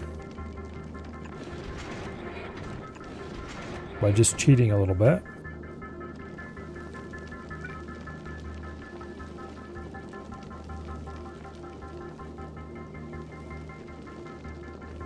Let's see.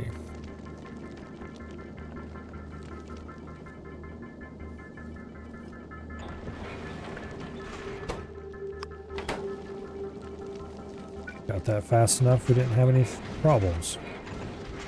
There, we just reinsert them right like that.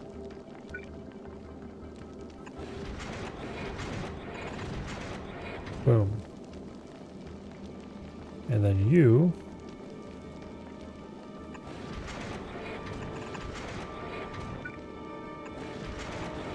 don't do that. That screws things up. I should have placed that manually. Let's see, that place on the outside of the belt. Just the place on the outside of the belt. That'll get the inside of the belt. Boom. Beautiful.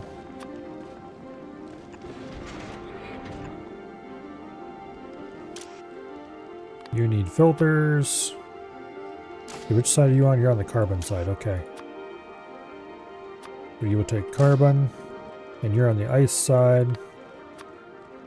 So you will take ice.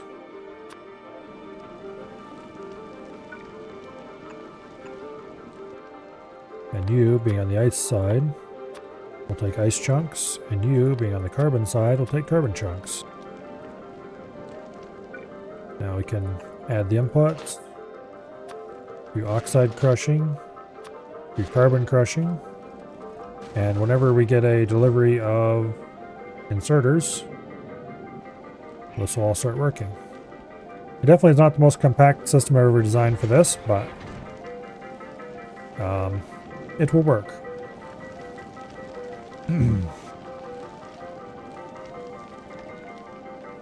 I could put this down one farther and it would be more efficient, yeah. But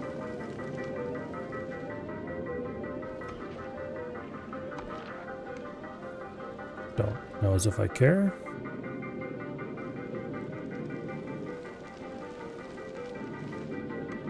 During the brief disruption, it looks like it disposed of a lot of our asteroids somehow. This must have been working overtime. So we've lost most of our saved up asteroids, but that will change slowly.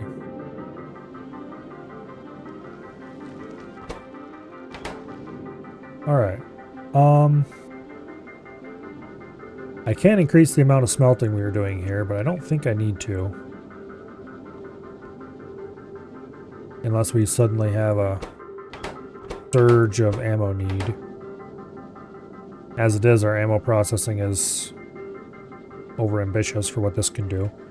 But just in case, I will pull the required iron off this way. And we should get space science.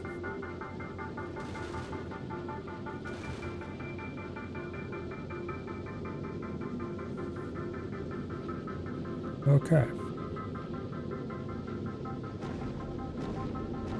It immediately gets dropped to the ground because there's already a request in for it. I believe. Let's go make sure everything's set up properly over here.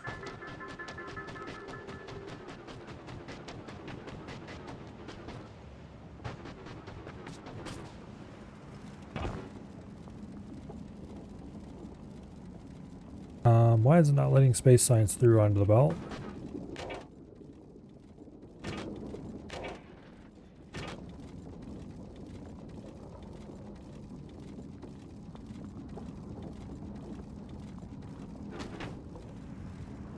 Oh, because total belt science is too high. Okay.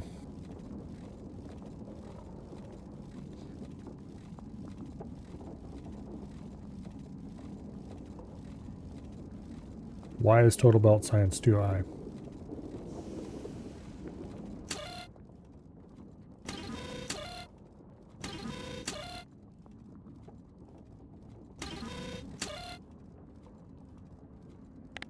I'm going to change this to 6. That'll give us a little bit more breathing room. But that really means that total belt science is too high.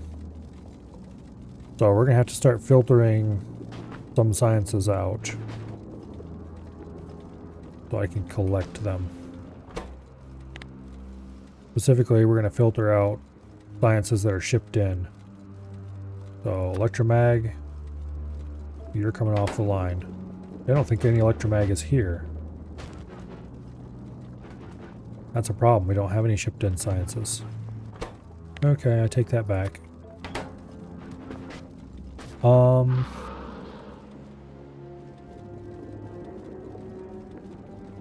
We need to start a research that uses sciences we have on location, I guess. Which there should be plenty of those. We'll do low density structure productivity.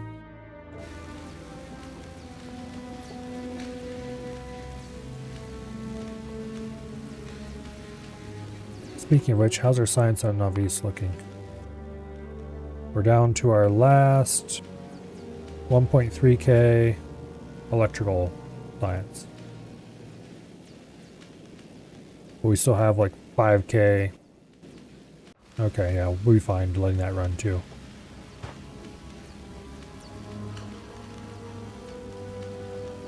Okay, so over time, this should create the room we need for space science. And we should end up with a sparser belt.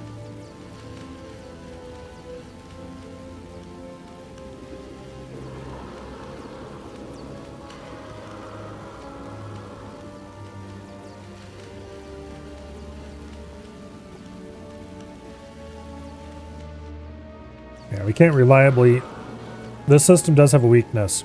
We cannot reliably feed onto the belt unless we are consuming from the belt at the same time.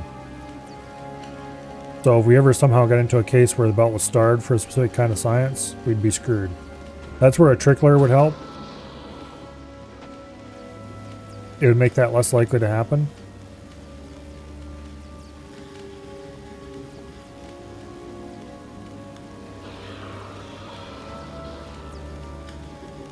I don't think I need a trickler though.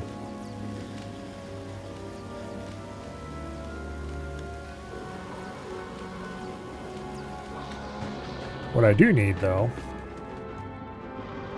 and I should have thought of this before, but alas I didn't.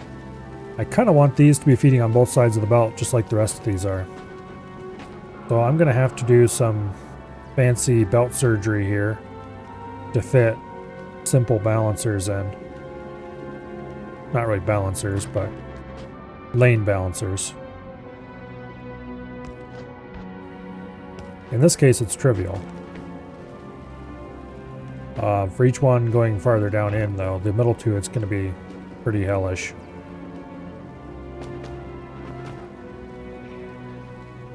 This one, trivial. Well, technically all of them are trivial if they weren't packed so tight together.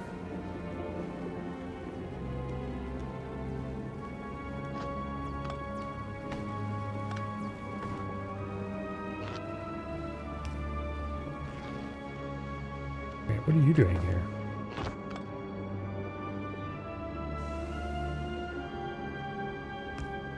Why were you not connected to that?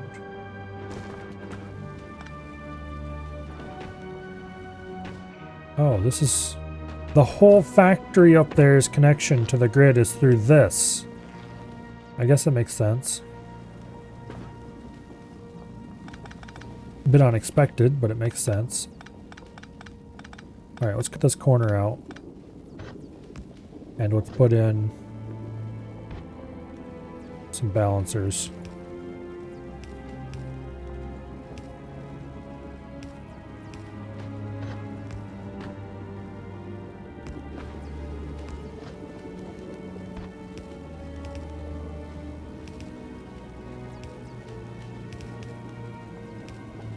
Alright, that wasn't as bad as I thought it would be.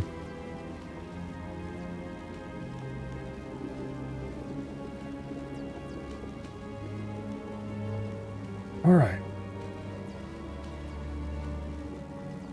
Big miners make productivity absurd. This 1.7 million patch is worth like 5 million tungsten.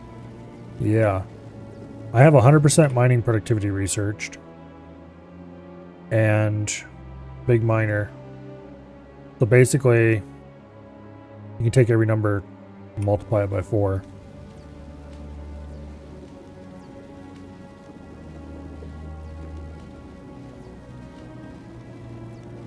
I think that's how that would work out.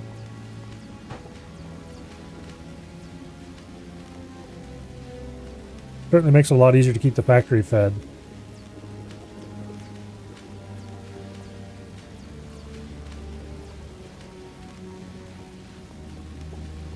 Yeah, I'm pretty sure that this thing here is the only thing that's making sure that this continues to rotate when the science is off. Because there's always room inside this due to the nature of how it's designed. Unless this is completely blocked. And this can't be blocked as long as this is consuming. As long as these two, as long as it's flowing between the two, this will never fill all the way. And therefore the belt won't stop rotating. So not only is this helping mix everything up really well, but it's also making sure that the belt never stops. Which is what's keeping it from deadlocking.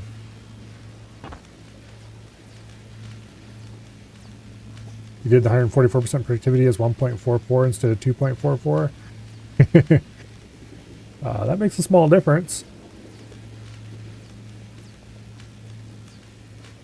Speeding the top lane, you can kick the top one down a block since they cleared the underground blocking the bottom lane. You know, you're right. And I had thought of that. Not that, but I had thought that, oh yeah, I should kick it down so it matches the rest. And I was like, no, because then we'll have to deal with side loading onto an underground belt. But in this case, it just works. Yeah.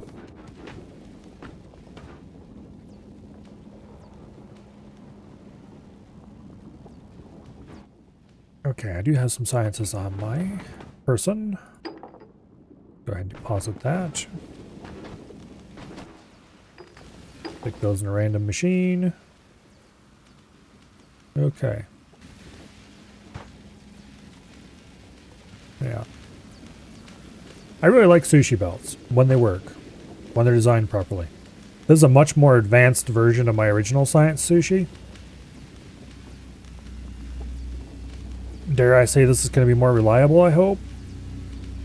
If I put tricklers on this, it would definitely be more reliable. Can I move this up farther? No. Okay. I'm tempted to move all these up one tile. Because if I did, then I'd have another straight tile feeding into here. And that'd make setting up a trickler slightly easier.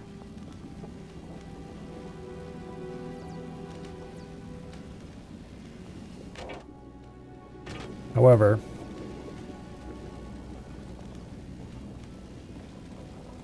I think I'd actually need 2 straight tiles because I can't quite...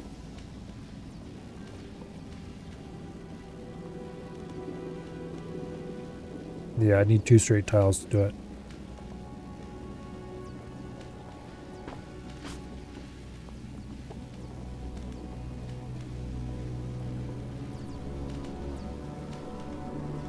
So the only problem that having the trickler versus not having the trickler would solve is the initial inrush taking a little while to filter through. That's not really a problem.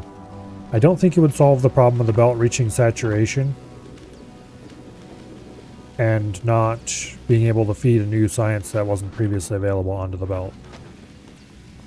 Because the belt will always seek saturation as it's currently set up.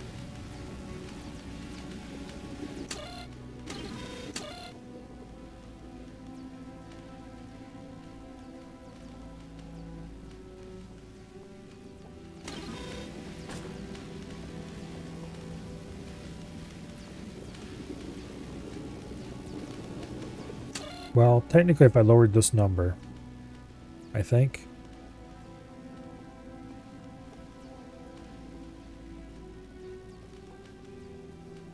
Yeah. If I lowered this number, it'd be less likely to. Let's lower this to 12.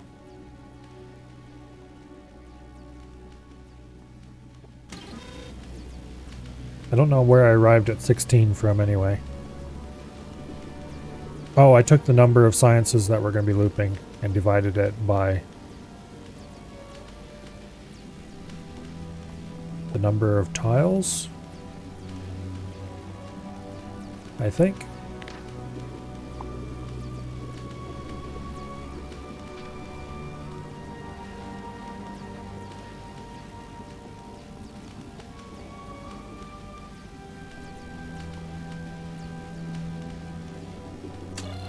Something like that. We have 26 belts. 26 times 8. Here, let's run some math here.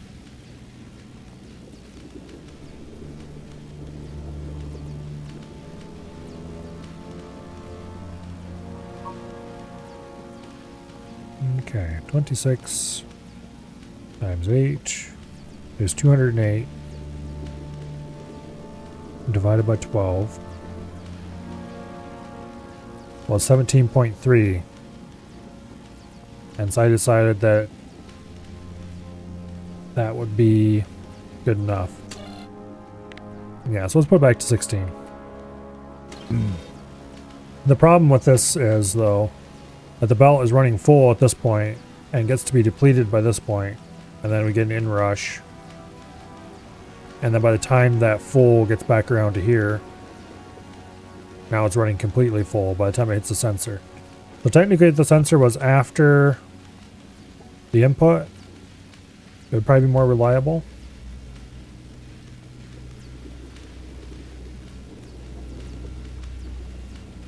I think.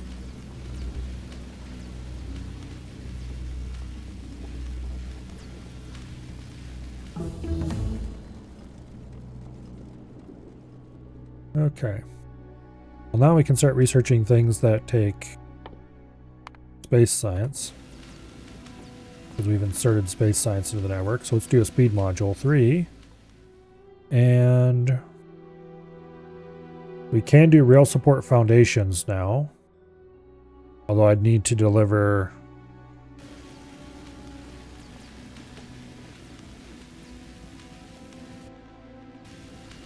that other purple science. The Away We Go doesn't happen to have any in storage, does it? No. Okay, so we could send this to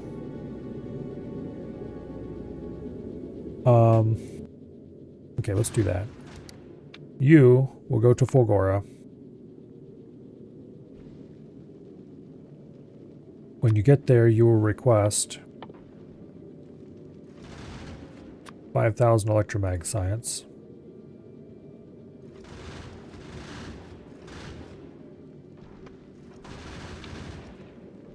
When all requests are satisfied, you will then come back to Vulcanus.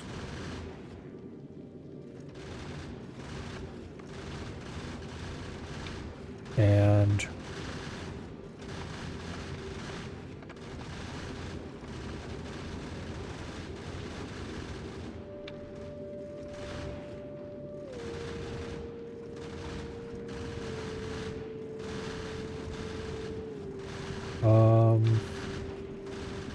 circuit condition.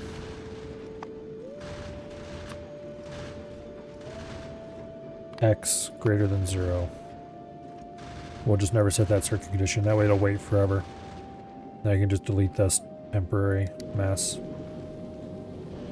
It should have enough stuff on board to get to Bulgora and do the thing. I really need to rebuild this whole thing completely. I like some stuff about how compact it is, but I also really like what I did for asteroid processing here.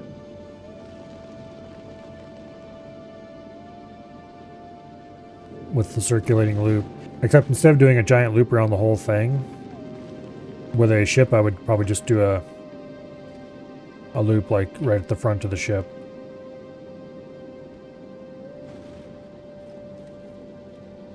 And then I would bring the loop back where I'm going to process it and back up to the front through the turret line. So I could put the processing in here somewhere. Apparently ship speed is really a function of the width of the ship and not how many engines you have on it. Which seems very strange, but we might get one of the weird ones that squeaks through. Nope, not quite. Almost. Okay. They are just barely overlapping in the very middle there. I really should put an extra turret in, but...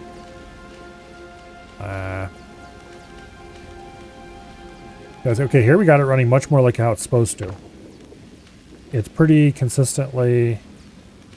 Well, now it's being filled, so the inrush is... But it's... sparse-ish. I think I need tricklers to make this work more reliably.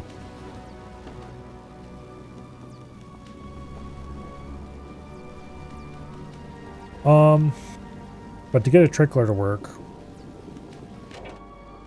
I really wish I could say red or green for each of these conditions. Because I'd like to have this read belt contents to the red wire, not the green wire.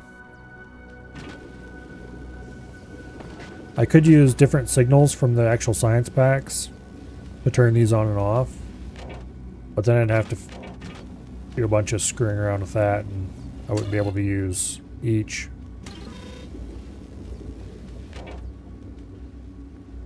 But if I could say only enable and disable on the value of green, and only output the contents to red, then we'd be a lot better off.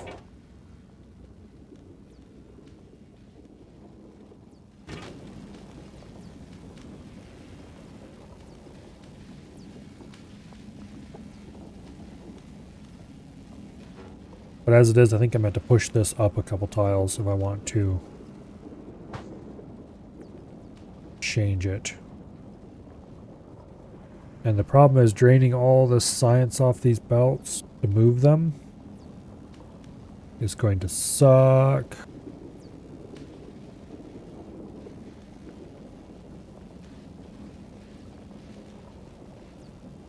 I pretty much have to move it up 2 tiles.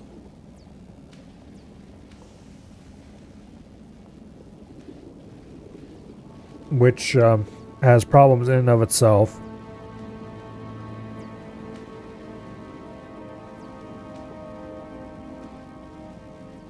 It will make this a little more reliable though, because it will feed science on more slowly.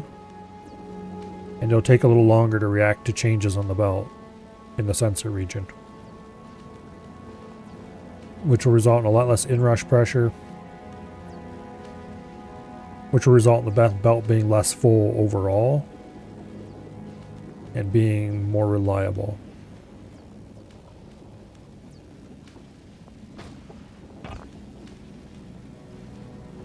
I don't really want to use a corner as a sensor because that gets weird. Then you don't have consistently 4 items per lane. You have like 2 items in the inner lane or something and way too many on the outer lane.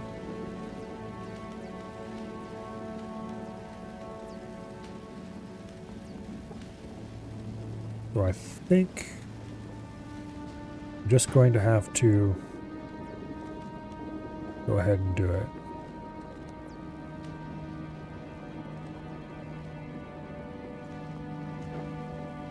We'll start cutting these off.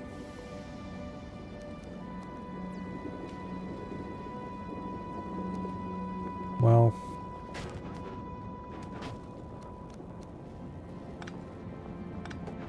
I'm just going to deal with science in my inventory. It won't be that bad.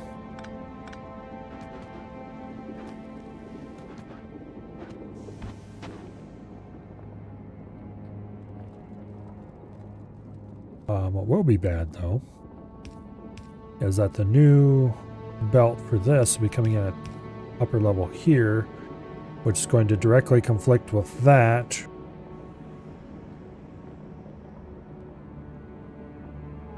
And then we're going to have to do some BS to get it around there. So maybe I don't want to do this.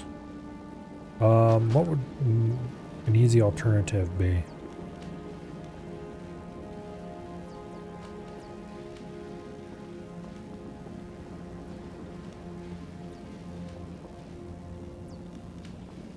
I don't think there is one.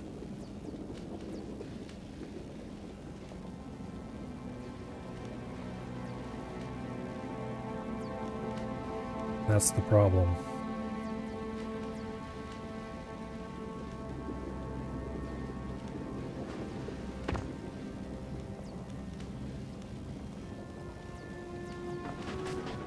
All right, well.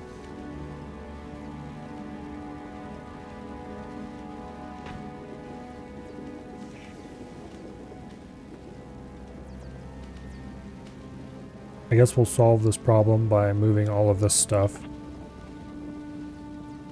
back.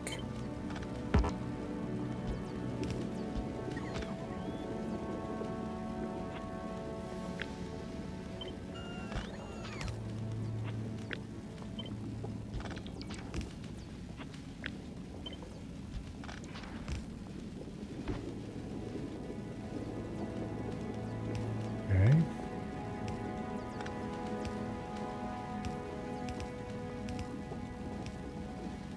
There we go.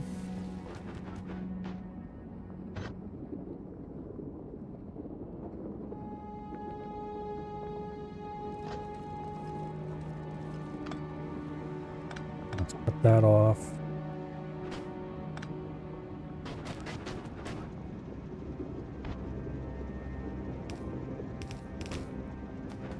Okay, and then you are going to have to come in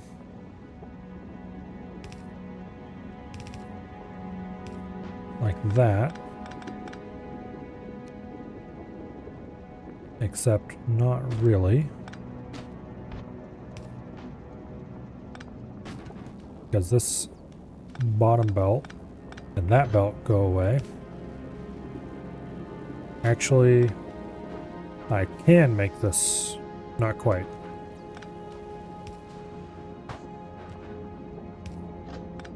Okay.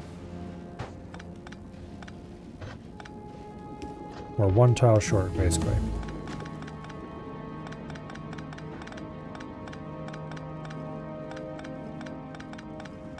Let's just let it sit there not researching anything for a bit.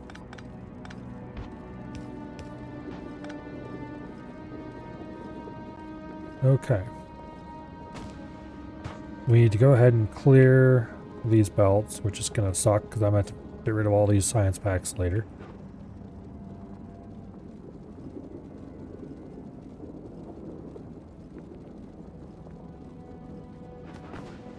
Okay, now.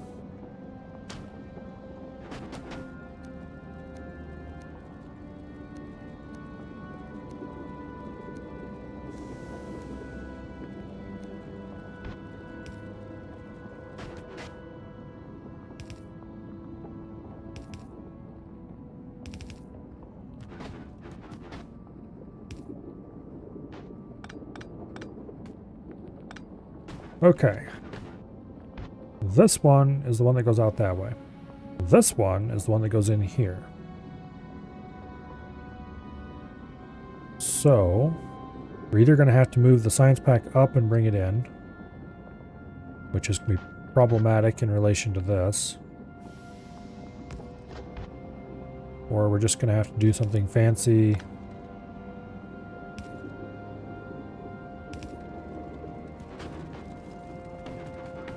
Okay.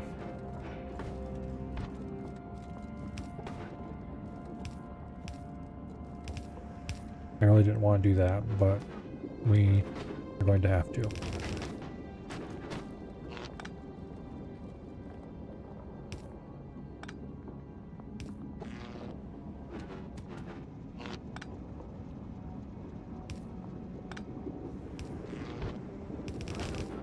Okay.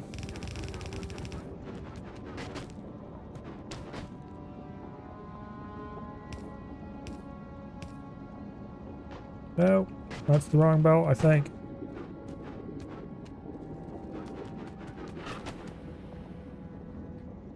Actually, no, that is the right belt. Is it? Red, green. Yeah, that is blue. Okay.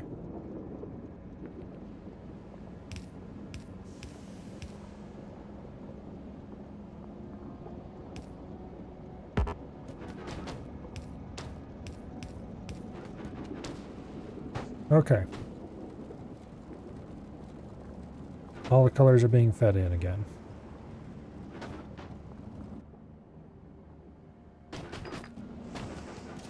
Let's go get rid of these science packs in the most expeditious manner possible.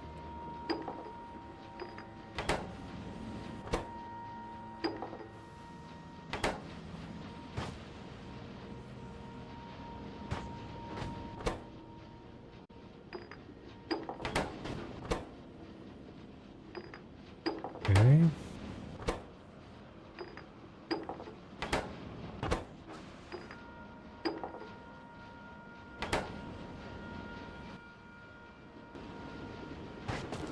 Last one of any real stack size is blue. The rest of these I'm just going to go dump in a random lab.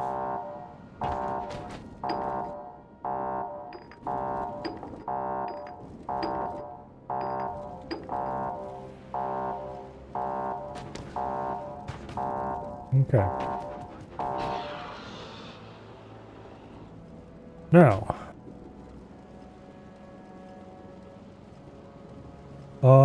Next thing's next. Trickler.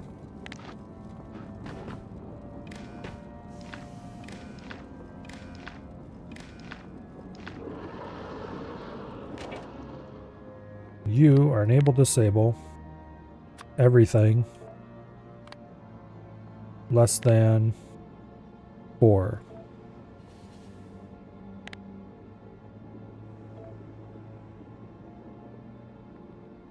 Let's do 2 actually. And you are read belt contents hold.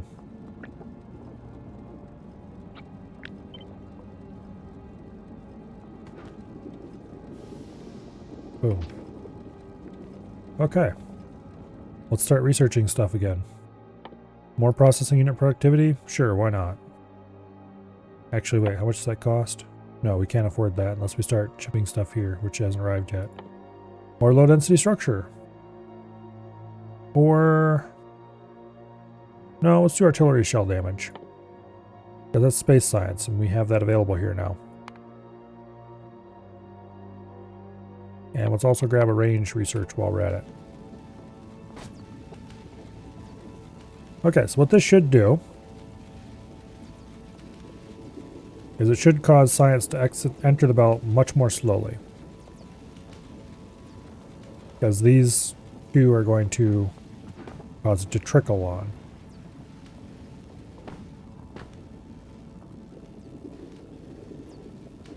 Which doesn't mean that we can't get overload problems, but it means they will happen much more slowly.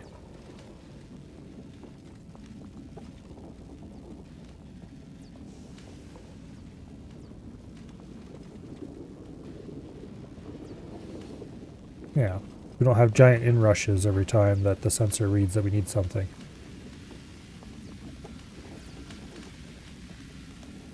And we could, if we wanted to, add this straight section and this straight section to the sensor region, and it would reduce that even more.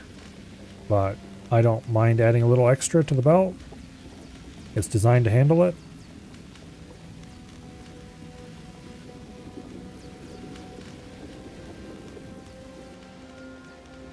Because we'll make the belt run a little sparser.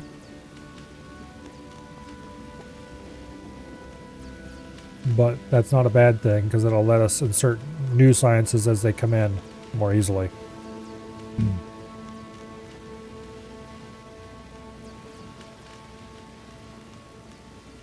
Okay. Meanwhile, how is the Away We Go doing? It is currently loading sciences. It's got 4K of the requested 5K on board. Bulgora, how are you guys doing?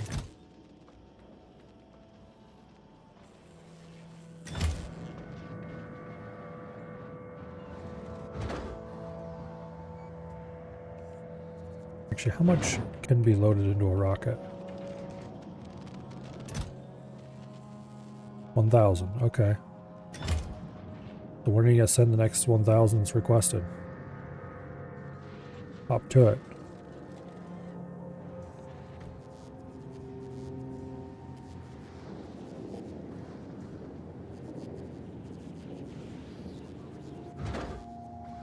What are they waiting for?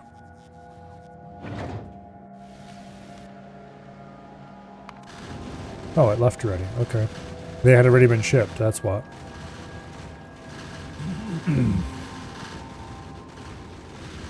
Okay. Fuel is done. As in we're out of fuel. So we're running on what we can produce and as we move. Which is fine, because that doesn't actually seem to change the speed very much. What it does change is the engine efficiency. Now, apparently they're more efficient if you starve them a little bit. Which is odd. We probably do go a little slower. I'm more worried about our inability to produce enough ammo.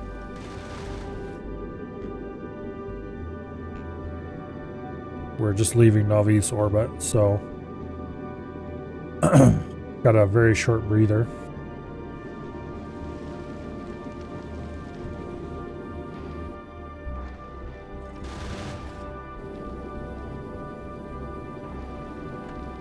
I definitely want to build a more advanced spaceship. Probably not before I go to the organic planet, but at some time in the not too distant future, I want to tear this apart and rebuild it. Hunter Biden was just pardoned? Oh, well. That's not unexpected, honestly.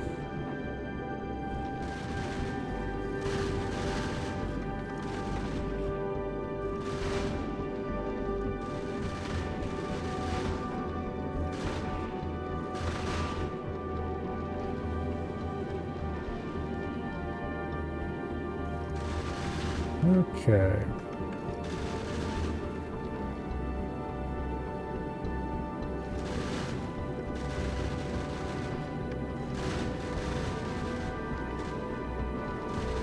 Show Shrimp?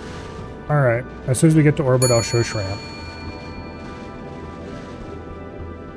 We're not too far off. Actually, you know what? Boom. There's nothing interesting going on right now anyway. The gun turrets aren't going to run out of ammo before we get there. At least not too many of them to cause problems.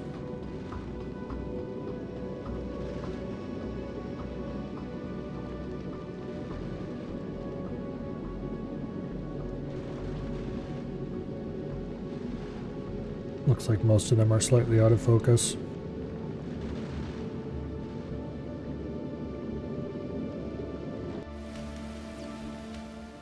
Oh.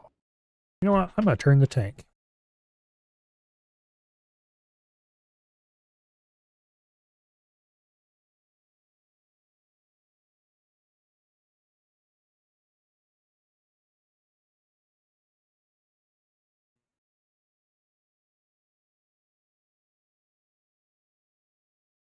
There.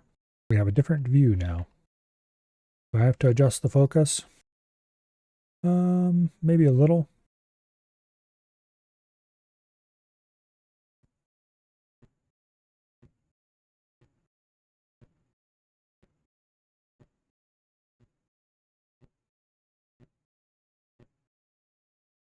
Yeah, that's fine.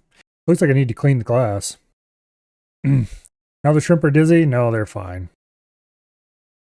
I definitely need to clean that glass, though. It's getting algae growing on it.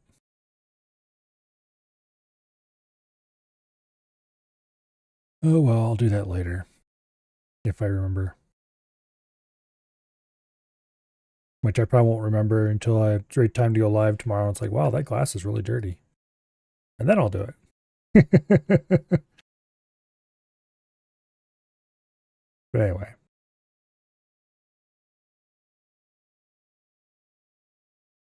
I pulled a whole bunch of algae out of there, like the macroalgae, and threw it away a little while ago. There's still a bunch in there, but less than there was.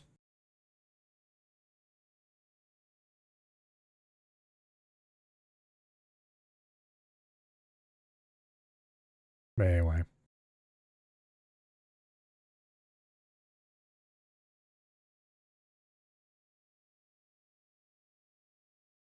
You know, you should get your own shrimp tank. It's very easy to set up, and it's very low maintenance once it is set up. And you don't need to do a large 5-gallon one like I have. You can do a much smaller one. There's a lot of people who keep these things in like half-gallon jars. That's a bit small. I think like a 2-gallon or a 3-gallon would be not too bad.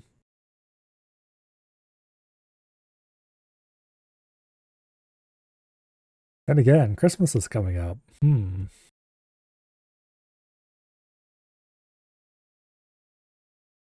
few purchases on eBay sent to the right address, and I'm sure Mom would be very happy.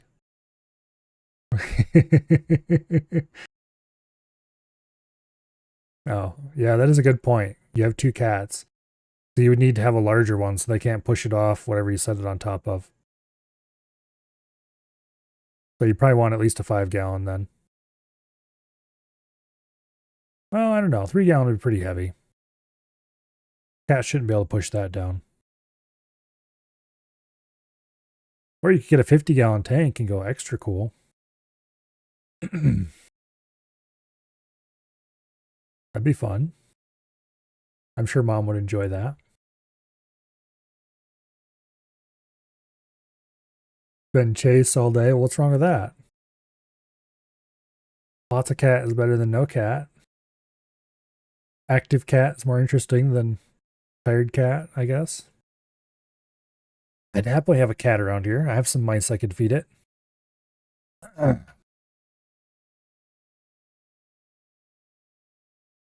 Sadly, no cat because other people who spend time here are allergic. But anyway. But yeah, you could add shrimp to your cat. And you could have 2 pets. One we sent home with me? I kind of doubt it. I highly doubt Mom would give up any of her cat now that she's managed to get one.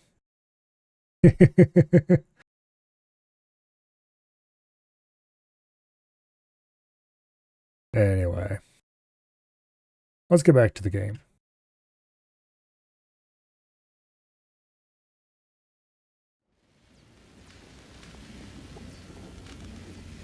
Let's see.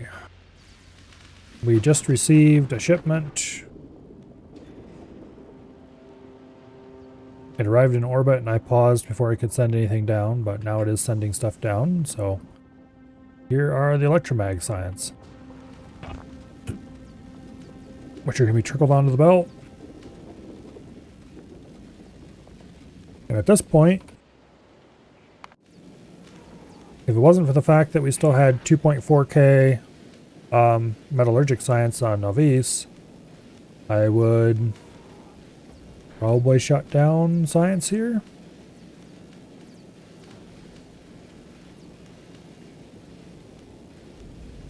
I'd like to drain those down to only a few hundred of each pack left, each pack type left, before I shut it down.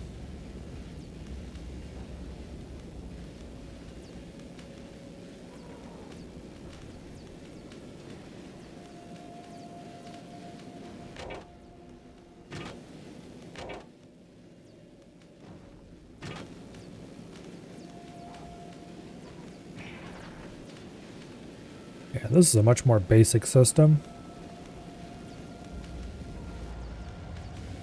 It's not that great, honestly. It works.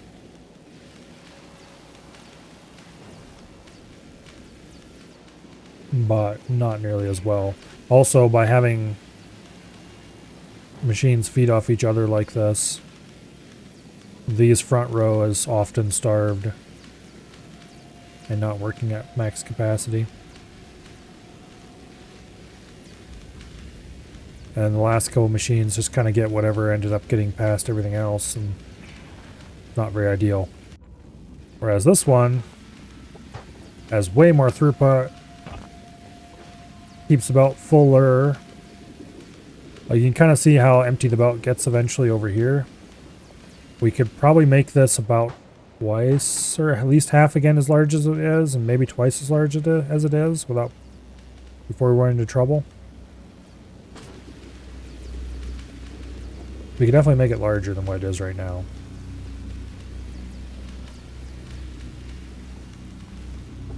However, I don't think there's a reason to do that yet, because we're going to have to redesign the loop anyway when we get the new science labs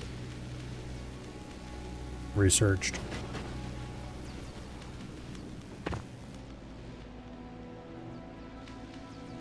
Anyway. Speaking of new science labs researched, I think we're ready to go. Except for, loading the rocket, or loading the ship up and actually going. Okay, so you are empty now.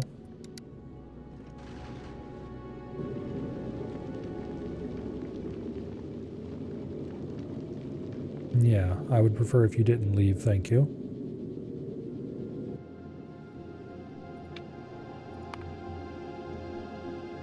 Okay, there we go. Now,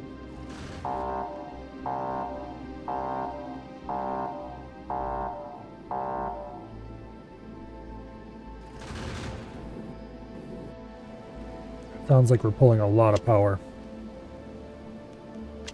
Let's, yep, we're pretty much bottoming the grid out now that the science is running. We're not quite hitting bottom on the accumulators, though. So we probably don't need to increase the size of the grid as long as we don't build anything else here. Which I'm not planning to. Alright. So we have turrets up here, that's fine. We don't have ammo, which is less fine. Destroyer capsules, it's great. We got combinators, solar panels, accumulators. Not very many of each, though.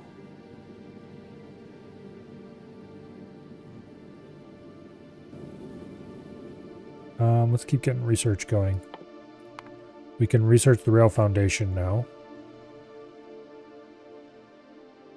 And we can also, you should be able to research electric weapon damage, which will make the discharge defense better.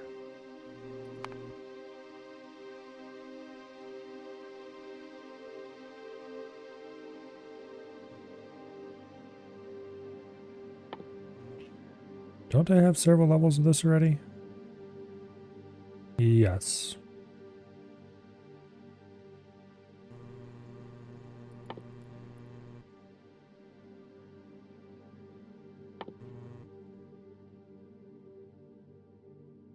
Laser weapon damage is tempting.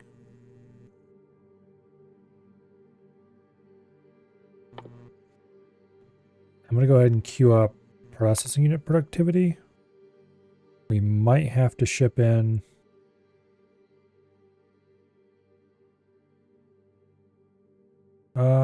between what we have on Navis and what we have here, we shouldn't have to ship in any electromag science to research that again.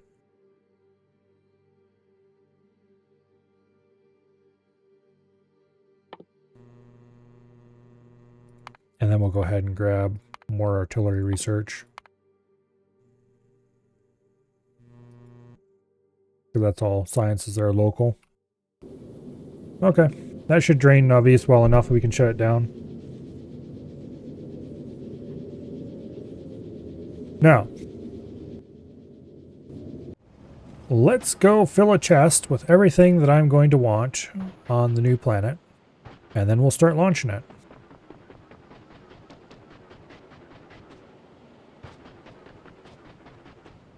Or rather, what I'm going to do, I'm going to dump my inventory into a couple of chests. Thief. I need a steel chest. Is there some steel around here I can grab?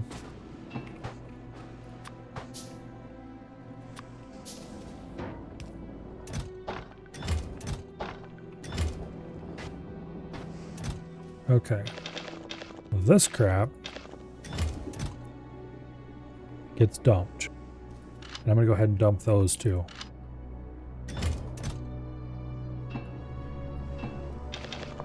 The various tungsten, other random raw materials.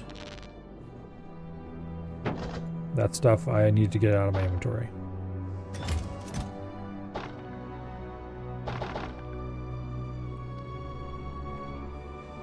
Okay.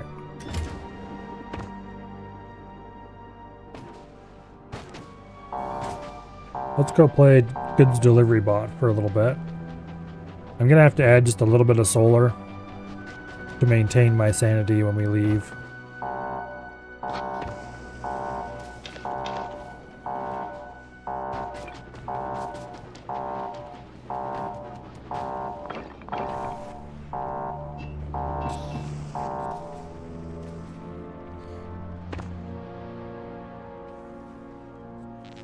Okay, who's consuming batteries? That's over here. And then the flying robot frames. I should actually keep those on me because I'm going to need them.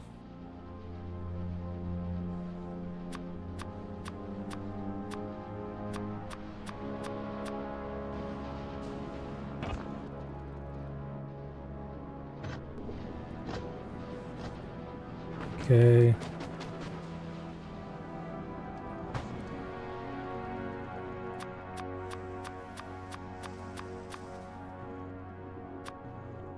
There we go.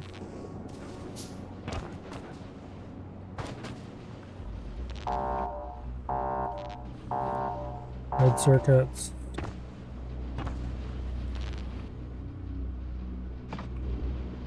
Plastic.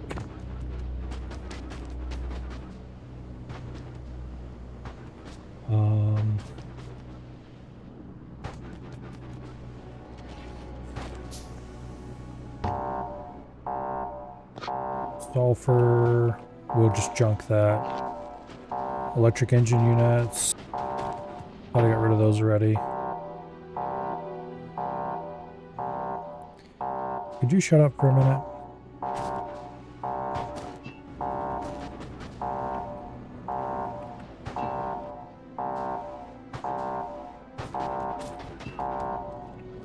Alright.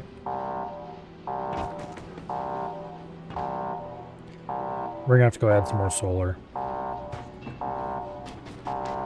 We're running the science a little too hard to not.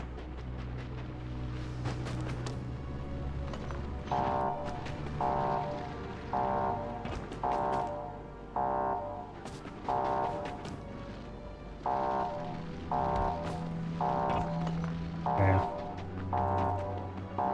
Okay.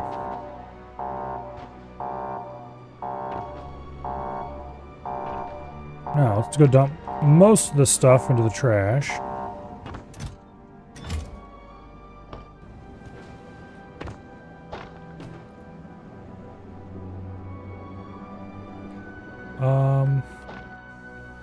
I don't need refined concrete for much.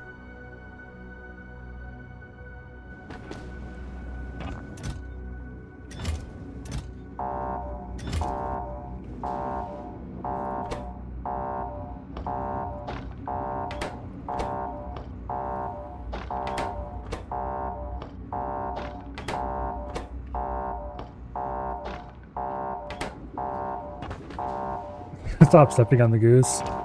I'm not stepping on a goose.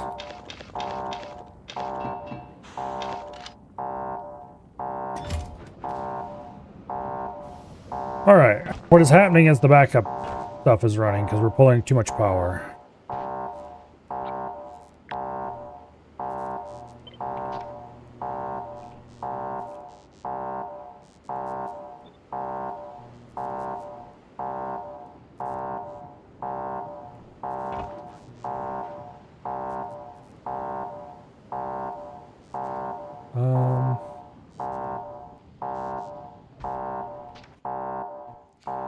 I don't have any substations, and that's a problem.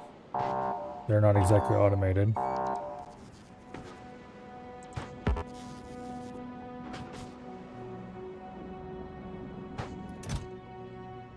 Because the only thing I use substations for is solar blocks.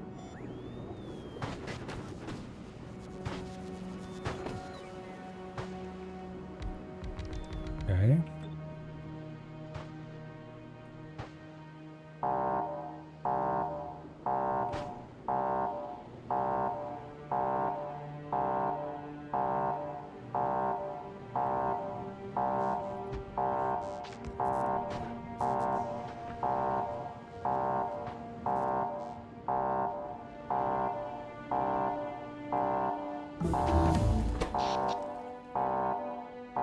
Wow.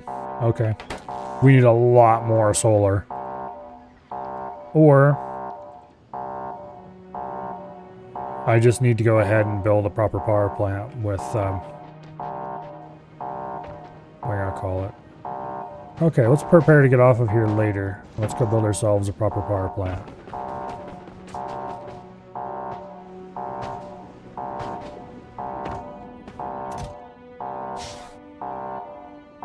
Okay, that should be plenty. Why do I even have a boiler?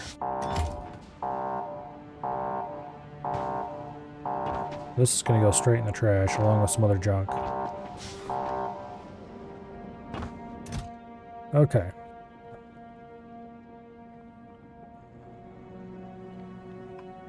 Those can get trashed. That can get trashed.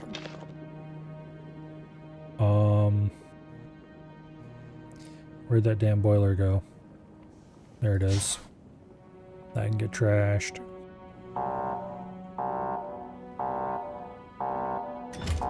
Okay.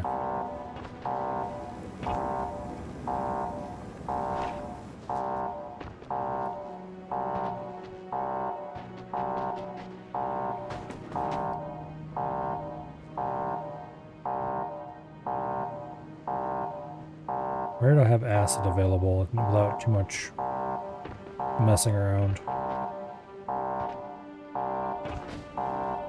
I think I've got some over here somewhere. Yeah, it's down there. I also need calcite, and that's right there, so.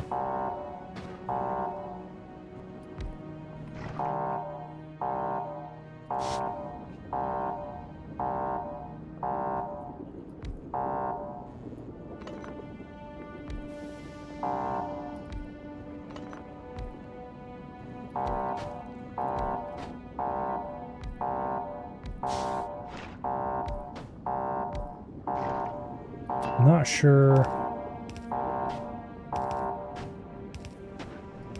how many turbines I want to run off each one of these.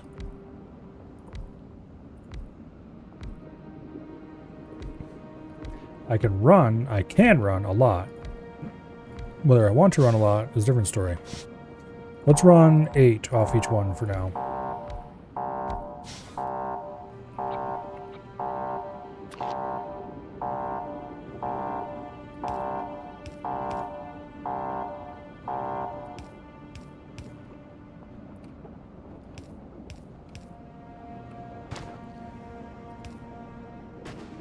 Okay.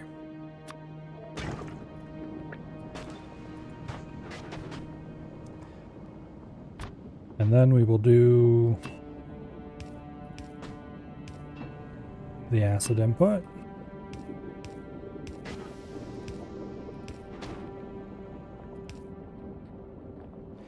I'm out of pipe. Let's go grab some.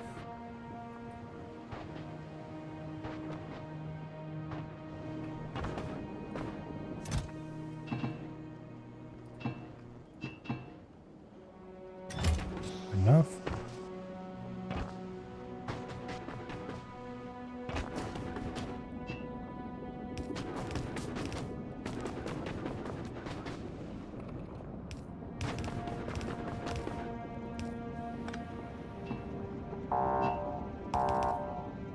Boom. And boom, acid's available.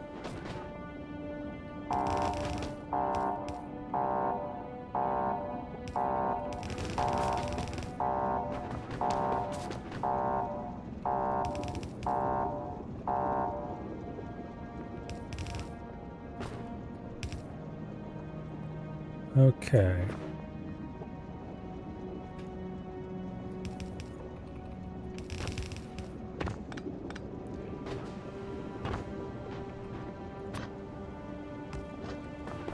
Now,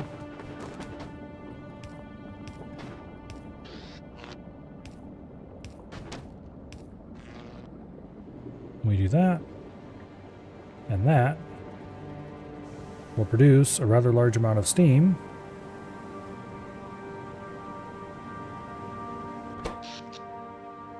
And we'll suddenly get a rather large amount of steam power. And it will only run when needed.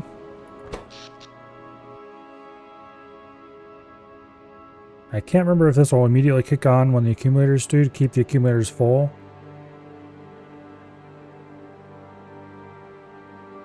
Or if it'll let the accumulator... No, letting the accumulators drain. But it's also running the steam at max output, so... Whether that's because accumulators can't meet the strain, or because the... Yeah, I'd rather hit the accumulators a little harder with this. So what we're going to be doing is rewiring.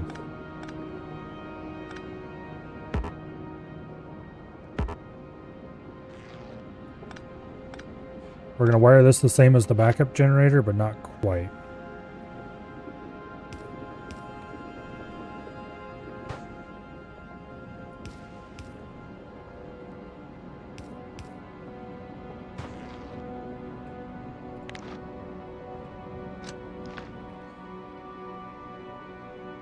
For one thing, we're not going to use the warning horn.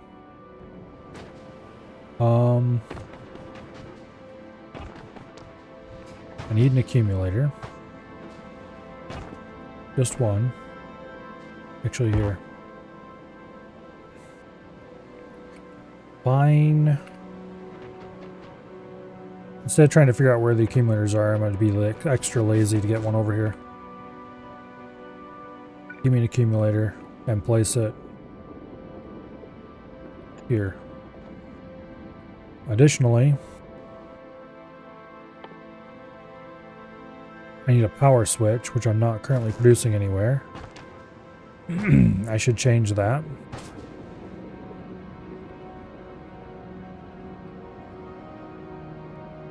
I don't have a free machine to make power switches.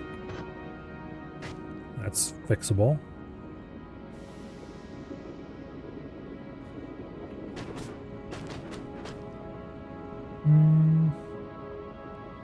Make them here across from the constant combinators.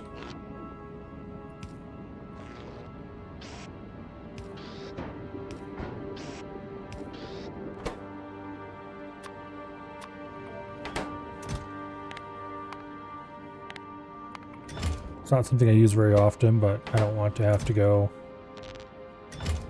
gather materials to make one when I need them.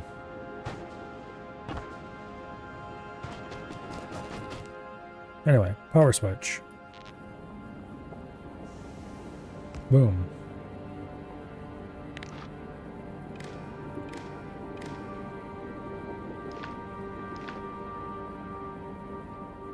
Okay, you.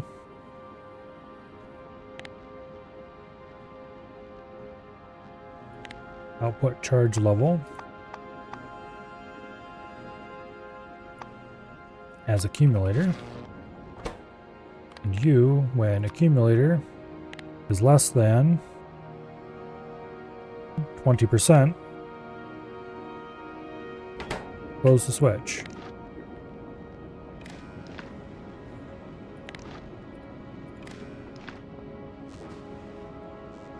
Now let's go check the backup generator. I want to set that to like 10% or something. I'm not sure what it's currently set to, but it's currently set to 10%. Awesome. Those will keep accumulators above 20% before the main generators kick on.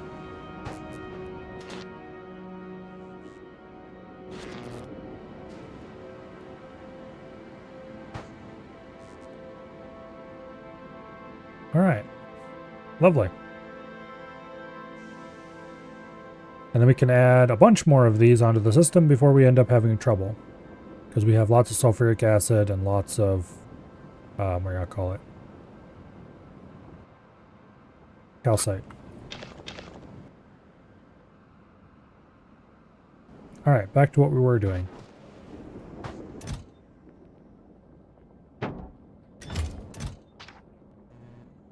Okay, things I want to launch.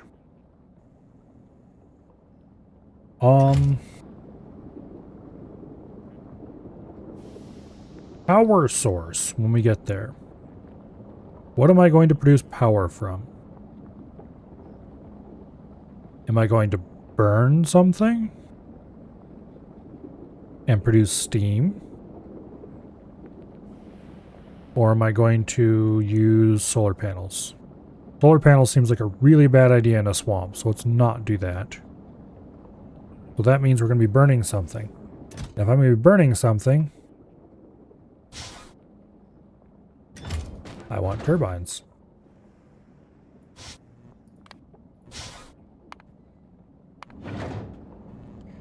Matter of fact, I want another stack of turbines. If I need more than 10 turbines, or 20 turbines, I mean, then we can get those not locally. Or we can produce them locally, I mean.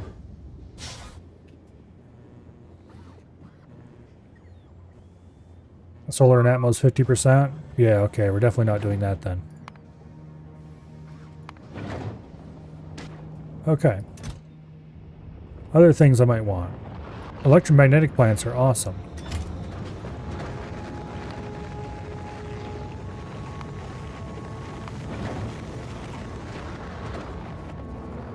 Let's take a stack of those.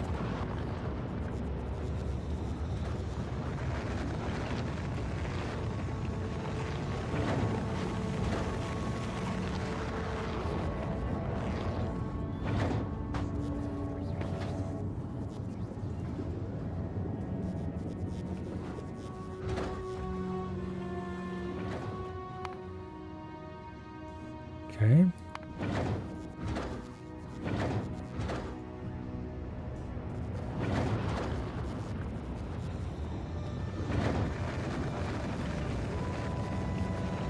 I really don't need this buffer chest here anymore.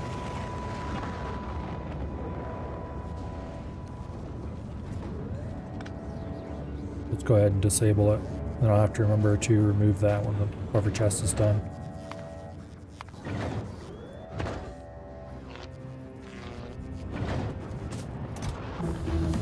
Okay. I want at least a couple stacks of belts.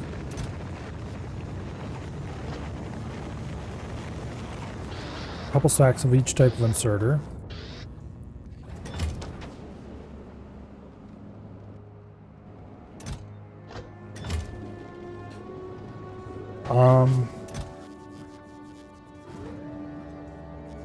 Pipe is easy enough to make on site. I want to stack each of electric poles.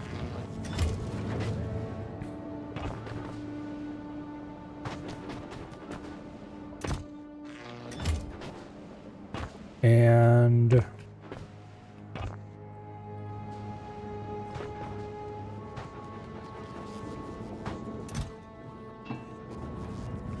oh yeah, I want to stack a normal pipe, didn't I?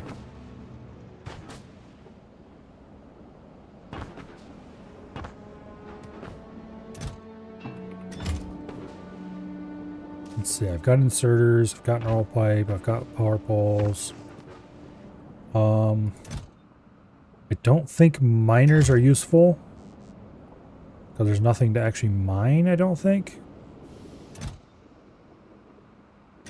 I should probably launch some large miners anyway, just so I have them aboard the ship. I have plenty of foundries, but I doubt I'm going to take any foundries with me. Or at least not very many.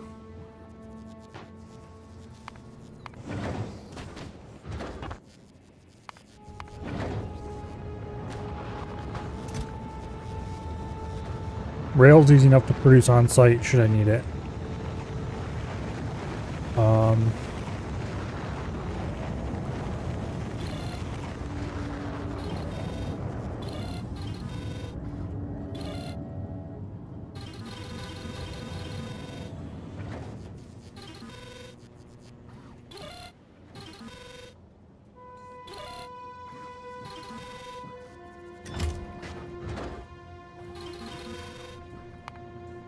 We'll produce half a stack each of combinators.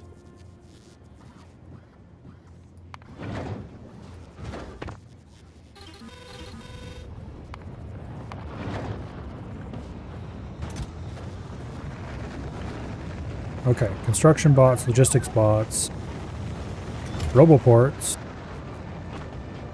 Let's go over here and grab everything I think we're going to need from this stack. Okay, we don't need labs. Grab a stack of tanks. Stack of roboports. Wait, how many can I launch? 50, okay, good. Passive provider chests are always nice to have, as are requesters. Electric furnaces, super handy. 2 stacks of chemical plants will be good. Start. A stack of assembly machines. I don't think there's anything that uses pump jacks there.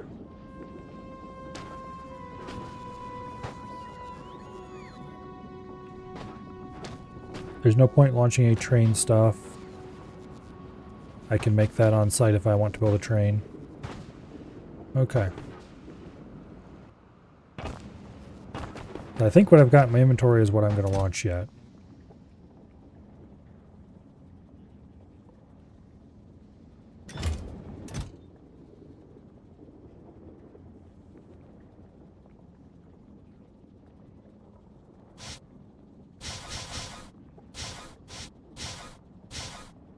We'll launch most of a stack of foundries as well.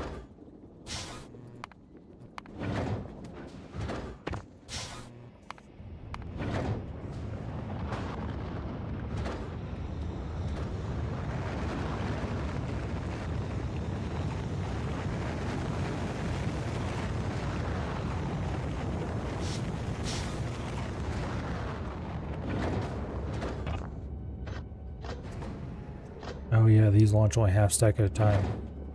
That's right.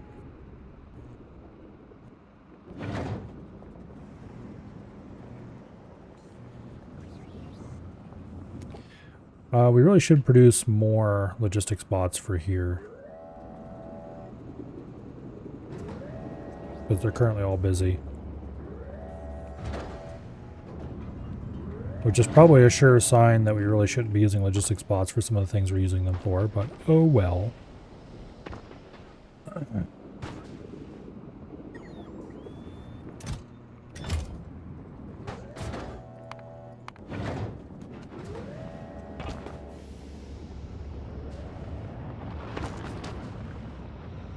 Let's go grab... I'm gonna send up...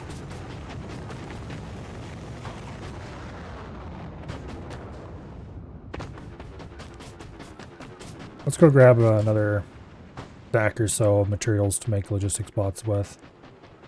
And we'll make more logistics bots.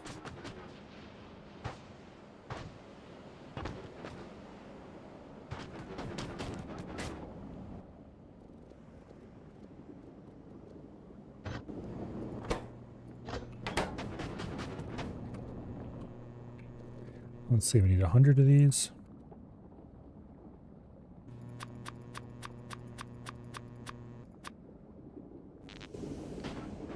Okay.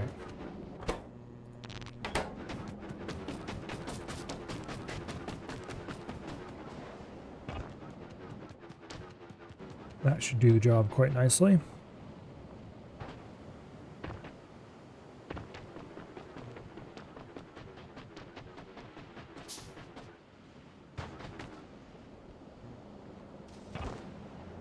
Now, you get a stack of logistics bots. Be happy. Speaking of which,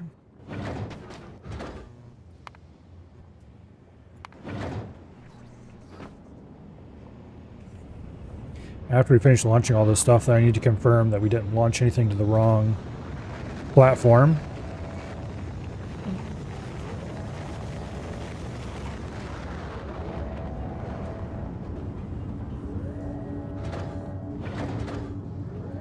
Okay, and then you will take up the construction bots.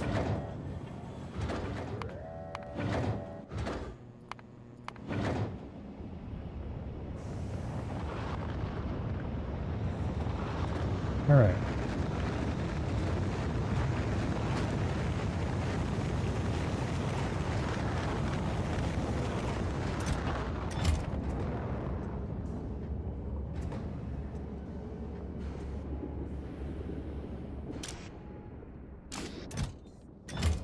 Couple more handfuls, and that'll be taken care of. I'm gonna just put a single piece of weld in there and go dump the rest of it in here.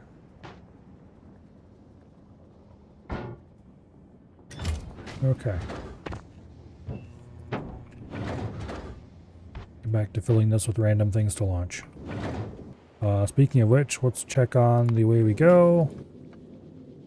Got lots of room. We don't need to worry about filling it up by accident.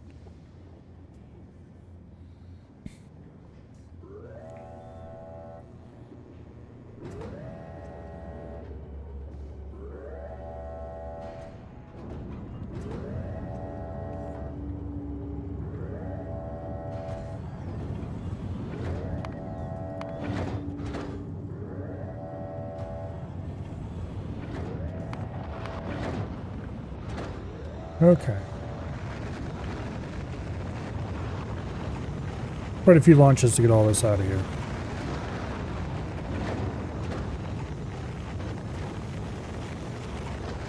I could automate it all, but then I'd have to go set these as requests on the platform and guaranteed I'd forget some or enter the wrong number for something or otherwise make it annoying and problematic.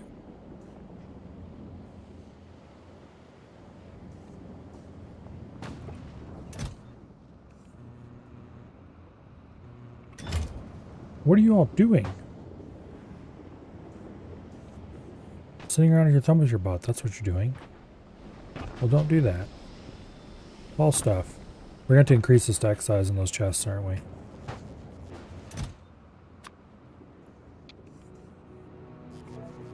Bump it up to 60. I should get those bots moving.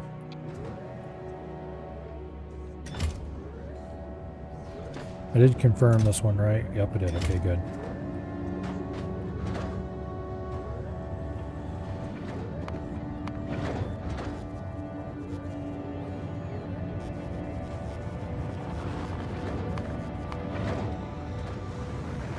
Alright.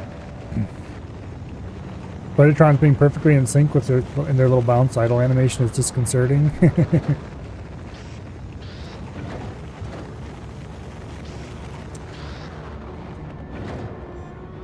They're plotting to overthrow you. Why are we out of... Because we don't have enough copper, that's why. Okay. And we don't have enough copper because we're probably consuming too much of it. Oh, I only have one copper foundry and I have 2 iron. I see. Well, let's fix that, why don't we?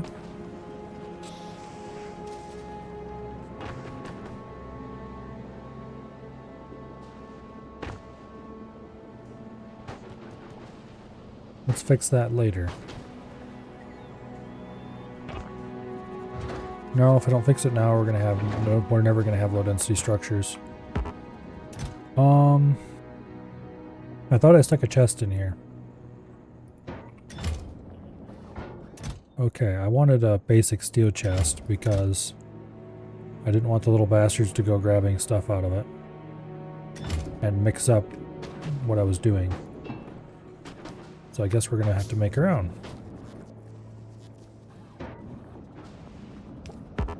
Okay.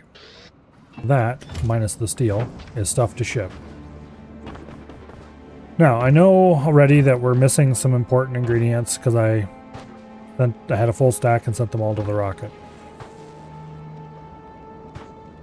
So let's go ahead and grab a stack of splitters. And then I'm missing big power poles.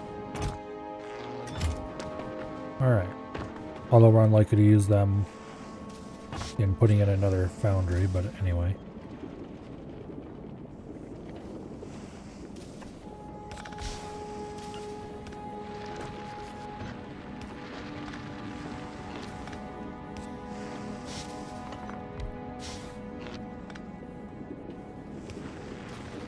Okay.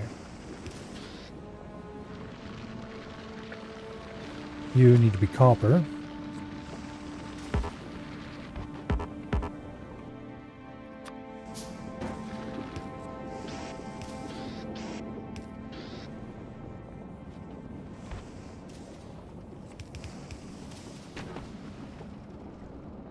Okay.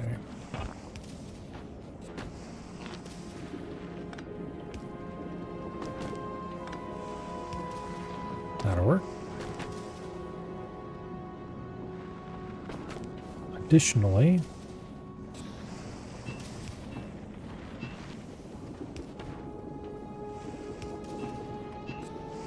hook that up. Okay, now for the copper pipe.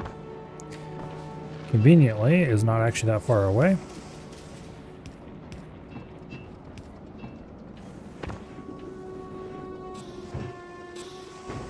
Okay.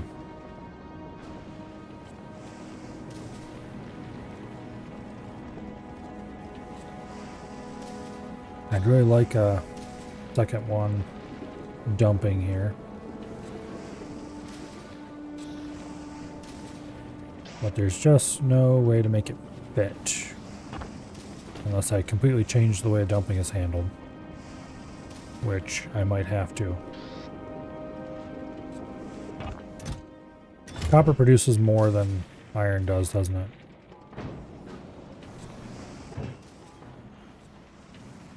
Yes, it does. Produces 15 stone instead of Okay.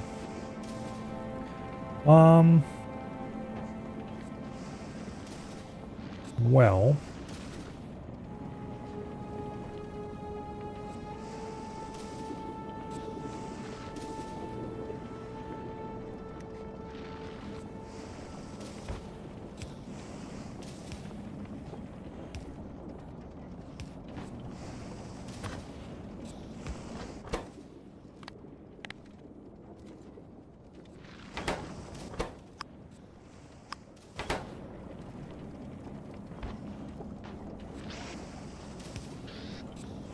That'll work.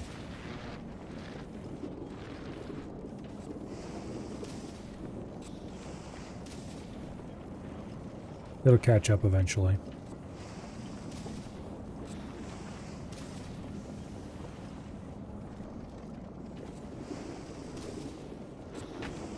All right. And that is barely producing enough copper to keep up, I think. Let's go see what this looks like up here now. We probably made at least a couple rockets during our time away. It's producing. Okay. Let's get these things into the air.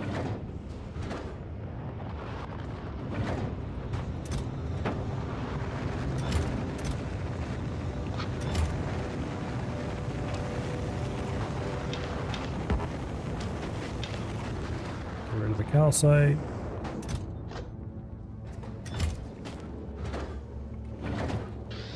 Grab the stuff that's going to be shipped yet.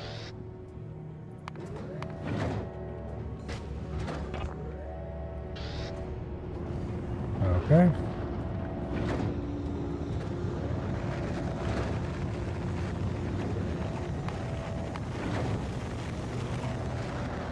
Oh.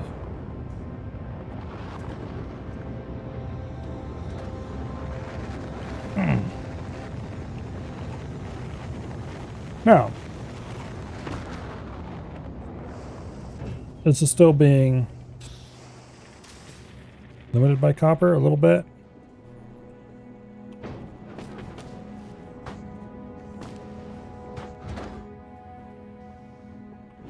Not a huge problem anymore, but still a problem.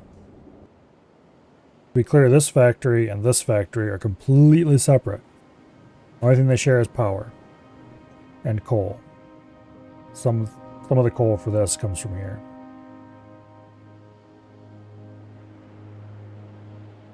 Like this refinery serves only this factory. So the science factory generally won't starve the non-science factory. Why are we consuming too much purple? Because we're not producing enough rail. I guarantee we're not producing enough rail because of a stone shortage. Let's go check though.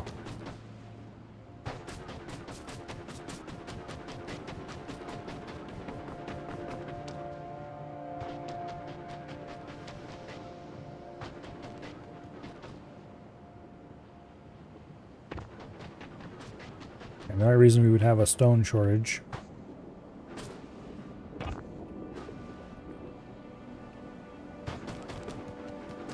is because we're not using enough copper.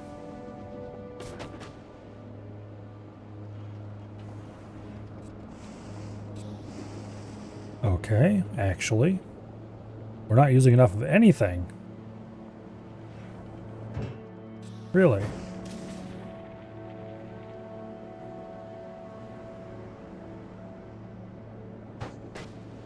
Okay.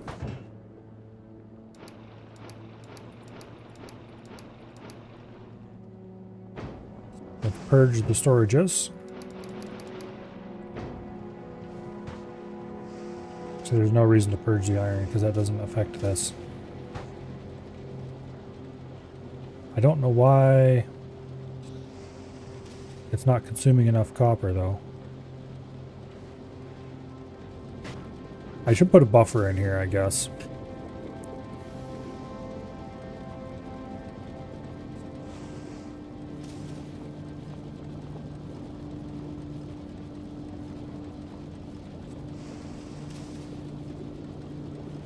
Probably should put a buffer in here. It's not really enough room to put a buffer in, though. I mean, there is if I make some changes.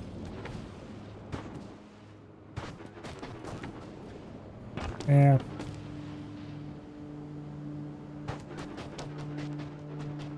That's a later Milo problem. It's working now.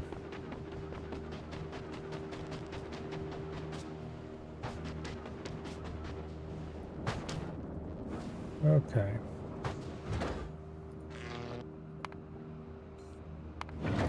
I really should start looking into making quality modules. But what I can do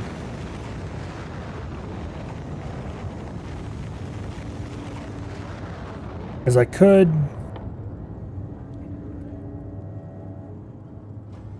make quality module 3s. Make a machine to make quality module 3s. And then each basically make a machine to make some basic quality module 3s. And make a machine to make basic quality modules using those quality module 3s. Any that came out low quality, just discard them. And discard each quality level separately, so that you get the higher quality materials from breaking them down. And then use those to make more quality modules that will probably come out higher quality. And so on. Until I have a small selection of legendary quality module 2s. And then use those to make a small selection of legendary quality module 3s and feed them back into the system and keep doing that. But that's going to be a bit tedious and I don't feel like doing it right now. I'll probably experiment with it later though.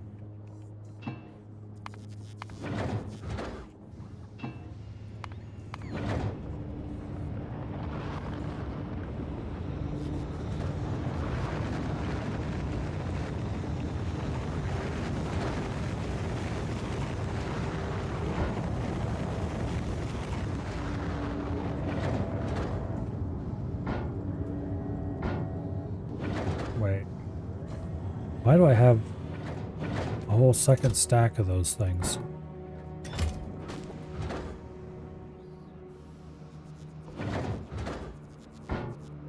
Well, we're definitely not sending that.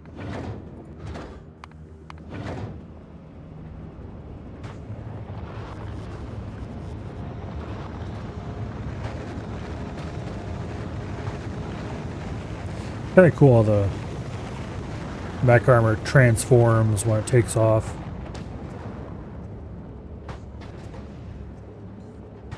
It pops thrusters out of the back and then pops the thrusters and the legs out forward, so it's got a better balanced.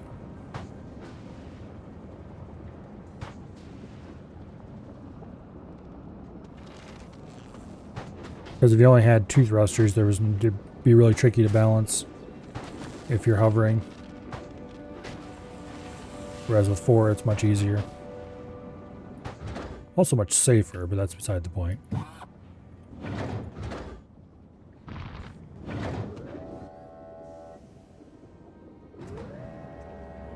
Okay, let's check on the way we go.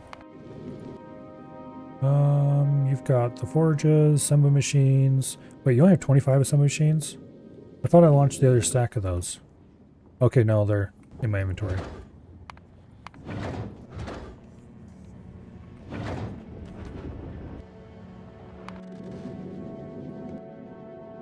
Okay, you don't have anything that was obviously launched here by mistake, do you? Doesn't look like it. Alright, good.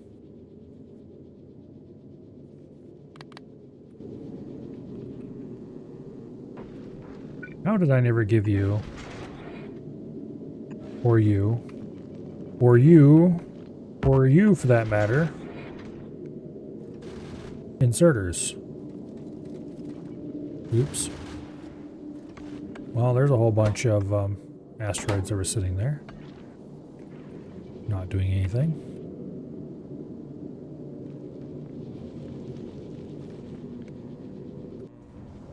Anyway.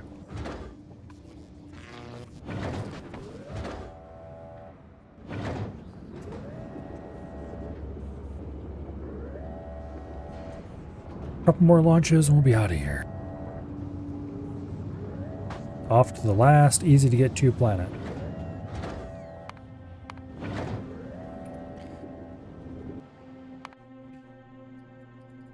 Yeah, I can't even see the details of a kilo yet. But I can't imagine that it's going to be particularly simple to deal with. That is, once again, a future Milo problem.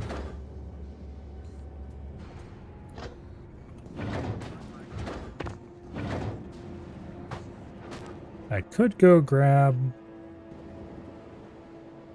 some low density structures and speed this up a little bit. No. I only have a few more launches. It's a pretty cool place. I don't know if you meant that pun or not, but anyway, definitely a chore. Yeah.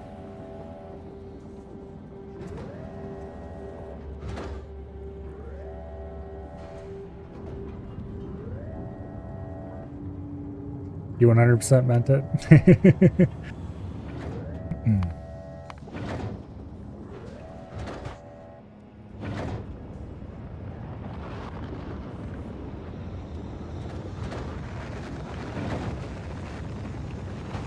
Okay.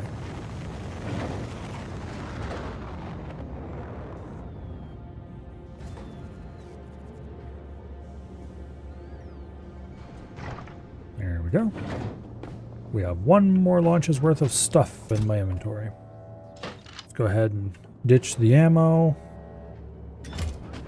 I could attempt to launch ammunition. That takes too long.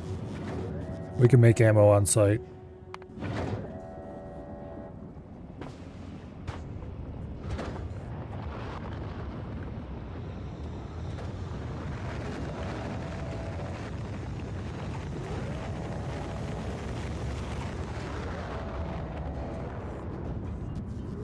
I'm really curious what overhaul mods will end up adding to the insanity of Space Age.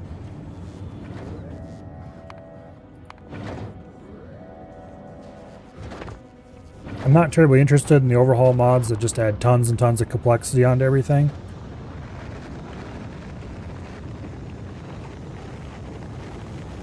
But I think there's definitely some room for a little bit of tweaking. The problem is most people who are looking to make a large mod are more interested in making things as complex as possible because they're bored of the base game and want to play more.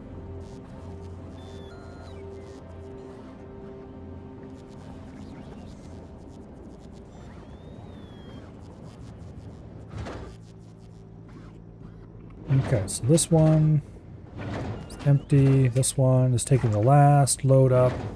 And then I need one more rocket to launch me, and we're off to the stars.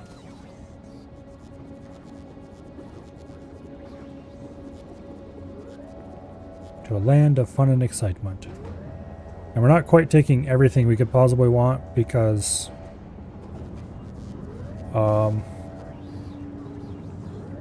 I'm going to need to build at least a few boilers or something on location when we get there.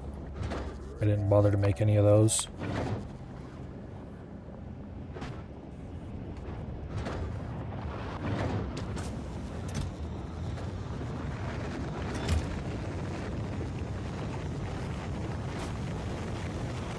I'm not sure what the ratio of boiler to turbine is. Let's see. You produce 60 steam a second. You consume 60 steam a second, so it's 1-to-1. Okay.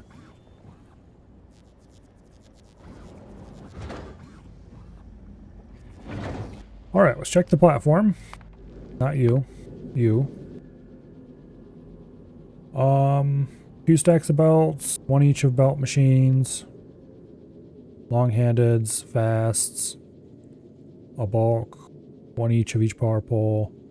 You know, making high-quality power poles would actually probably be the easiest quality thing to do. Because it's an uncomplicated recipe, and it's cheap ingredients, and you can just tear them apart repeatedly until you get the good ones. Anyway, pipe, bots, chests, roboport. Do I want to launch more construction bots? So I have some on me and some for the planet.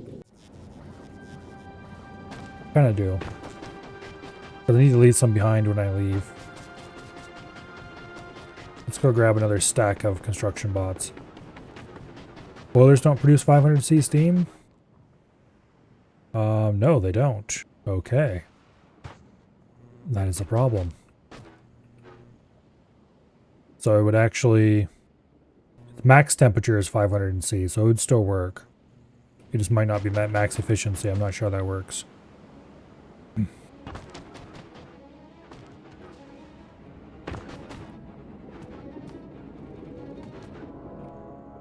Well, a few more of those than I wanted.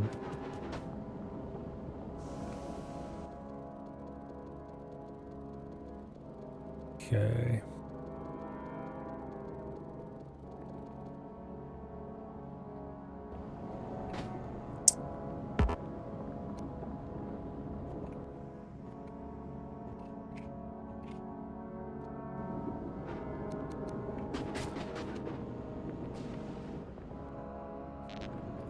Get rid of those.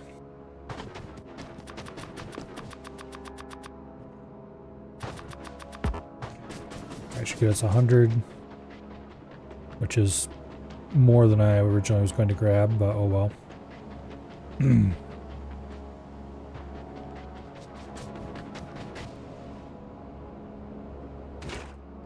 Yeah, this thing produces 500C steam.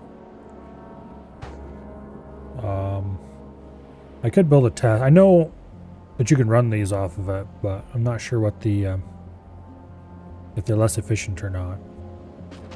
Guess we'll find out when we get there. It's not a problem. Worst case, I can build a steam engine, but I don't think I'll need to.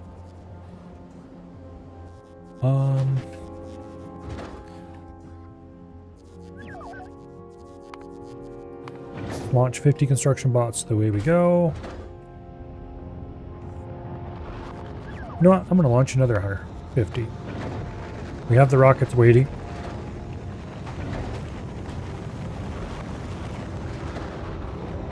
And then we're going to travel to the platform and off we get out of here.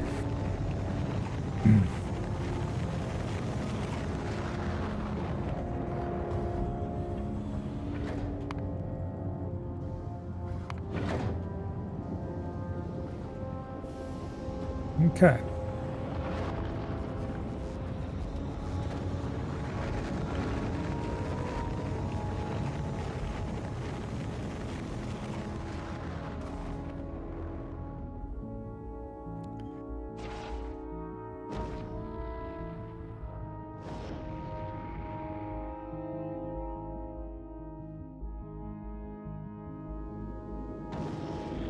Welcome aboard. Okay. We're fully fueled. Almost. Not quite, actually. Really? Why is it not fully fueled? Oh, because we're not quite getting enough. Okay, well. That'll correct itself eventually. Off we go to a brand new planet.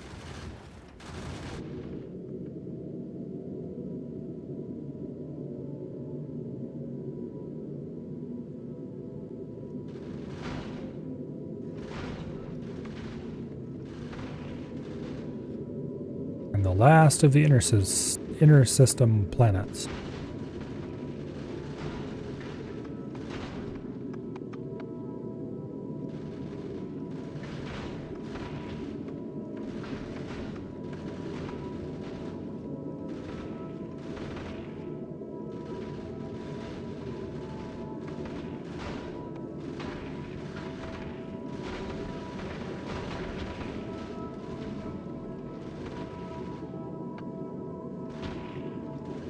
Okay, we're just about there. And here we are. All right. Well, Well, let's go ahead and drop to the planet, poke our nose around a little bit, and decide what else we're taking down with us. We'll call it down as we need it.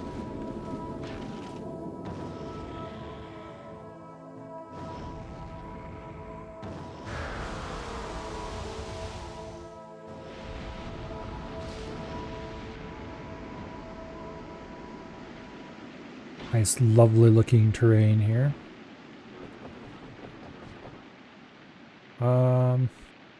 Sunny comb, which gives rot, it looks like. Sting frond, which gives rot and wood.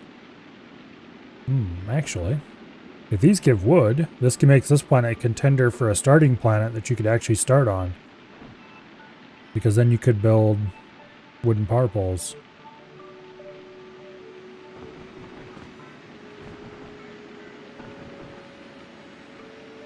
We need a source of stone and a source of iron and, what do I call it? Yeah, there's wood here, which is cool.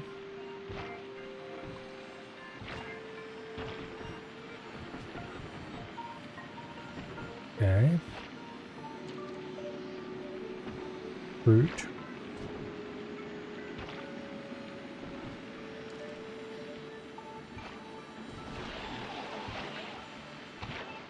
Little bastards of some kind. Okay, there's some copper.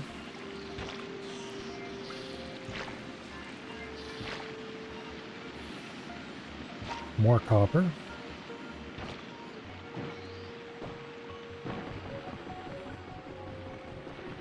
Welcome to the blue biome.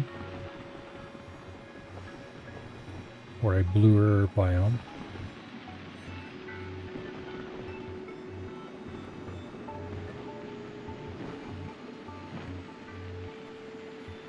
Okay, doesn't look like it has any resources I can use though. Okay, so this has got copper in it. There's a big boy. Small stomper? Okay. Let's not go looking for large stompers, okay?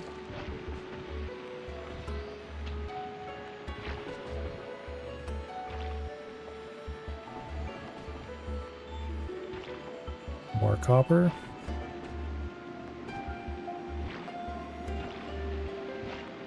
More copper. There's iron.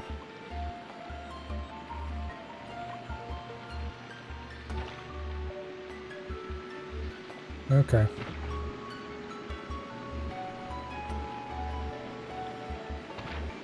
Kind of interesting. There's shallow water that you fly over, but you land in anyway. And there's deep water which you keep flying over. Okay, so here's plenty of iron down here. Plenty of copper over there. There's yet another color of biome with more iron. Boom puffs. Okay.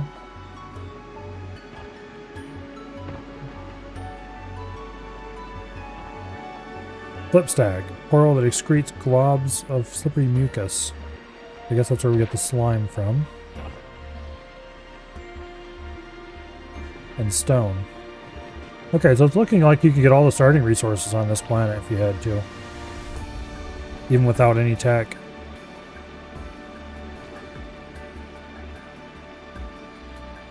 Because normally you'd be screwed by the fact that you need to get a small electric pole somehow. If you landed with absolutely no tech.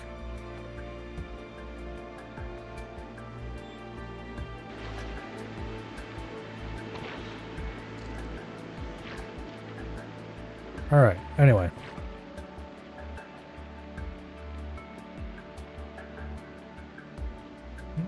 Kind of cool that there are multiple distinct biomes.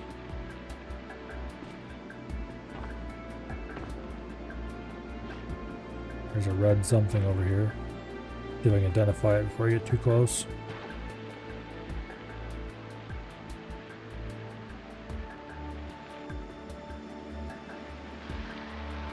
Small wriggler pentapod.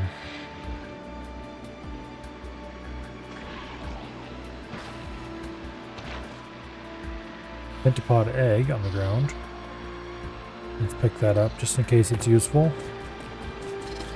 Okay, let's go mine one of those iron and one of those copper things, because I think those are tied to technologies. Yes, they are.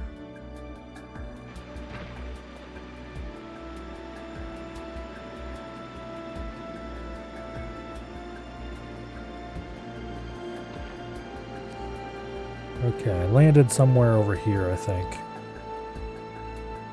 We don't want to range too far away from where we landed, or else we won't be able to get deliveries easily. If I remember correctly, these iron bacteria, yeah, they have like a minute before they deteriorate.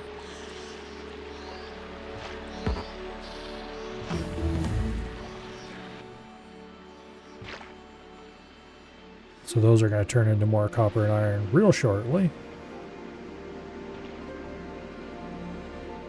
Okay, let's go ahead and drop on ourselves.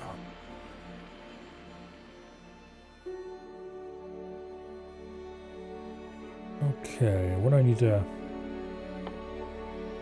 mine? A jelly stem. I haven't seen one of those yet, I don't think. The other tree things I definitely saw, though. They're over here at this white spot. Yeah. Okay. Oh, there's where the jelly stems are, over here. Or over there. Alright, let's drop some things from space. I want construction robots, transport belts, inserters,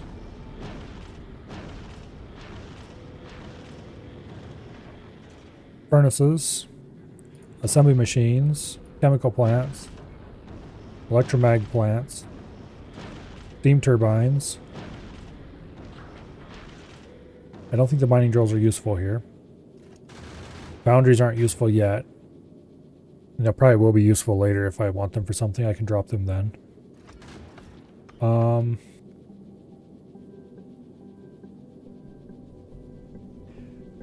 How do I drop half a stack of something?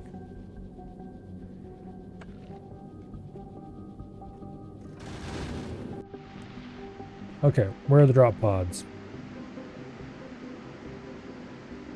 It should show an icon on the map when they drop in.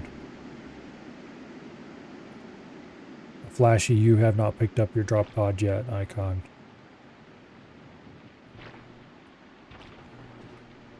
There they are.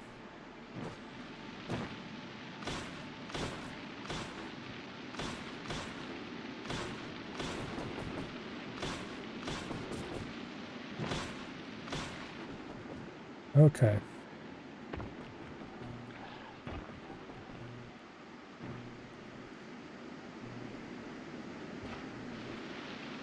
And here are the jelly stems. That gives us most of the locked in stuff. We have to make nutrients to unlock the next two things.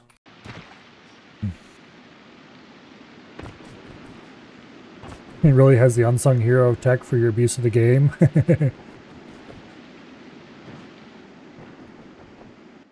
Alright. This is going to spoil into a pentapod that will then immediately die because I will shoot it. Okay.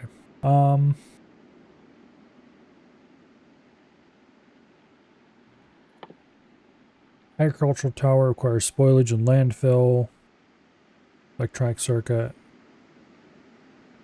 Heating tower. Generates heat from chemical fuels. Does not stop heat burning when at maximum temperature. Which means this is a way to destroy things that can need to be burned. I'm pretty sure that's why it's unlocked here. Copper bacteria. Okay, made with that stuff.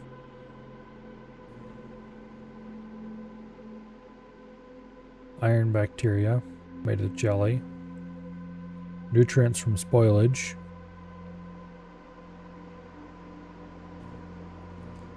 Jelly nut processing. Produces jelly. Okay.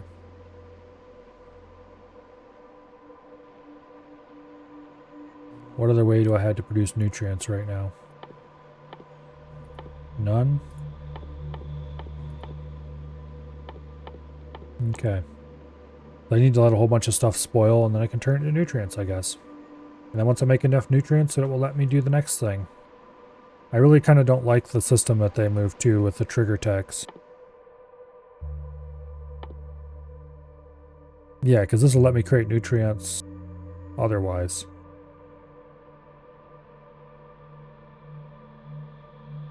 Like, come on.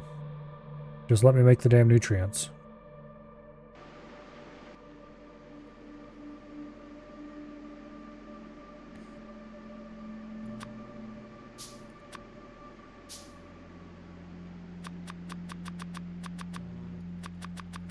Go ahead and handcraft those. Grants burst of movement speed when eaten. Interesting. Grants burst of health regeneration when eaten. They spoil way too fast to make that useful, though. There's no way I could carry around a set of this stuff and eat it on demand. Same with this stuff. Like, okay, it makes me run faster. Yay, that's cool. However,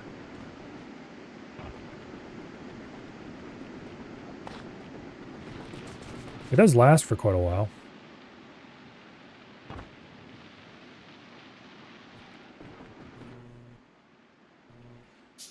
Basically, at this point, I just need to wait for stuff to spoil. Which I guess crafting it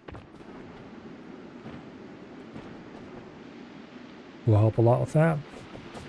That, or I guess I can collect this. Okay. They blow up when they're harvested. I guess that's why they're called boom puffs.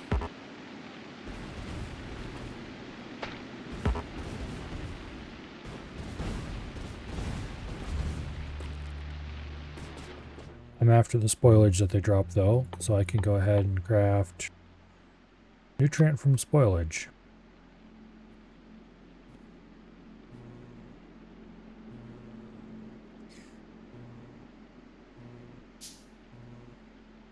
Okay, I do have some seeds for these.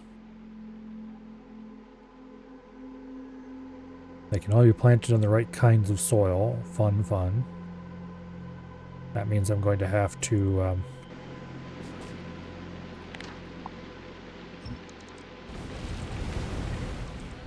interestingly, the robots don't seem affected by the explosions, so go get them, robots.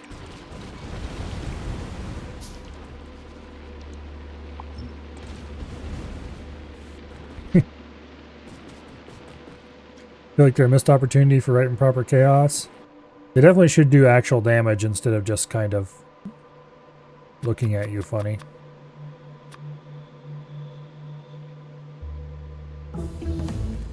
Okay, we've unlocked stuff. Nutrients from mash, pentapod eggs, turning spoilage into carbon. Okay, now what do I need to make the biochambers? I need pentapod eggs. Well, it's a good thing that pentapod egg hasn't been consumed yet then.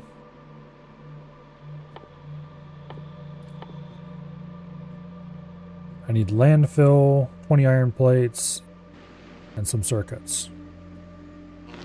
Alright, congratulations.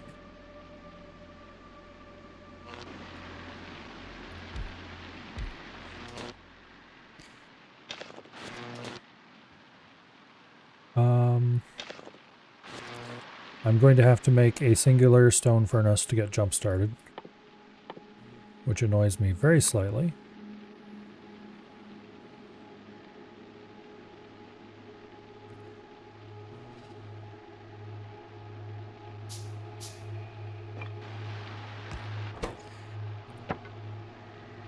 Because I need to process a little bit of iron so I can make a boiler.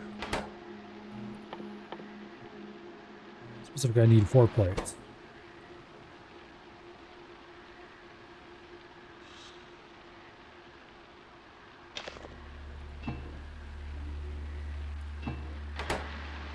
Okay.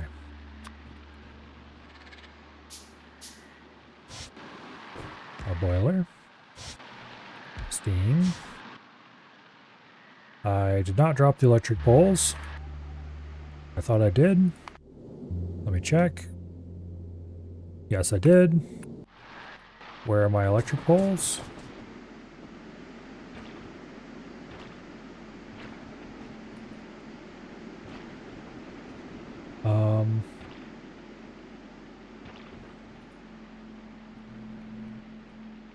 Let's see.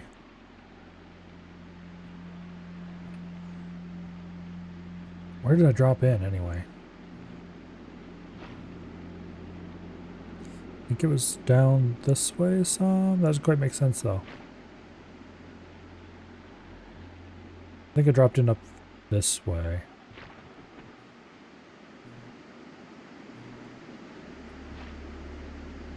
Those electric poles didn't end up on the wrong station, did they? No, they didn't. Okay.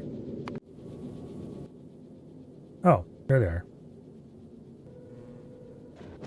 Well, now they're on the way down.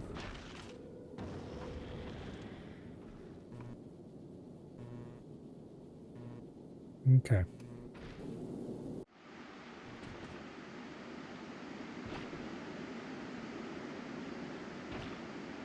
Now when I find these damn things, I need to put a marker so I know where to go find them in the future. I checked the wrong platform for the poles? Probably. That sounds distressingly likely.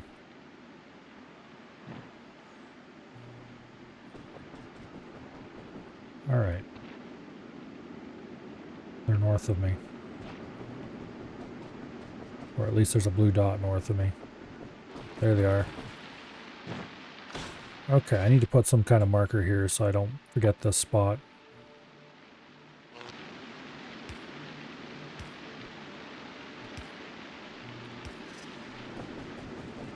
There. Now when I look, oh yeah, that's where they drop in. Okay, you connect to you, who connects to you. And you get wood, and then we get water from somewhere. Actually, that might be kind of far away. Might have trouble with that. Much? I need 7 iron for that. Damn it. I need to build a second furnace. Oh well, we'll turn it into a boiler later.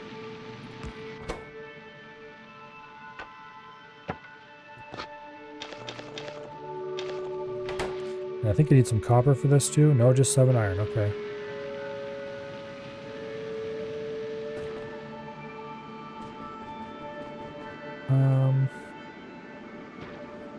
I'm guessing we get water from somewhere down there.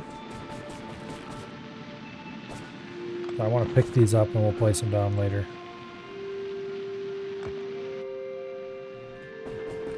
That's why we have big power poles. We're about to lose that pentapod egg, which means I'm going to have to go engage in murder. No, we don't have to go far at all.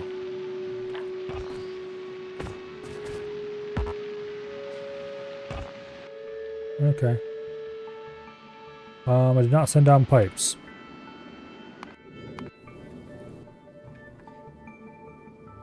Let's do that now.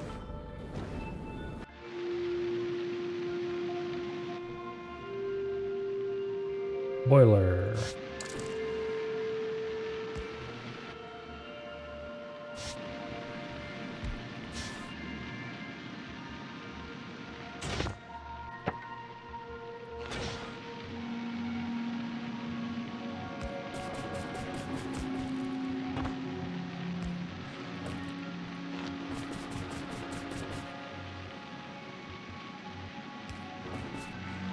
Okay.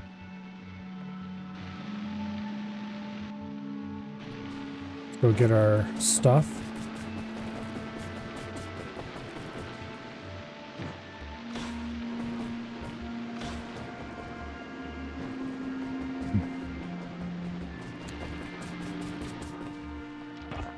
Goodbye, pentapod egg. You'll be missed.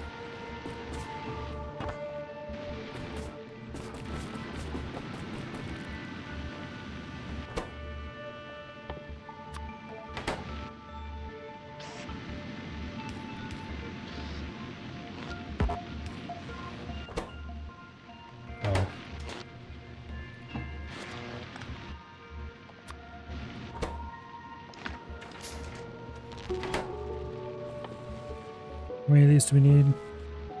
5.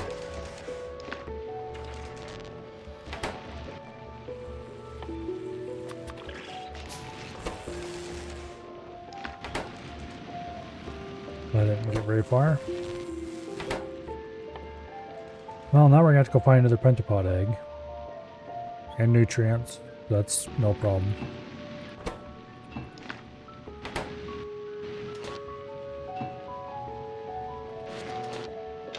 At least we have the ability to make iron. Alright, what else do we need? Landfill. Which we don't have anywhere close to enough stone for.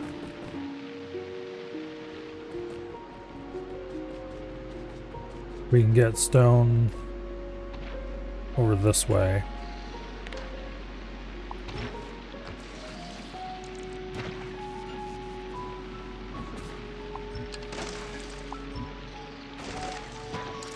Oh, what are these? Water canes. Interesting.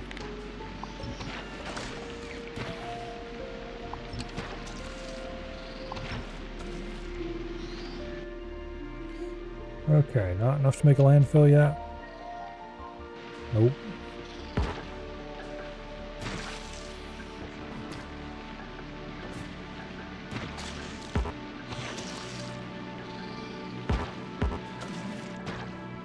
There we go. A landfill. Okay, what else are we missing? Nutrients, which we can make easily anytime we want, and a pentapod egg. Okay, let's go see if we can find ourselves a pentapod nest of some sort and rate it for an egg. Ideally, I'd like more than one egg. There's some red. Egg raft. Small egg raft, okay. Well, give me your stuff.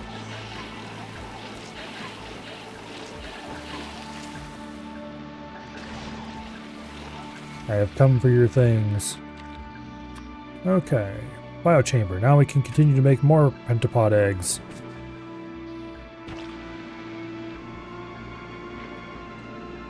And if need be, I will summon down laser turrets to murder them when they hatch.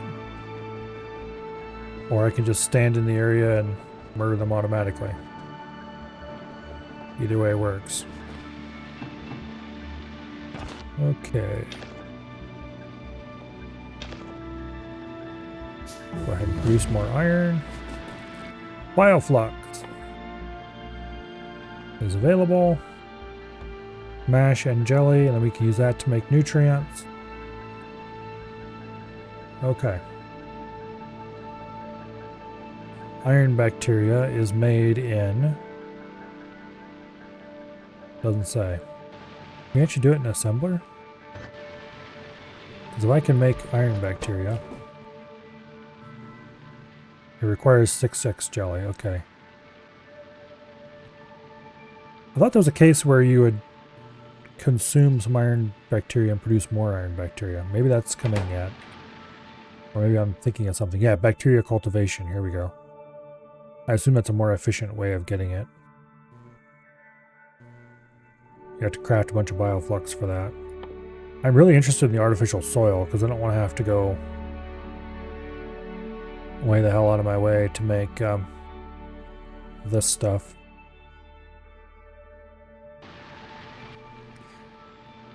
Anyway. Speaking of which, let's keep using our spoilage up, making nutrients, which will then turn into lesser spoilage. I want to use as many of these pentapod eggs as I possibly can.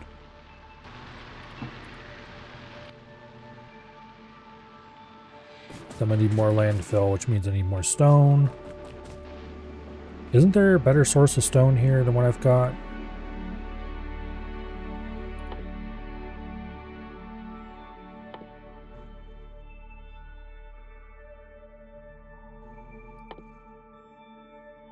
Because that's a lot of landfill.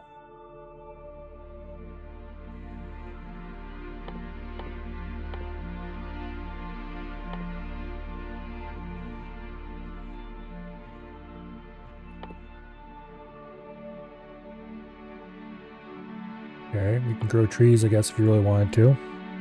Interesting. This thing doesn't produce stone in any way, does it, somehow? No, it just uses landfill. Okay, so there's got to be something that produces tons of stone, but watch.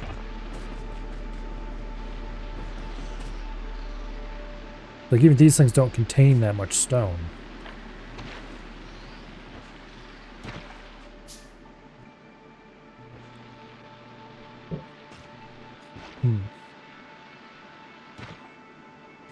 I haven't seen any mineable stone anywhere.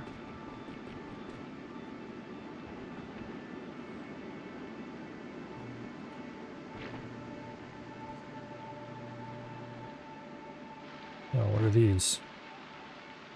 Just some sting fronds.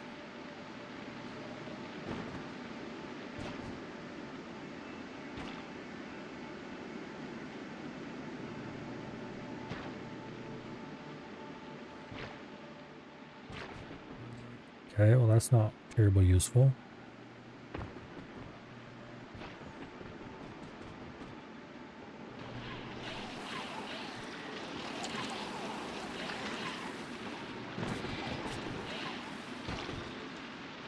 He shot a missile at me. Screw you. For that, you get roasted. There we go. There's stone. Okay, there's got to be something closer than that, though.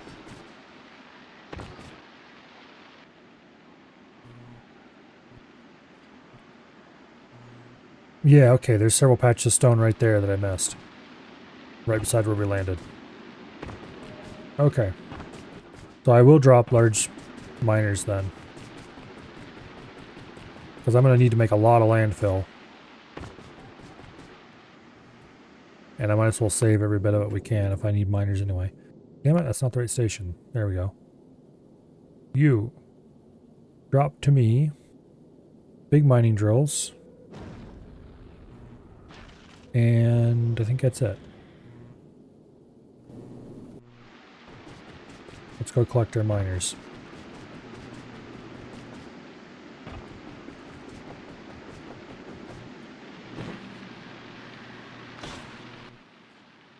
Alright. Interestingly, a big mining drill is going to cover this entire patch. So I'm going to go ahead and position these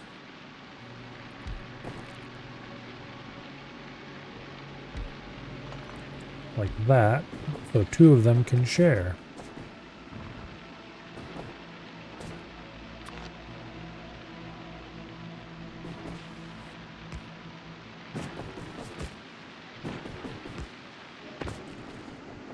Okay. That gets us power. And then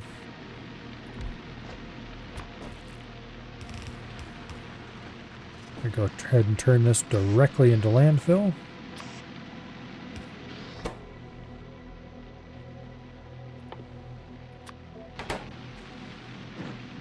I have a feeling I'm going to need a lot of it.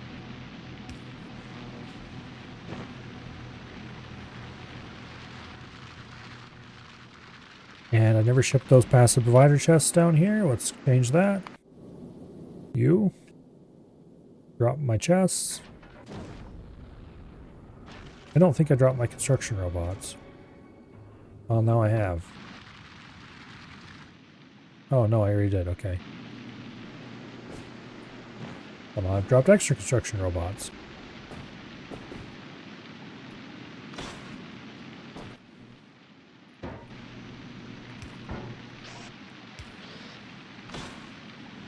Since I've dropped the other construction robots, we might as well... I'm so used to this stupid chip being the last one on the list, and for some reason now it's the first one on the list. Decided to want to change the order. We'll drop the logistics bots as well, and I can deal with them later.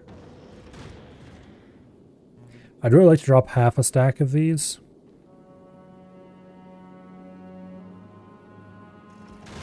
But I can't figure out how to split the stack and drop only half of it.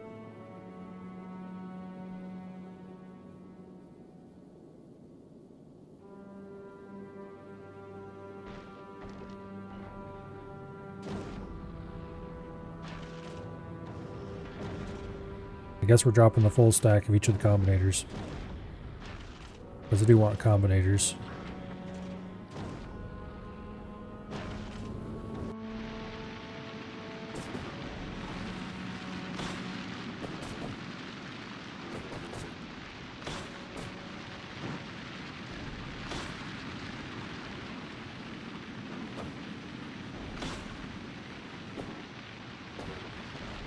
Oh. I took a bunch of damage there. Clearly, standing underneath those things is indeed actually damaging.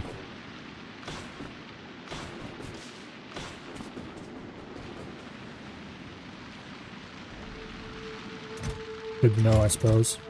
Alright. I don't need insane amounts of landfill, but a lot of landfill would be good. Now, those pentapod eggs are spoiling. We need to do something about that. It looks like the only thing I'm short on is nutrients now.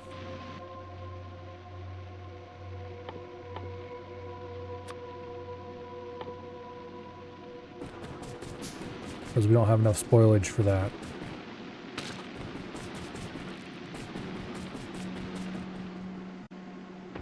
Well, I could collect a whole bunch of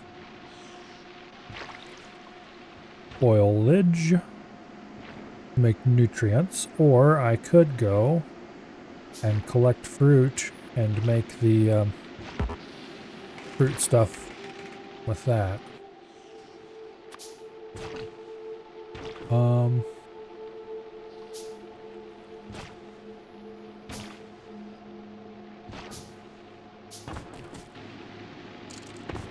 Let's see. The slip stacks aren't really what I'm looking for. Well, they do have the crop I'm looking for. I'm actually looking for these jelly stems.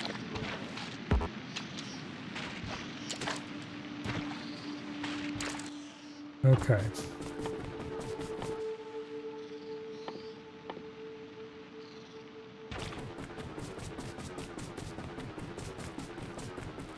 Now.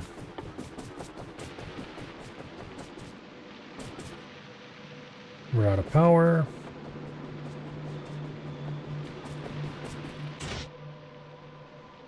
You can have another almost full stack of wood.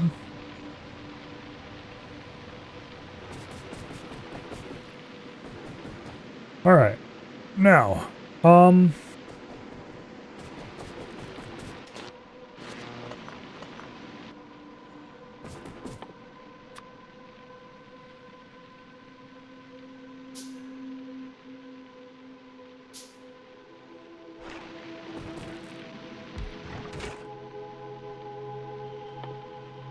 I need you to produce bioflux.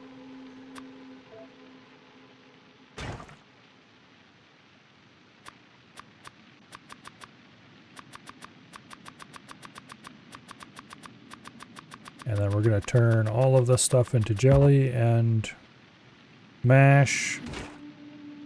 And we'll feed them into here. And this needs nutrients to run as well. Okay. That's fun. It needs fuel except to use the pizza icon instead.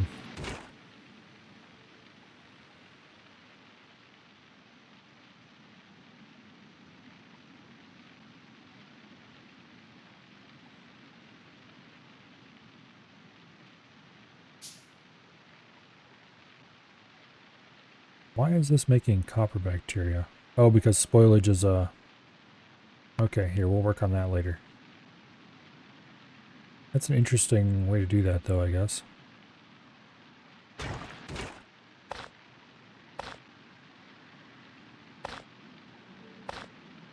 Now, I need to get some nutrients.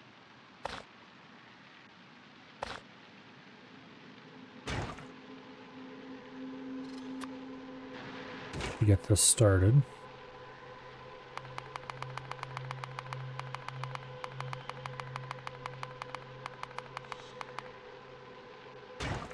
Excellent, I canceled those.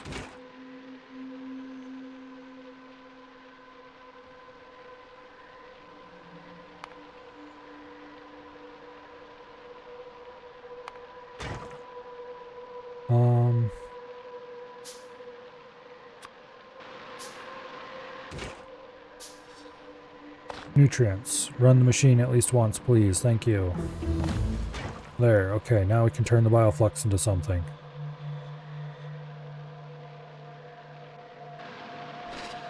But only in one of these machines. Okay, bioflux. I need to make more nutrients.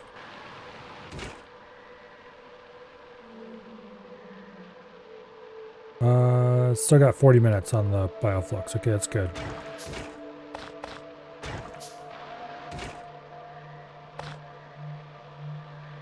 I need more bioflux. Damn it, which means I need to handcraft another nutrient, which I can't do. I need to wait for something to spoil. Or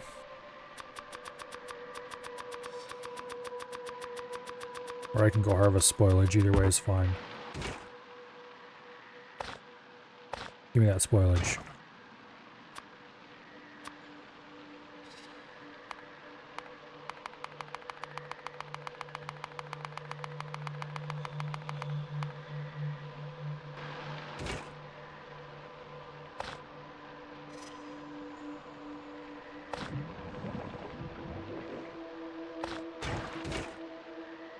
Okay, well that gets us the nutrients we need going forward. They're mostly spoiled, but they still have just a little bit of time on them. Not very much time though. Means I need to run. Because I need more of this other stuff.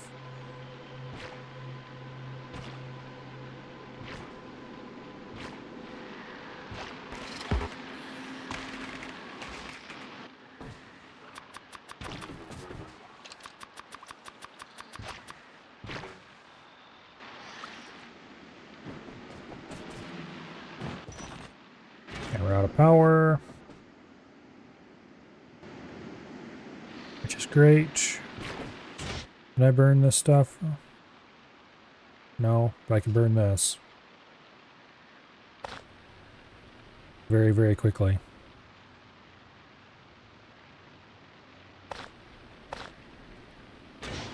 There, let's put that in instead. Okay, there we go. Now we can turn it into bioflux. Very rotten bioflux.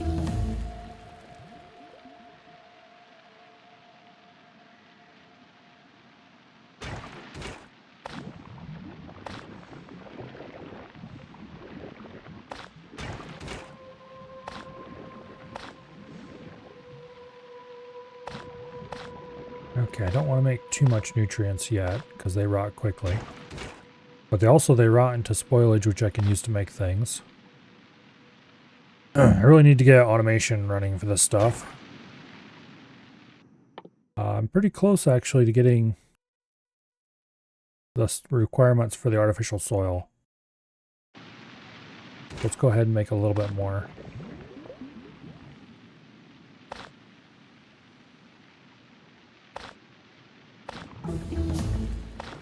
There we go. Okay, artificial soil. Because believe me, I do not want to go traveling way the hell across the map to get the not artificial soil. The problem is seeds. I need more of them. I need lots of them. That's going to take a while.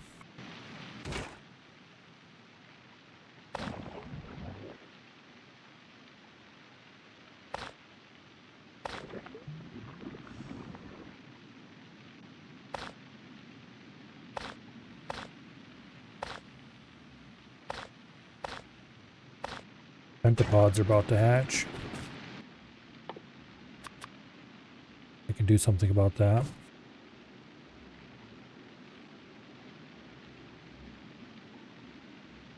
Make a couple more biochambers.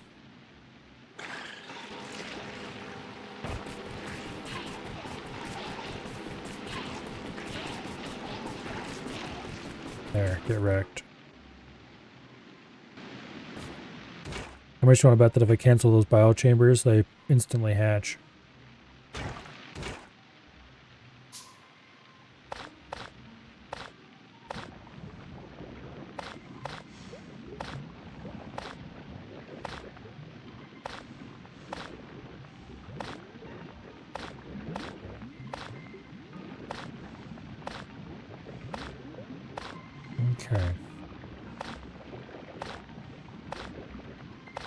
The bioflux lasts a long time,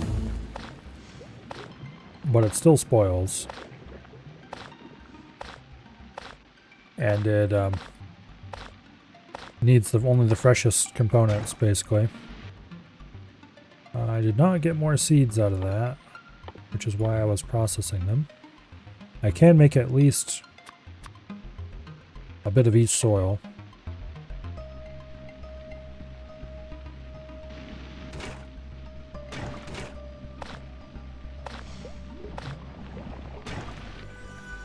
Okay, what do I need to make the agriculture thing? Steel, electronic circuits,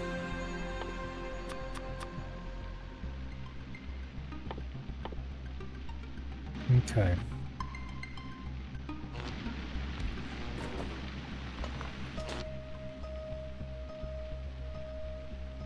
I need to get a bunch more iron ore.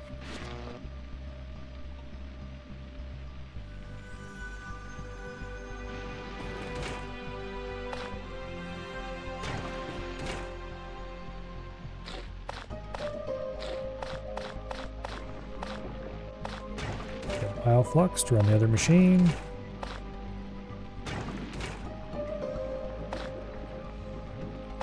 Or not bioflux, but nutrients made from bioflux.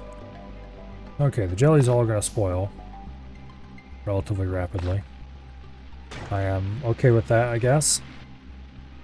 I did get some of each seed, but not very much. So if we make a biotower, we should be able to plant at least a little bit of each locally.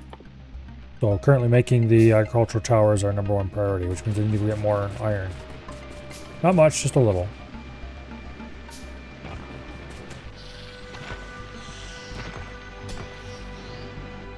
Okay, that should be plenty of iron. Particularly when the bacteria despawn. Actually, where's that recipe for... There it is. Iron bacteria plus bioflux equals more iron bacteria in a biochamber.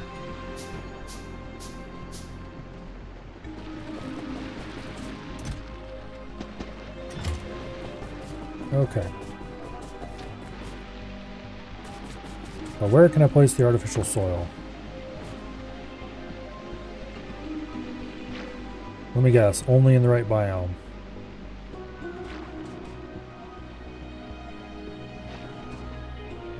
No? Weird.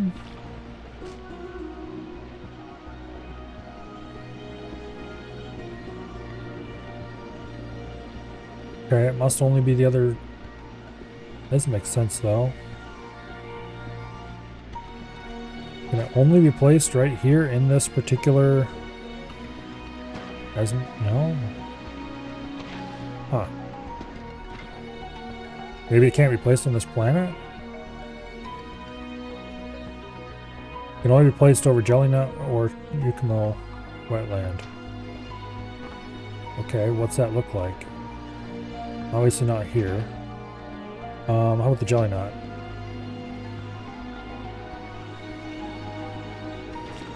No? Okay, there's a little bit... Just the barest hint of available plantable space here.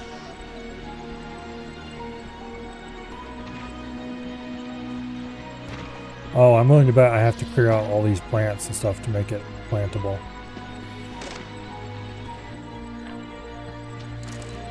Yeah, okay. The plants are blocking it. So we can only plant over the deep purple. And I'm guessing this particular color of yellow, that's going to be very problematic if it wasn't for the fact that we could plant down here, be right side by side. Okay. We're definitely not going to want to keep building up here though. Because I can't build anything crop-wise up in this area. Let's go ahead and pick up our toys and get out of here.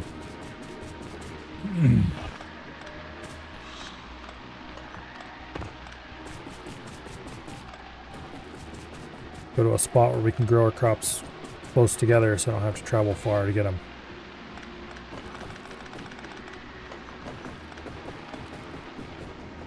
Leave that little marker there so we know where to go. Yeah.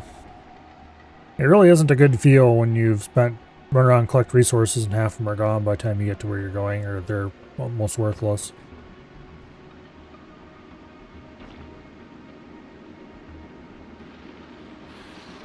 Okay. So we should be able to grow our purple stuff in here.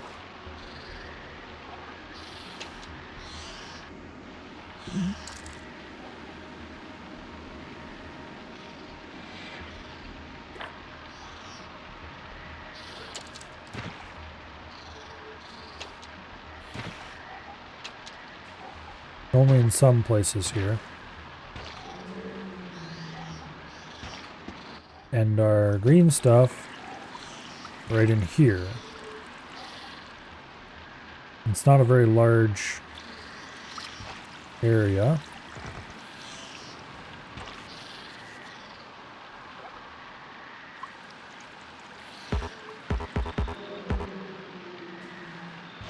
But we've got a little tiny cultivation area here.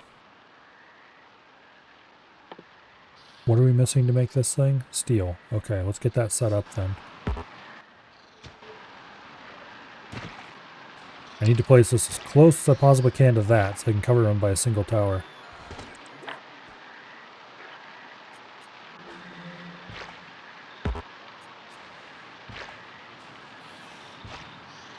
Okay.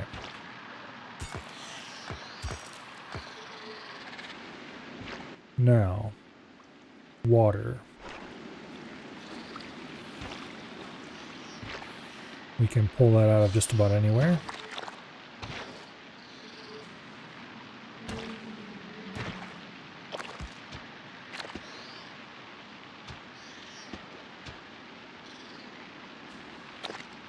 Okay, we got a small high and dry spot here. Oops.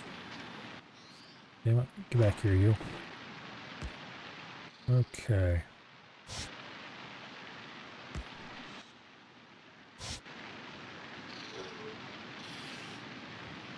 Emphasis on small. Is going to run at, of course, a small fraction of its max efficiency, but I can live with that.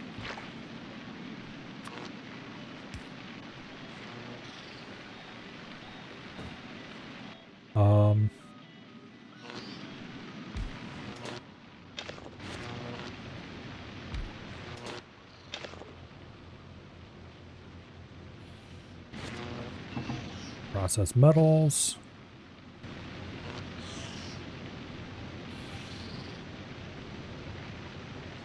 I can landfill over this little hole, wet hole here.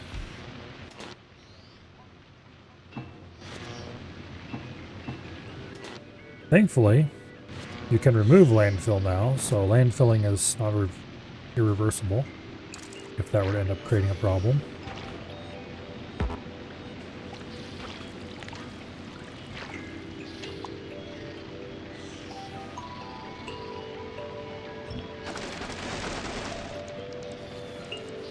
However, you don't seem like you're able to pick up the artificial... Oh, nope, you can. Okay, good.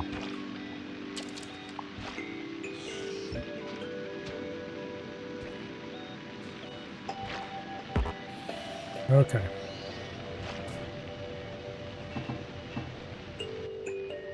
A few more steel plates and we'll be good to go.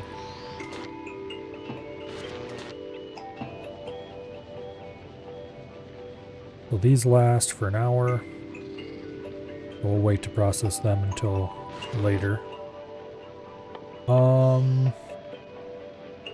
The recipe to make carbon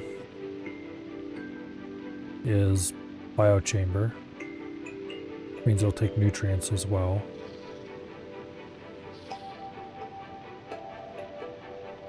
Okay.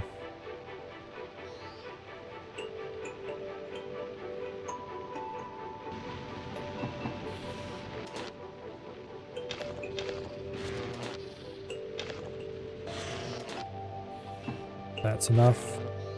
Make the thing.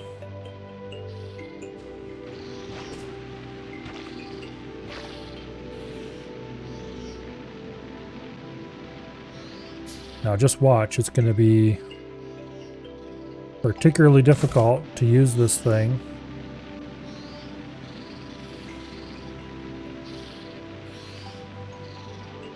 That's interesting.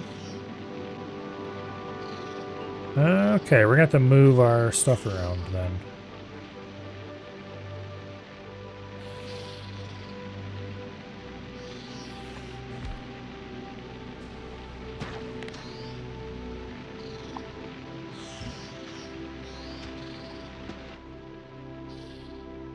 Okay, where's that?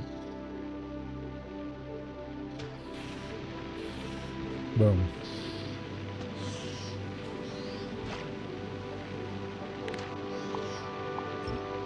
Okay.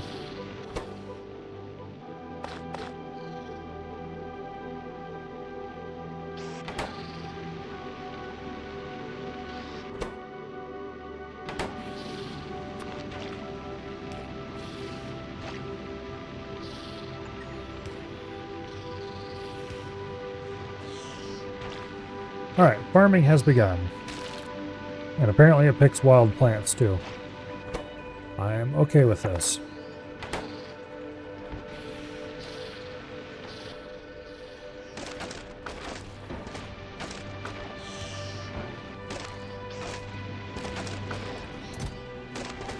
Alright.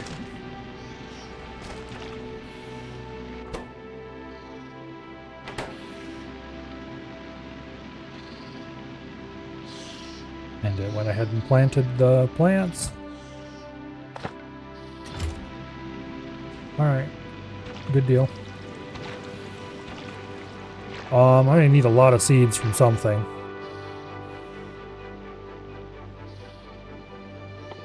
Probably the best way to get those is going to be to set up our biochambers. These require electricity? Doesn't look like it. Okay. These are just a particularly horrible version of a burner machine.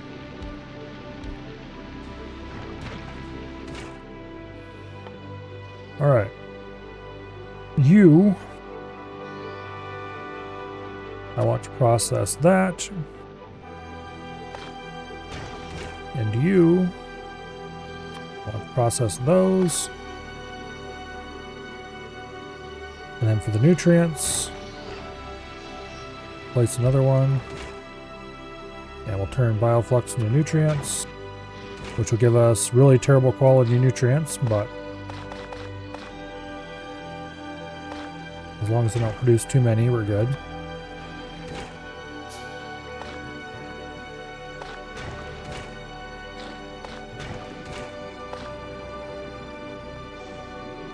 Okay, what's this chance to produce a seed? 2%. That's really not great.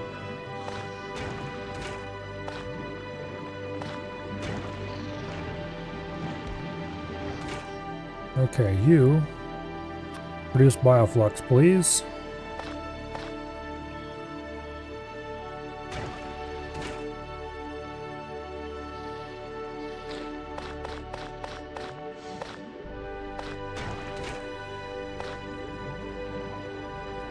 Okay.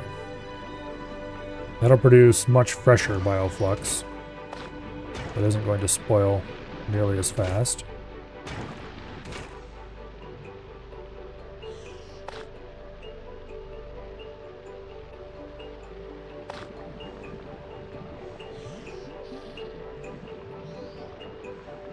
This bioflux, I need to get rid of it as quickly as I can. So what can I do that consumes bioflux?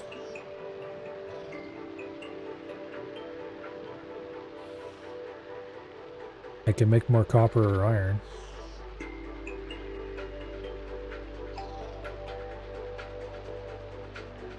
More plastic or sulfur. I don't think I need any of that for right now though.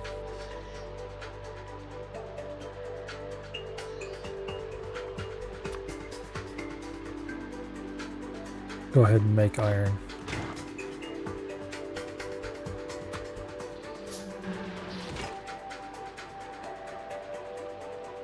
Where'd that damn iron bacteria go? I just crafted one.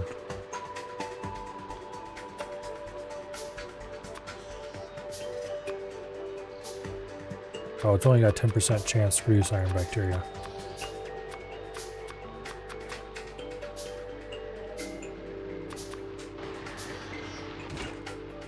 Well, let's sit here until we get one then. We're missing that 10% pretty often.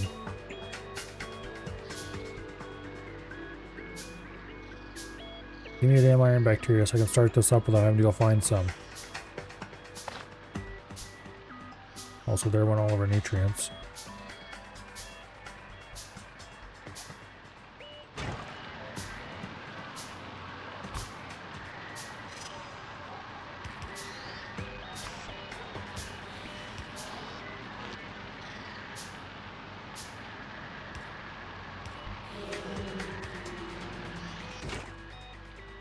No iron bacteria out of that?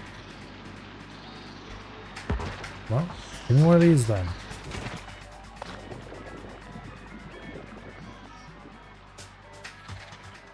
Okay.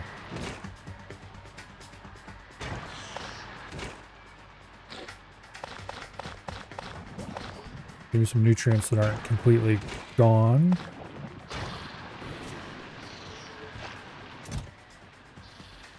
Okay. We got some fresh fruit here.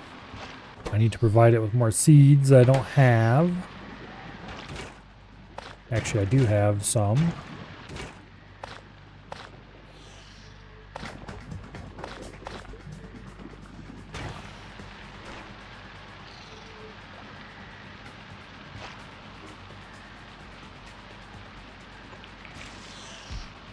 Okay, you process those things.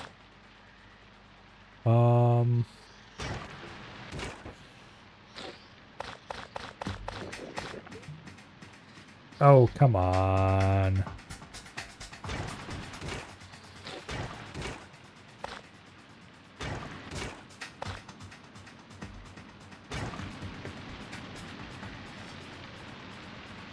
Okay, I need to remove iron from the system.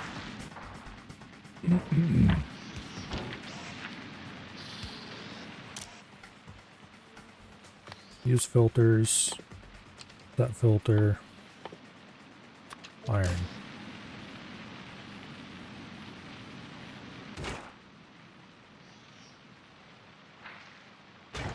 And now we're out of iron bacteria, so I need to start that again.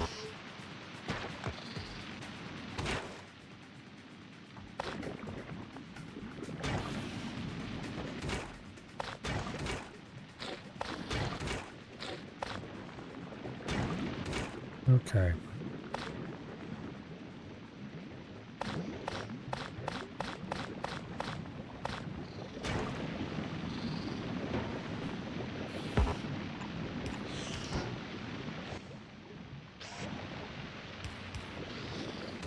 There we go.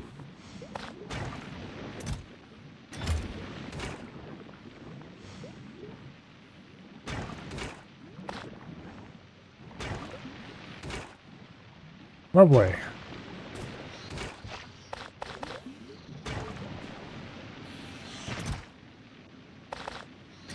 Make lots of crap that I have no easy way to replace.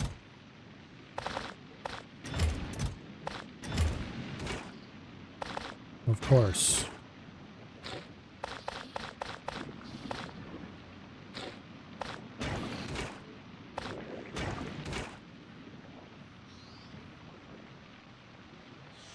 Okay.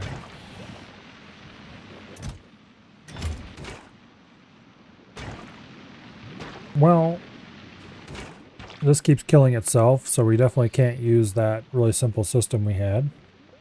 We need something a little bit more complicated. Oh, what am I going to do to make iron bacteria?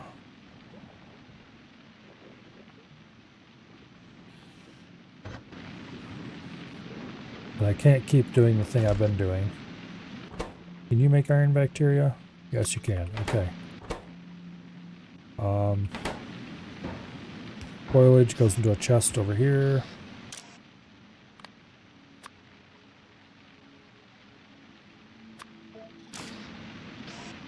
Iron bacteria goes over there. Okay, you can have all the jelly nut bullcrap you want.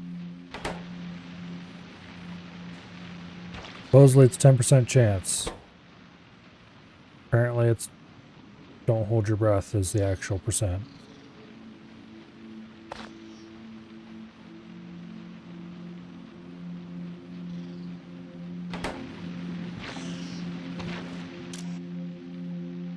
Where in the hell is this getting? Oh, it's getting spoilage out of there.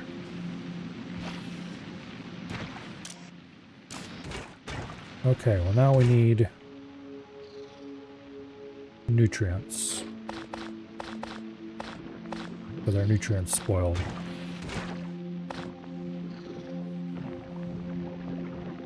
Okay, now we're producing iron bacteria. What I really need to do to keep this running is I need to grab it out when it's... I need to control... The most spoiled stuff goes one way and the non-spoiled stuff goes the other. But to do that, I need a larger area of flat ground. And to do that, I'm going to have to do something about our farming setup. Let's go ahead and make another bit of jelly nut soil.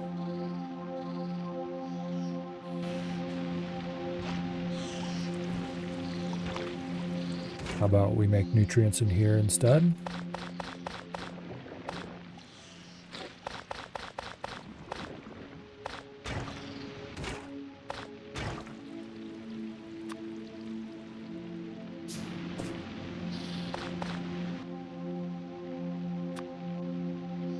We're really having trouble making soil the other kind of soil. The jelly nut stuff we can make tons of.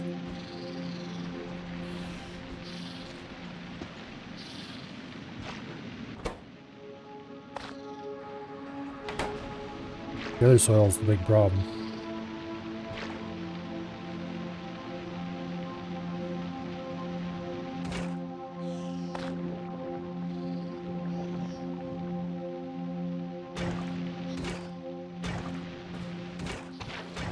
Okay, nutrients. And this has succeeded in killing itself again because we're not properly handling the differences in spoilage. Take fresh first. And we really need to take the spoiled ones and get rid of them. Blacklist spoilage, because it'll block the system when these spoil. Okay, what did you need?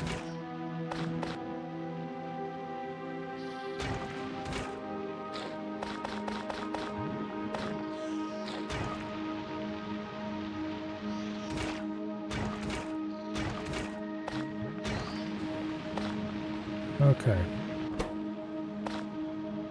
Let's see if we can jump start it again.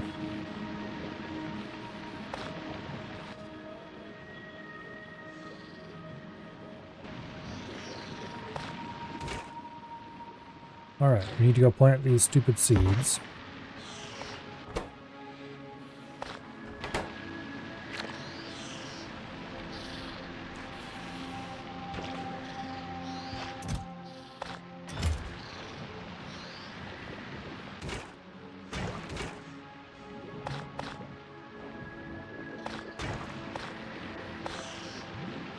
Okay. At least with this we can kind of get our iron production up.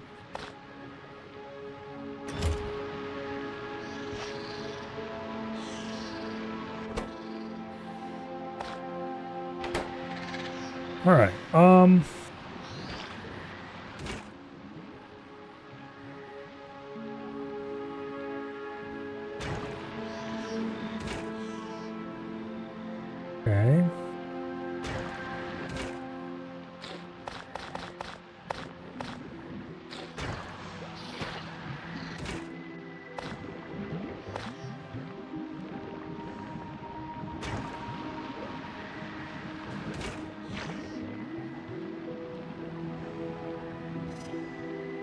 There should be...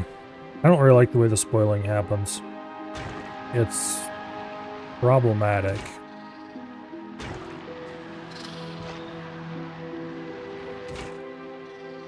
But I guess as long as the outside and the inside batches are of different age,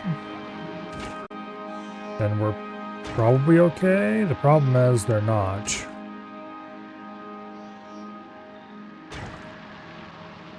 So we need much better control over this.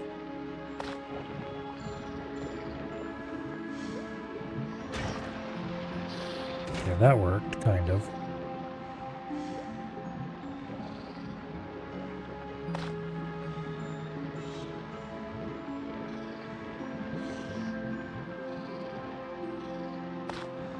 Let's get rid of this bioflux before it spoils on us. That's the whole reason why I was making iron bacteria anyway, was to get rid of bioflux. I need to find a relatively flat area of solid ground not too far away. Over here, I guess. That I can start building industry on.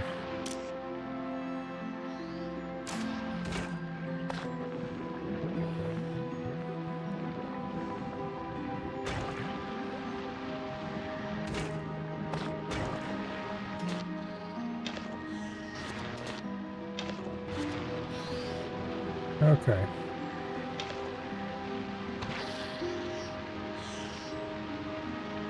Now.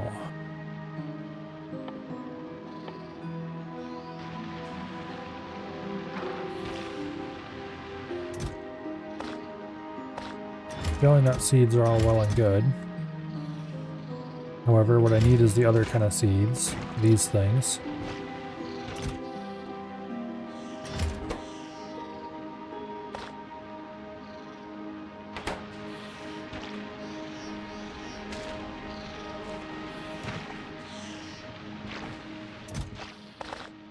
Okay, we have tons and tons of jelly nut fruit. That's a solved problem. It's the other fruit that are the problem.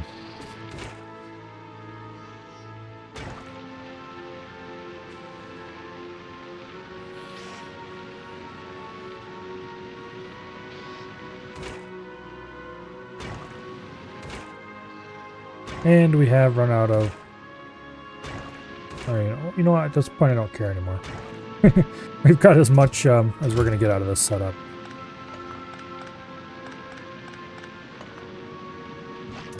Although it is a way to get rid of jelly.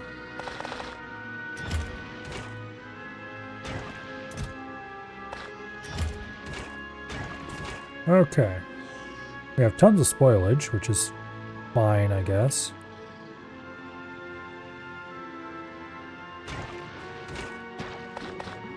Might as well process these to get more seeds. Let's go find ourselves some growing jelly nuts. Oh wait, Yukumomi. Which there's plenty right here. Just go and harvest them all. And let's turn them all in. To stuff.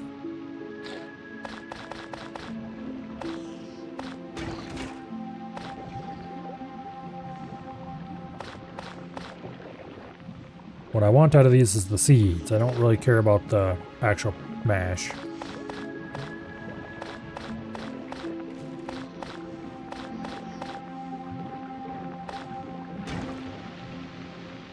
Because the fruit lasts a good long time.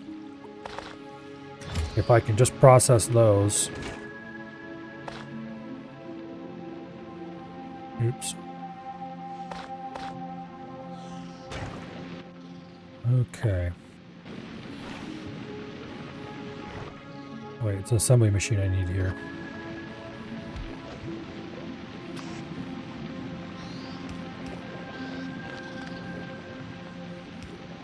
Okay.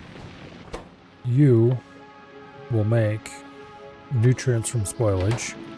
You will take fresh first, use filters, only nutrients. Okay, you will take, use filters, spoilage. Boom, into a chest. You use filters, blacklist. Actually, you know what? I don't care. Put the spoilage in there for all I care.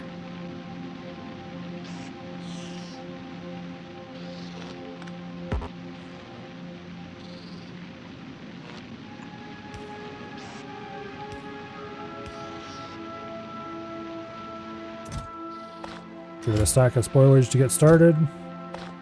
Give it all the spoilage that it could ever want.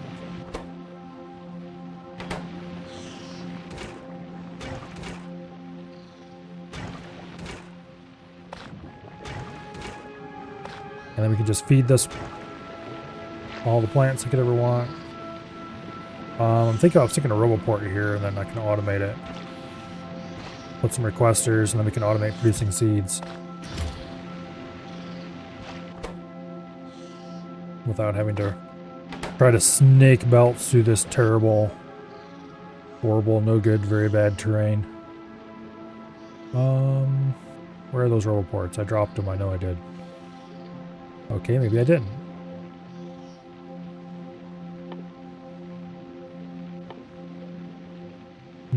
Okay, I must not have.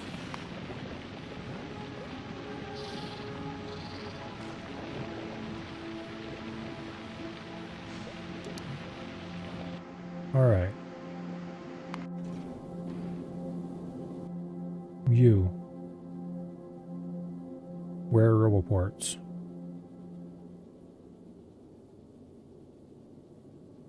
There they are. Drop them. I need them.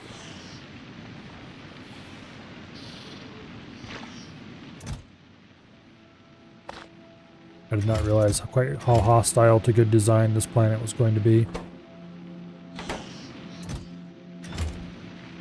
So the good news is we finally have a couple of machines that are producing their own stuff.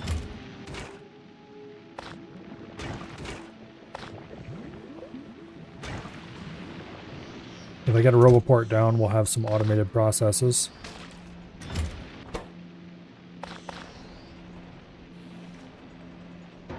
I'm actually going to start placing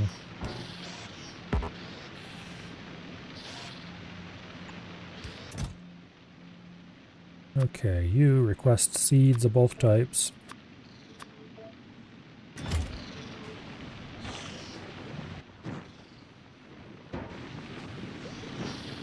I guess it's a good thing I brought this stuff along. I kind of brought it on a whim. I wasn't really planning to use robots. And yet, here we are. Okay, grab brains. And you grab pomegranates.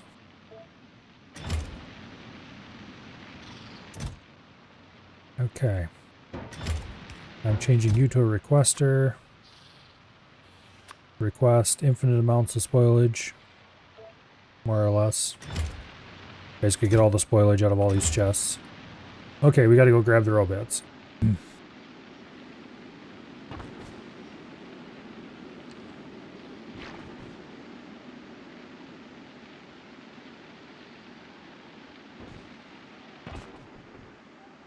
There's a lovely flat area to build up here, but it's way too far away from the actual farming area.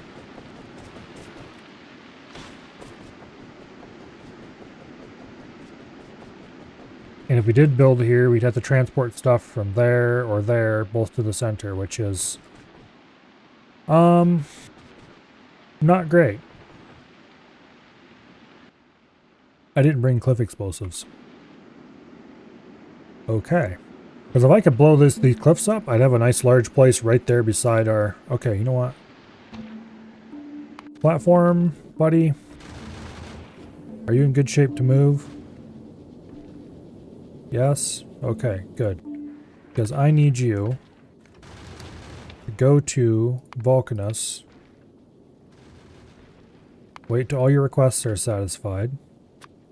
And your requests are going to be cliff explosives. At least 80 of them. And then when you're done with that, come here.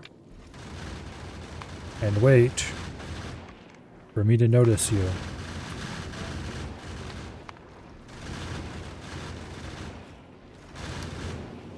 Okay. Now, Roboport.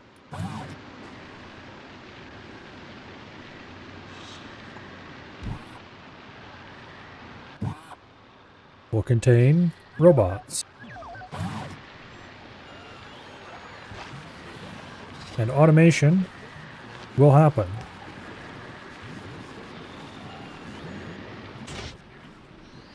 And we'll continue burning brains to power the whole thing.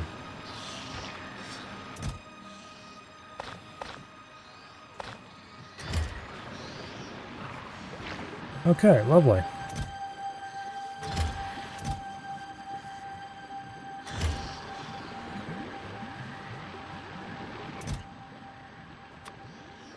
How much can this chest hold? Let's see. 2, 4, 6, 8 plus 1,000.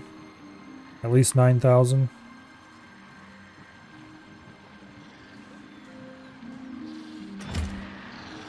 Alright, let's get all the spoilage into that chest so I don't have to deal with it elsewhere.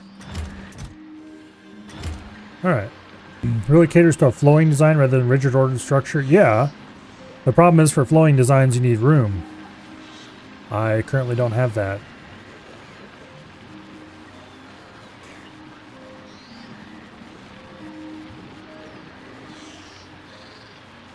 In this tiny little area. Okay, the problem is not that I don't know what I want to build. I know exactly what I want to build. I don't have the room to build it. That's not way too far away from this agricultural tower. Because I want to remain close to the agricultural tower.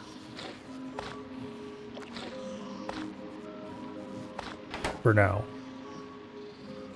Okay, I need nutrients.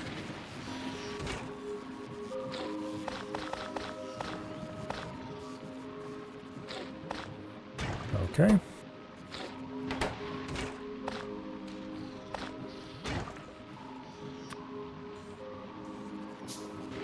I need more nutrients.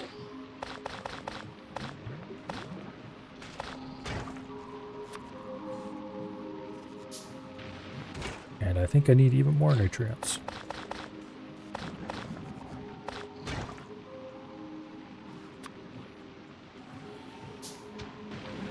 Okay. That gives us the ability to plant a good bit.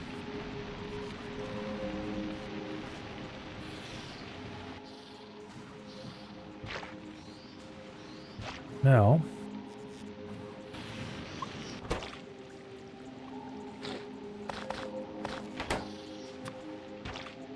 make another little patch for jelly nuts.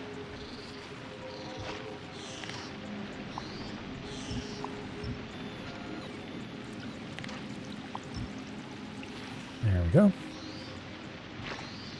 Okay, lovely.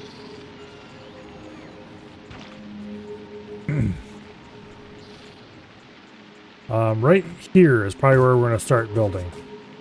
But it's kind of small, and I need cliff explosives.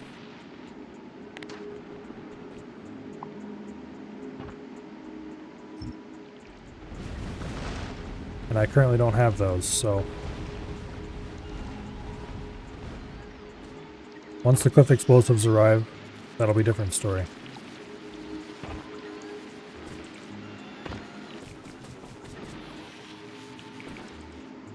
Need a requester chest for wood. Because I don't have a buffer chest. I don't think I can make a buffer chest. Can I? No, I cannot. I need things that I don't have available. Okay, requester chest for wood.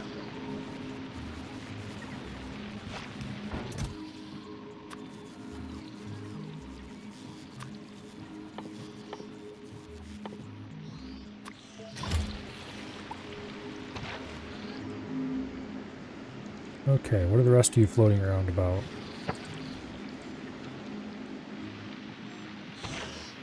Stone and jelly, okay.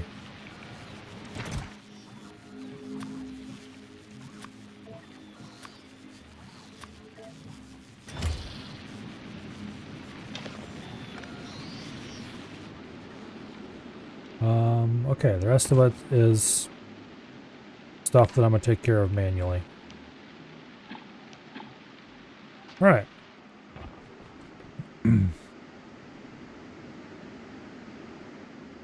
Jealous of my overlap. Biomes are very separate, nothing near growable together, so I end up with nice long belts separating between little farms from a central production spot.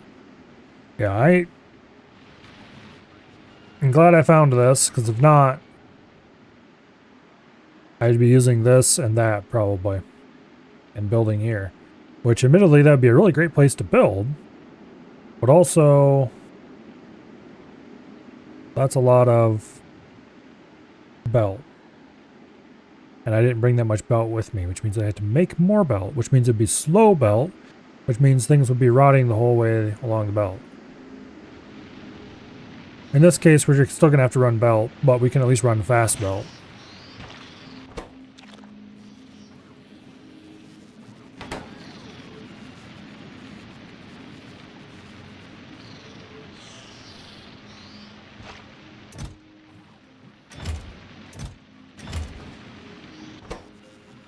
Okay.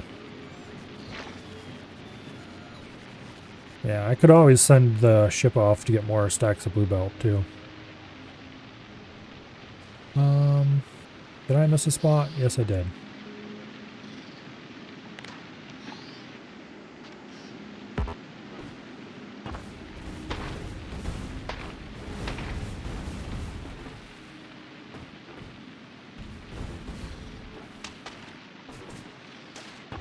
Cluster grenade trees. Okay. It certainly isn't going to be a very large farm, but... well... we'll do what we can with what we have. I guess when I need more space, I'll be able to more easily solve the distance problems. And it's not like we don't have lots of purple here and lots of green here. They're not that far apart. We can just deal with it.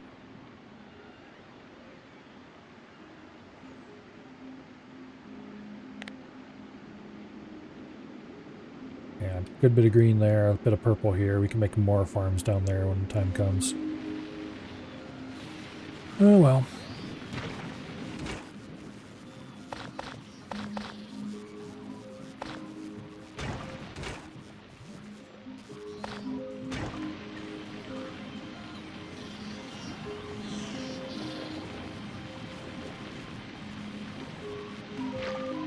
Oh, I see. We need input and output to the spoilage chest. Because if this stuff spoils in this slot, we need to pull it out so we can make more to replace it. Alright.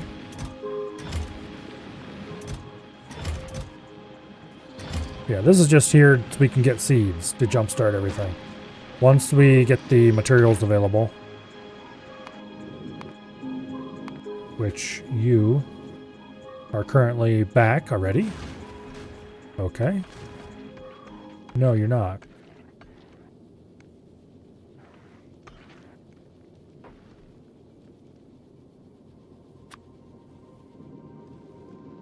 What happened to my request for cliff explosives?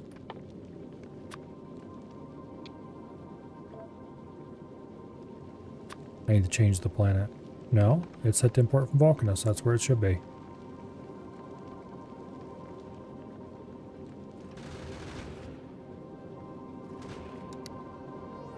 Whatever. Get going. Come back when you're done.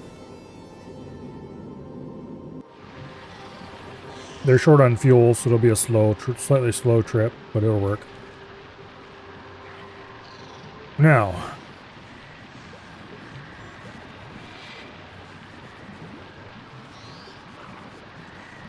let's take care of the problem on Navis.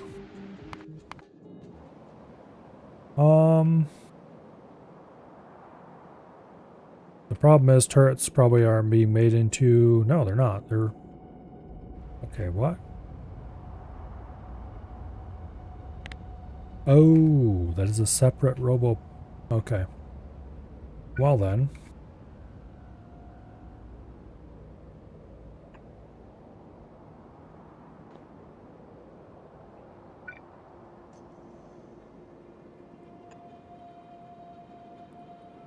Don't mind if I do.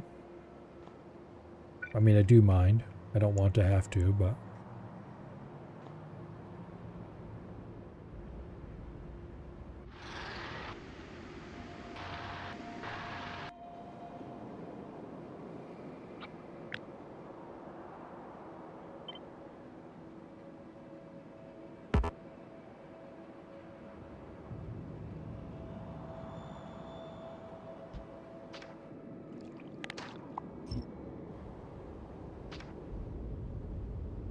Okay.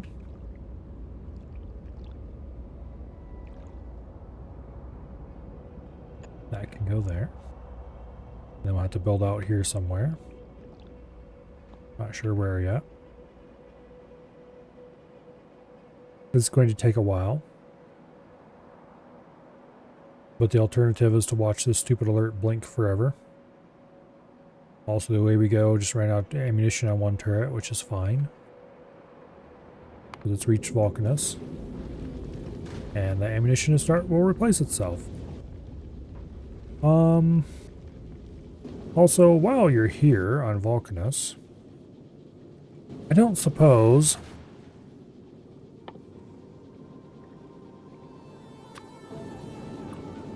you could upgrade those assembly machines, could you?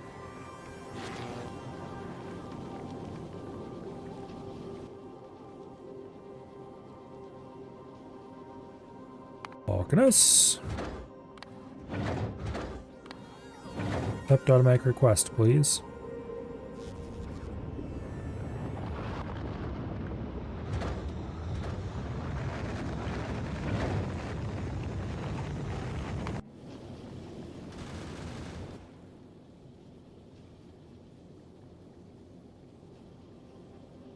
I hope it includes these requests into the all requests satisfied.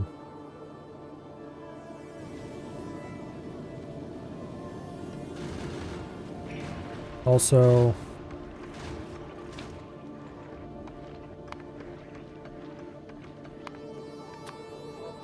I have changed my mind. I don't want this to leave immediately because it needs to get a little bit of rest time to rebuild its stuff. Because launching with no ammo on the belt is a bad idea.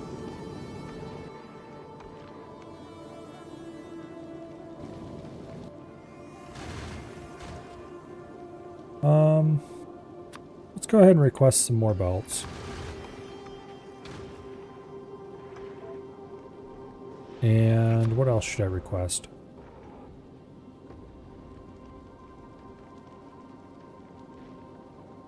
My needs aren't particularly great just yet.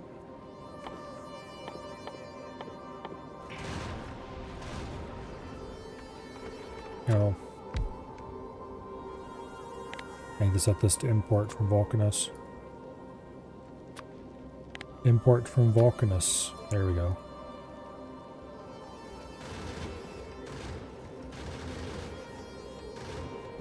Alright, we've upgraded our ammo production so we can produce ammo faster.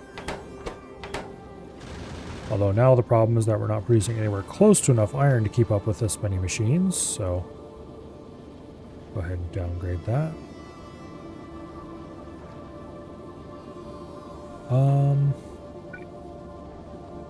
Can I wiggle another one of these in here?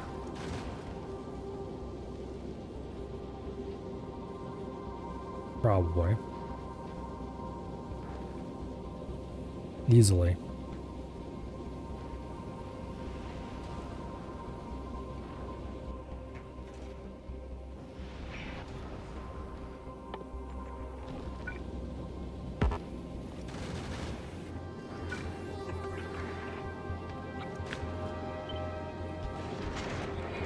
Okay.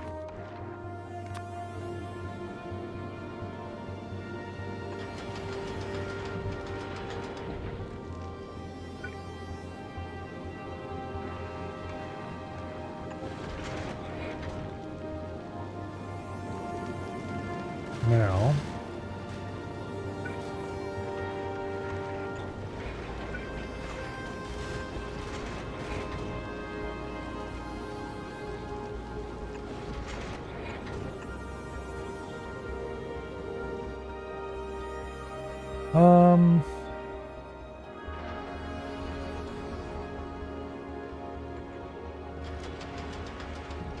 I'm going to have to change some stuff here.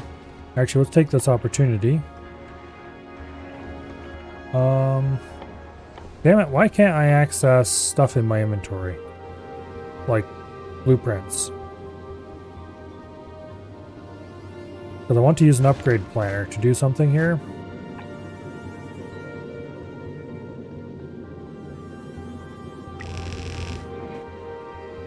I guess a basic upgrade planner will do well enough.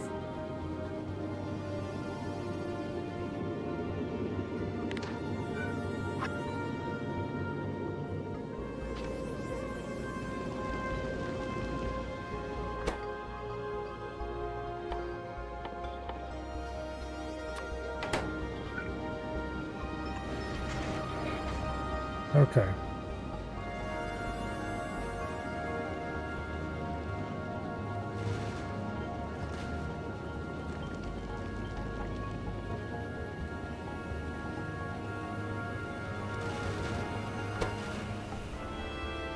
That'll work. Now.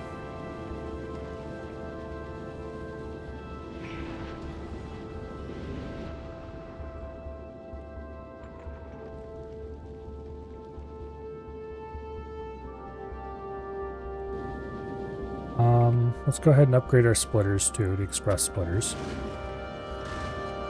Because it always just really annoys me when there's old ones still lurking about. And the same with the undergrounds.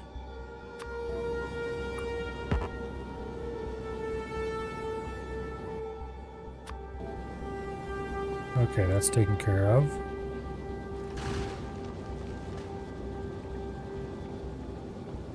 Anything else that needs upgrading around here? Not really.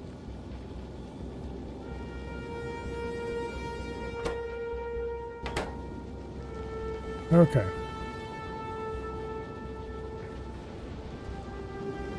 We're still not producing enough iron plates to keep up with this. Not even close. But it's better than it was.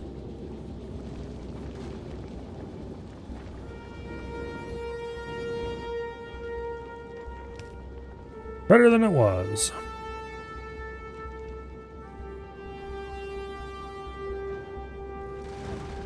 Drop the red belt crap.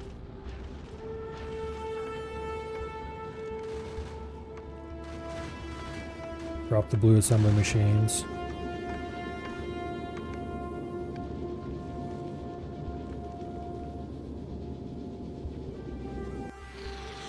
Alright, meanwhile,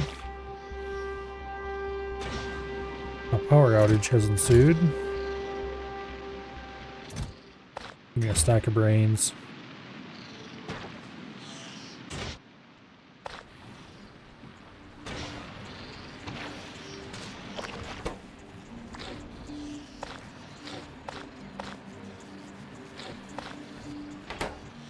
Okay, now I need nutrients.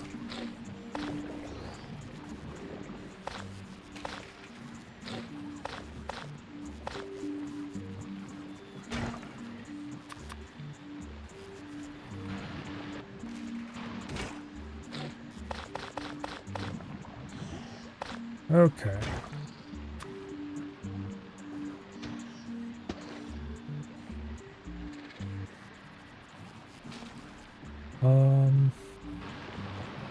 Yeah, I don't have an easy way to get more nutrients.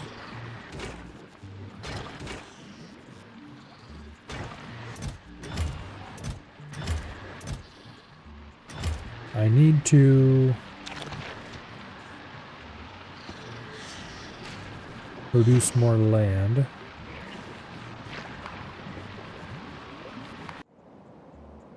Missing the entities for construction. Oh, that's because I never made it so that they could actually access landfill. Wait, really? I never hooked up the landfill?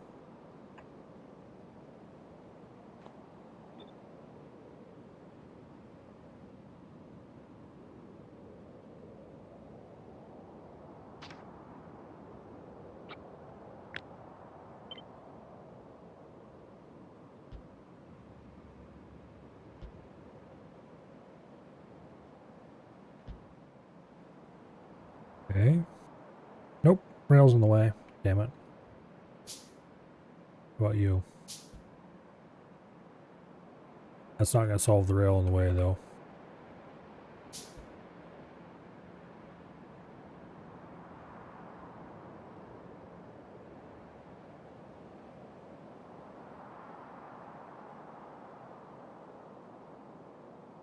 Alright. We'll worry about that when we can see what we're doing.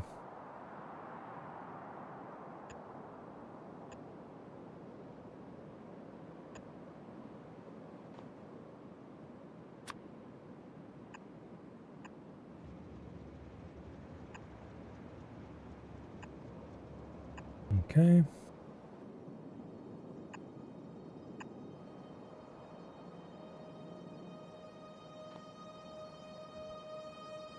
There should be bots on the way.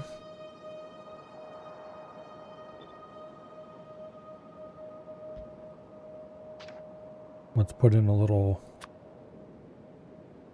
thing here. Get the bots on the way slightly faster.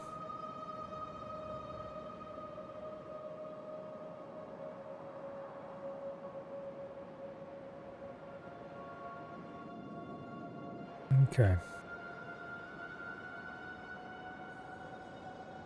Why is this not connected to that? Well, it connects anyway, but still. Oh well. Alright, anyway, these need to be changed to passive providers.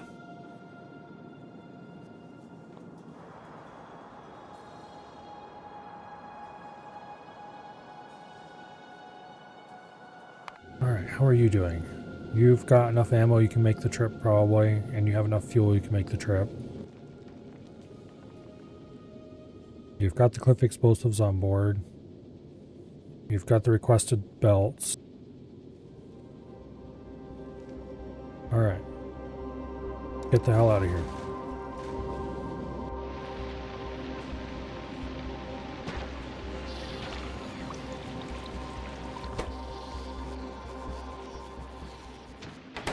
Now.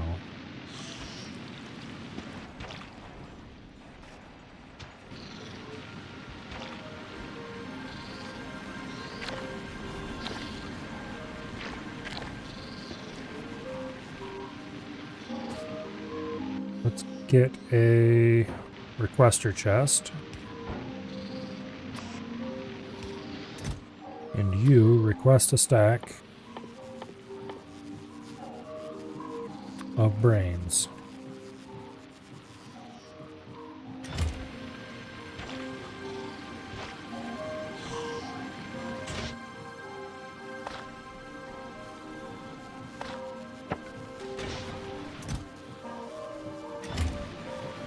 Alright, lovely.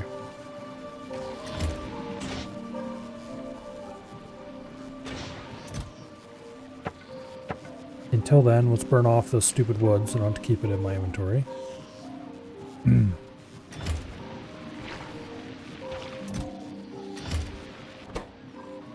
Lovely. The farm continues to grow.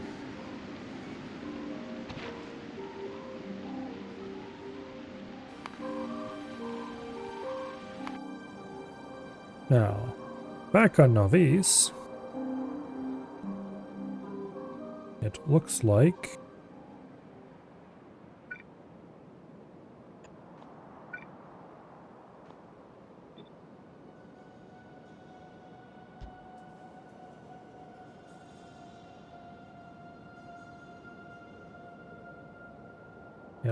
the next one wants to fall directly into the middle of the stuff, and we can't let that happen.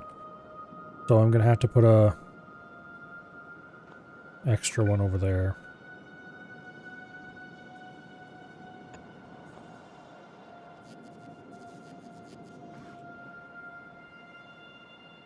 Okay. Once they get around to building these mess, then things should improve.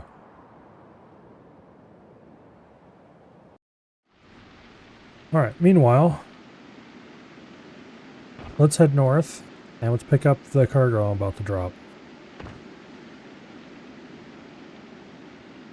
And that was the shrimp light, which ever since I fixed the timer after a power outage now shuts off at 10:50 instead of 11 o'clock, because it's not exactly the most precise timer in the world as far as setting it.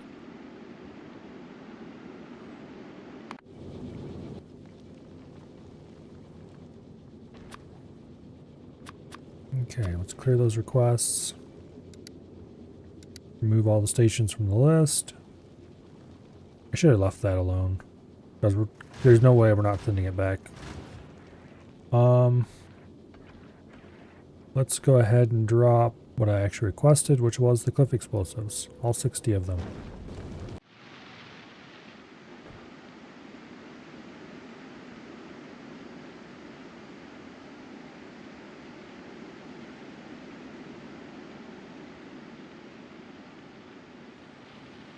There it is.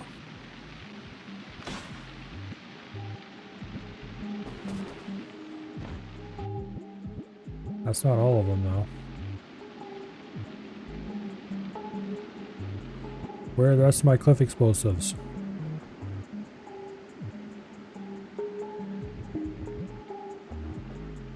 I ordered you to drop 60 of them.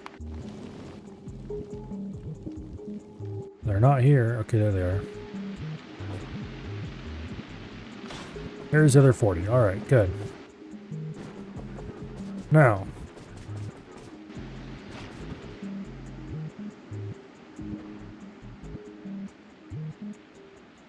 while these cliffs are all very cool and all and give an effect of the solid ground being a plateau, they're also darned inconvenient, so get out of my way.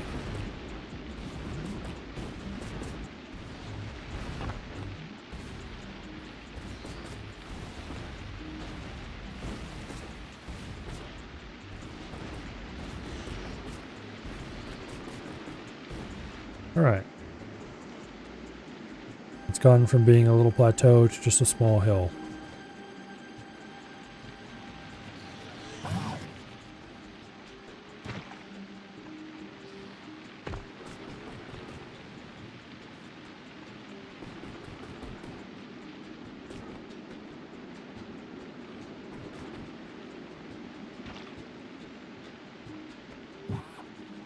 Okay.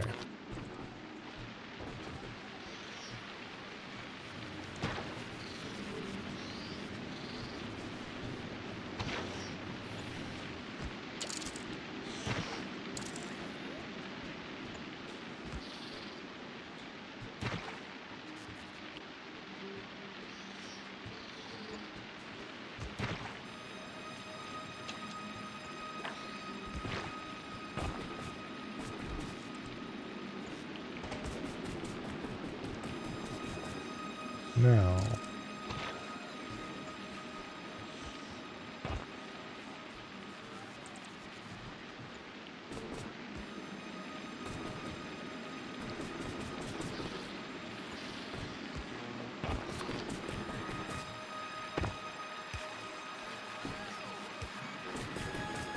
we'll hook up the last of these. That's probably a lot of power draw for what we've got here, but more importantly, the area is now covered with robot. Okay, you request wood. Get that cleaned up. So we'll feed our power on wooden brains. We are definitely not generating enough electricity anymore, though.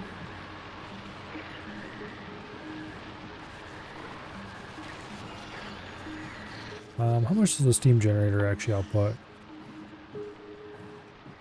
900 kilowatts. This outputs 1.8 megawatts. So it's generating exactly what a steam generator would generate from a boiler. Okay. Let's make another offshore pump. And let's set ourselves up a new power plant over here.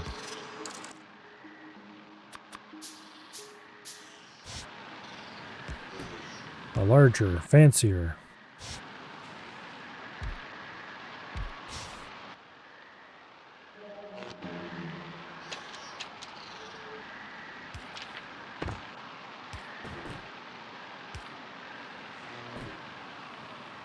Alright, now for fuel for this, I'm going to need to provide it with something. Let's see if I can figure out a good source of fuel. This consumes 6. Okay. Carbon is worth 2 megajoules, which isn't great. I swear it used to list all the raw materials in here. So you could just look at things to find out what there were.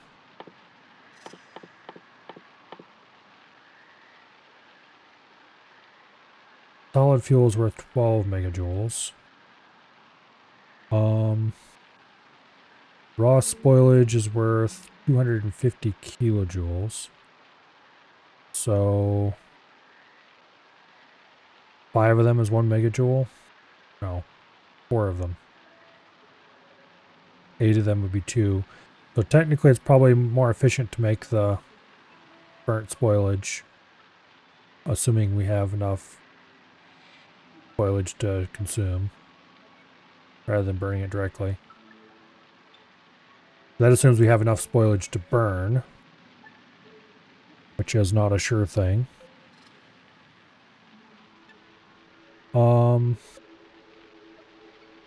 The actual fruit,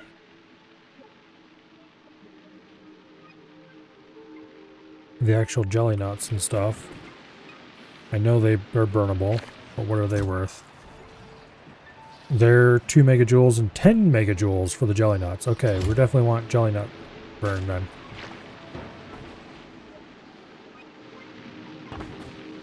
We're going to continue burning brains.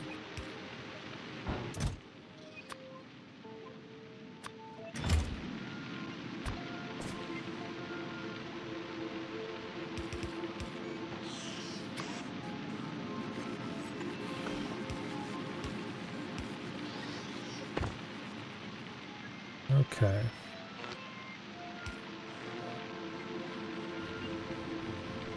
There we go. Now things run properly. I'm going to have to do that, which hurt a lot, but that's fixable. I'm going to have to make this so it recirculates them, though, and pulls spoilage off. Damn it, I don't have any of the stuff I need to make repair packs. Oh well, it's a Future Milo problem. Future Milo can worry about it. Current Milo is not going to worry about it at all.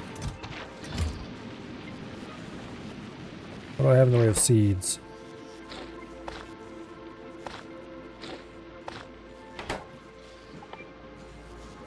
Okay, I need nutrients.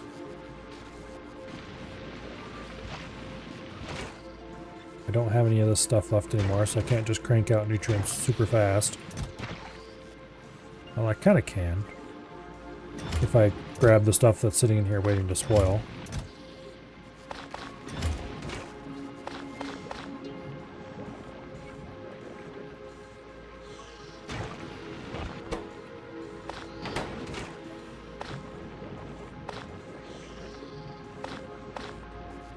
Okay.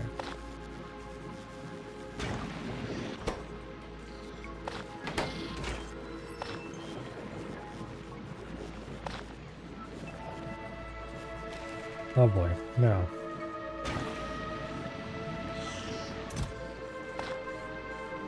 We're almost full up on spoilage. Well, I need to consume that faster then and do something else with it. So it's probably a good thing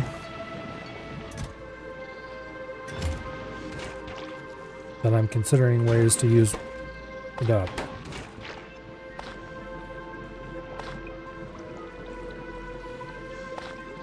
Probably Probably burn it as fuel or something.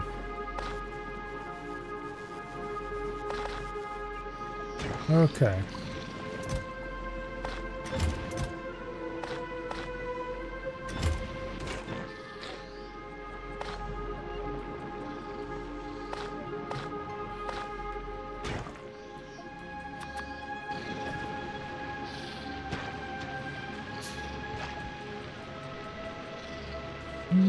Okay. We're out of jelly nut seeds, and that's a problem.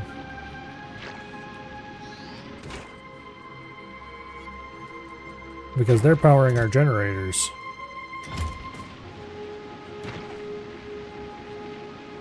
We're gonna have to go harvest more of them bastards, aren't we?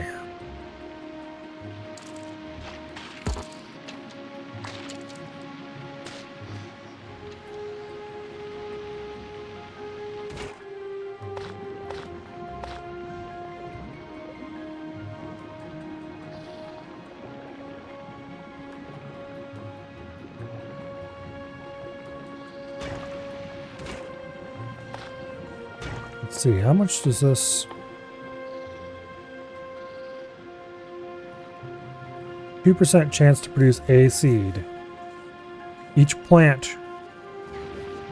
I don't like that at all. Because... there's actually a surprisingly high chance that we'll end up with no seeds at all available. But I think each plant produces 50 at max. Uh-oh. It stinks and they do like it. Attract a group of pentapods using spores. Get away from me.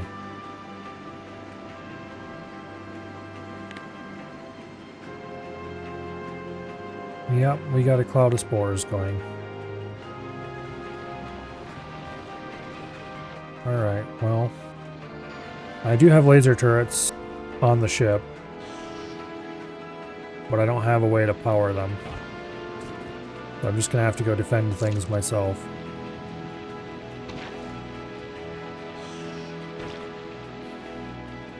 For now, though, the proper solution is you get the hell away from my stuff.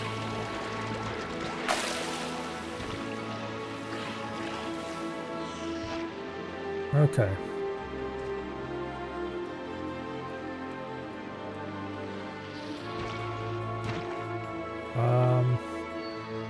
If I had any amount of iron, that would be one thing.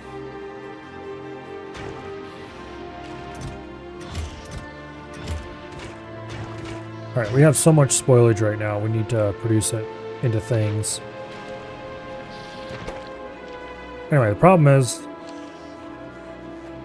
I think these only produce up to 15, or 50 I mean.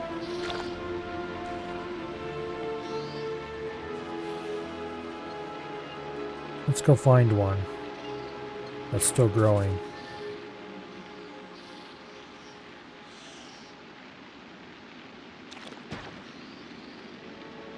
Collected resources 50, which means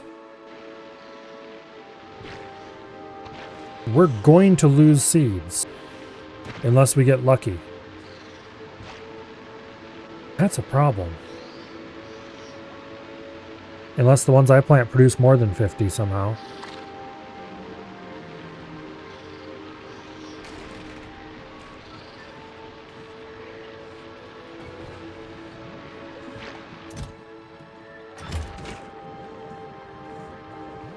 Because every stack of 50 should produce one seed.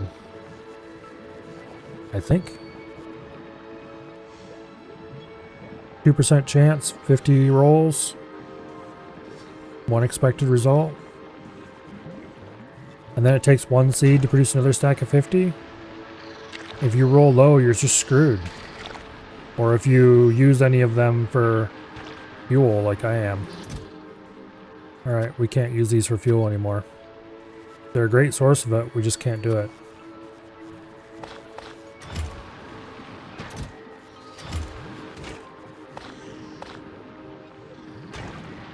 I'm going to have to set up a system to turn spoilage into actual fuel.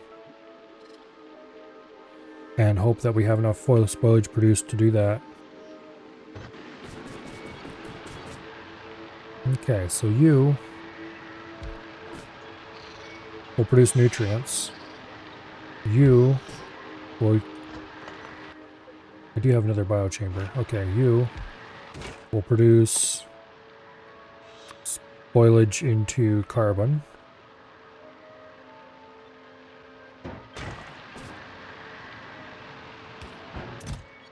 Okay, you will request spoilage.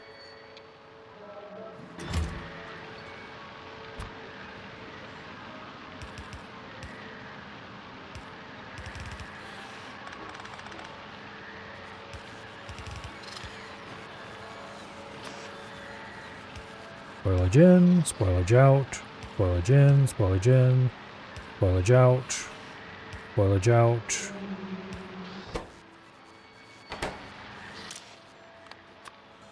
I'm going to quick set this up before I end, because I need to have it all set up or I'm going to completely forget what's going on. Okay, you have to do spoilage. You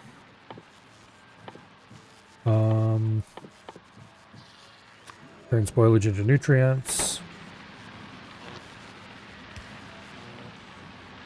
That should jumpstart this. You grab that.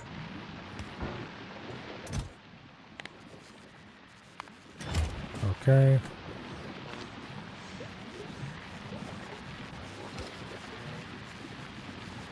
And then we need to change these to carbon.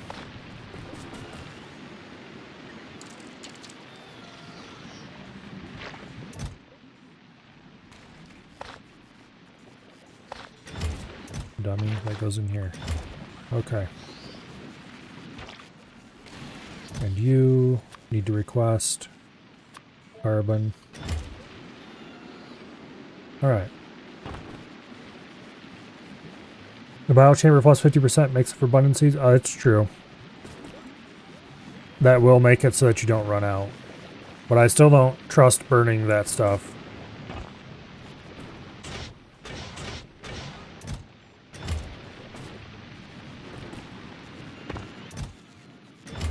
I'm going to burn carbon instead.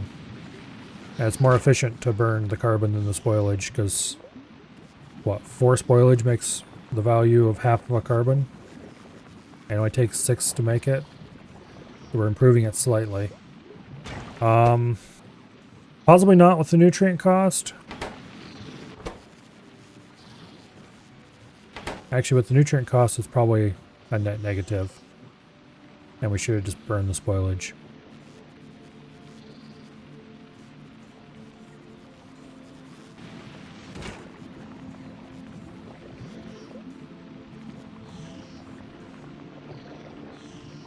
Let's see, how many nutrients does this produce? 1 nutrient. Okay. So it probably is a net negative. But it will consume spoilage, so I guess we'll see. Because we do have a ton of spoilage to consume. If we start running low on spoilage, then I'll start worrying about it.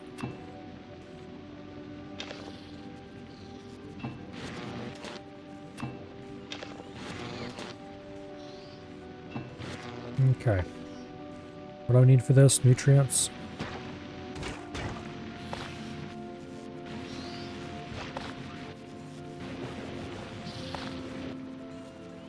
Make more biochambers.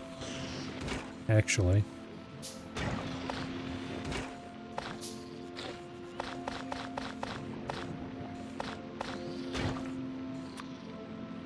Try to use these pentapod eggs up before they go bad. I need more iron.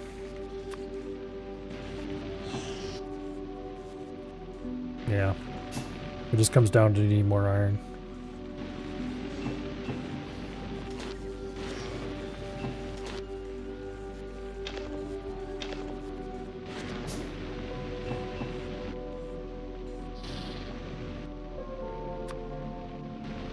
Okay.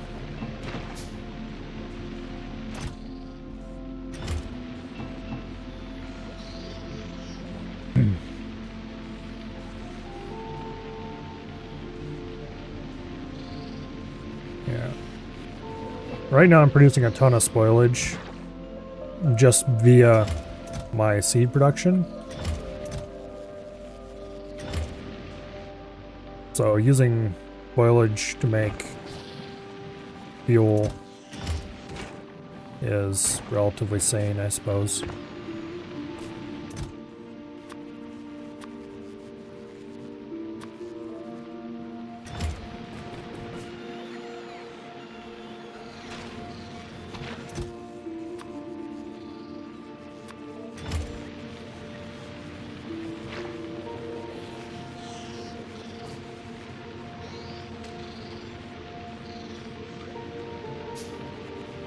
Okay, if you little flying fools could come deal with this, thank you.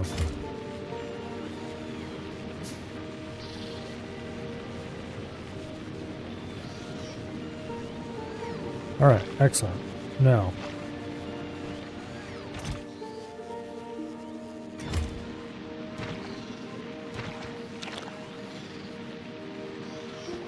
somehow that one missing a corner.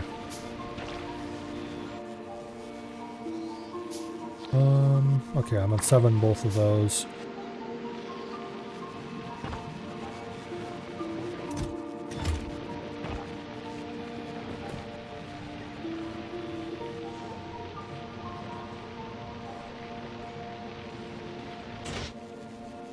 Hard to get enough spoilage into there.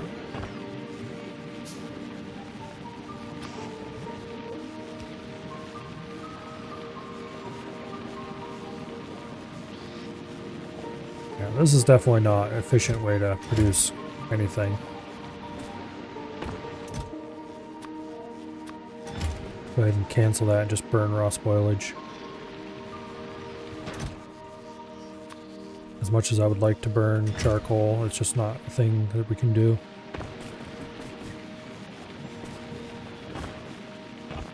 If we have a better source of nutrients, then it would probably be profitable. I could set up bioflux and then bioflux the nutrients and then mess around with that. But oh look.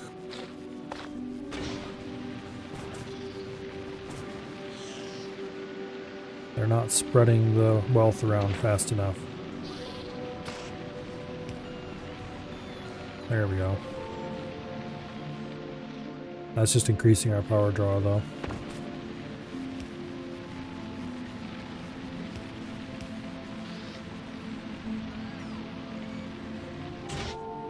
These things consume it so fast.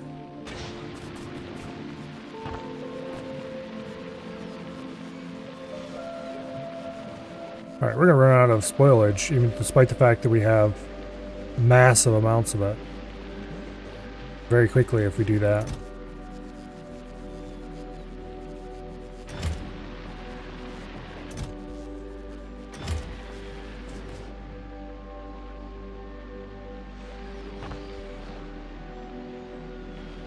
Yeah, well, that is a problem for future Milo.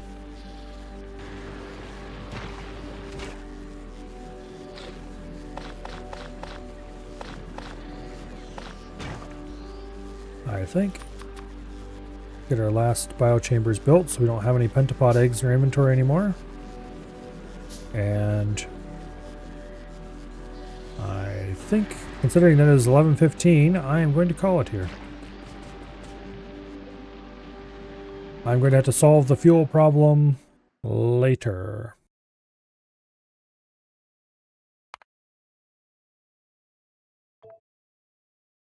Burning the jelly, whatever you call them, is probably what I'm going to have to do. But I need to figure out a way to make sure that I have enough seeds before we burn any of them. Because we were getting seed starved. I noticed. But anyway.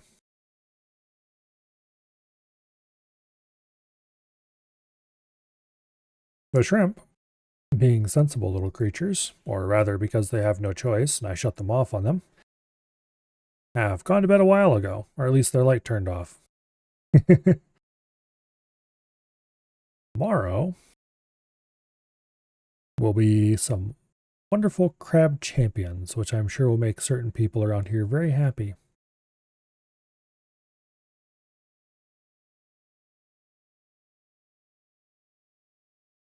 And then, of course, Tuesday will likely be more old school RuneScape leagues. I have unlocked a new relic since the last time I streamed him, and I have a whole bunch of fun and exciting things to do. Trying to get as much of the boring stuff done off stream as I can, and then we'll have slightly more interesting tasks, hopefully, for stream, which we'll probably do Tuesday and Wednesday, unless I suddenly discover a way to make Stalker run well, in which case we might do some of that instead.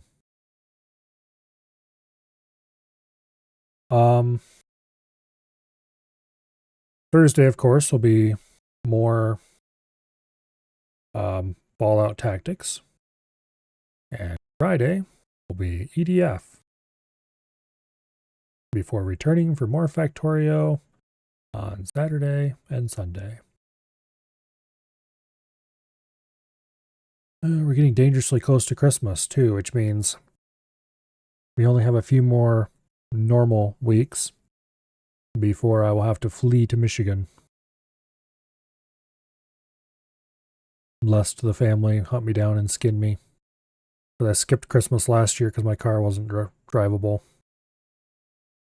If I skip Christmas again for the same reason, they're going to stop believing that it's not an accident. Anyway. Let's see. Is anyone streaming anything? Nope. Okay. That's about what I expected. Hopefully you all have an awesome night. And I will see you all later. Good night. And goodbye.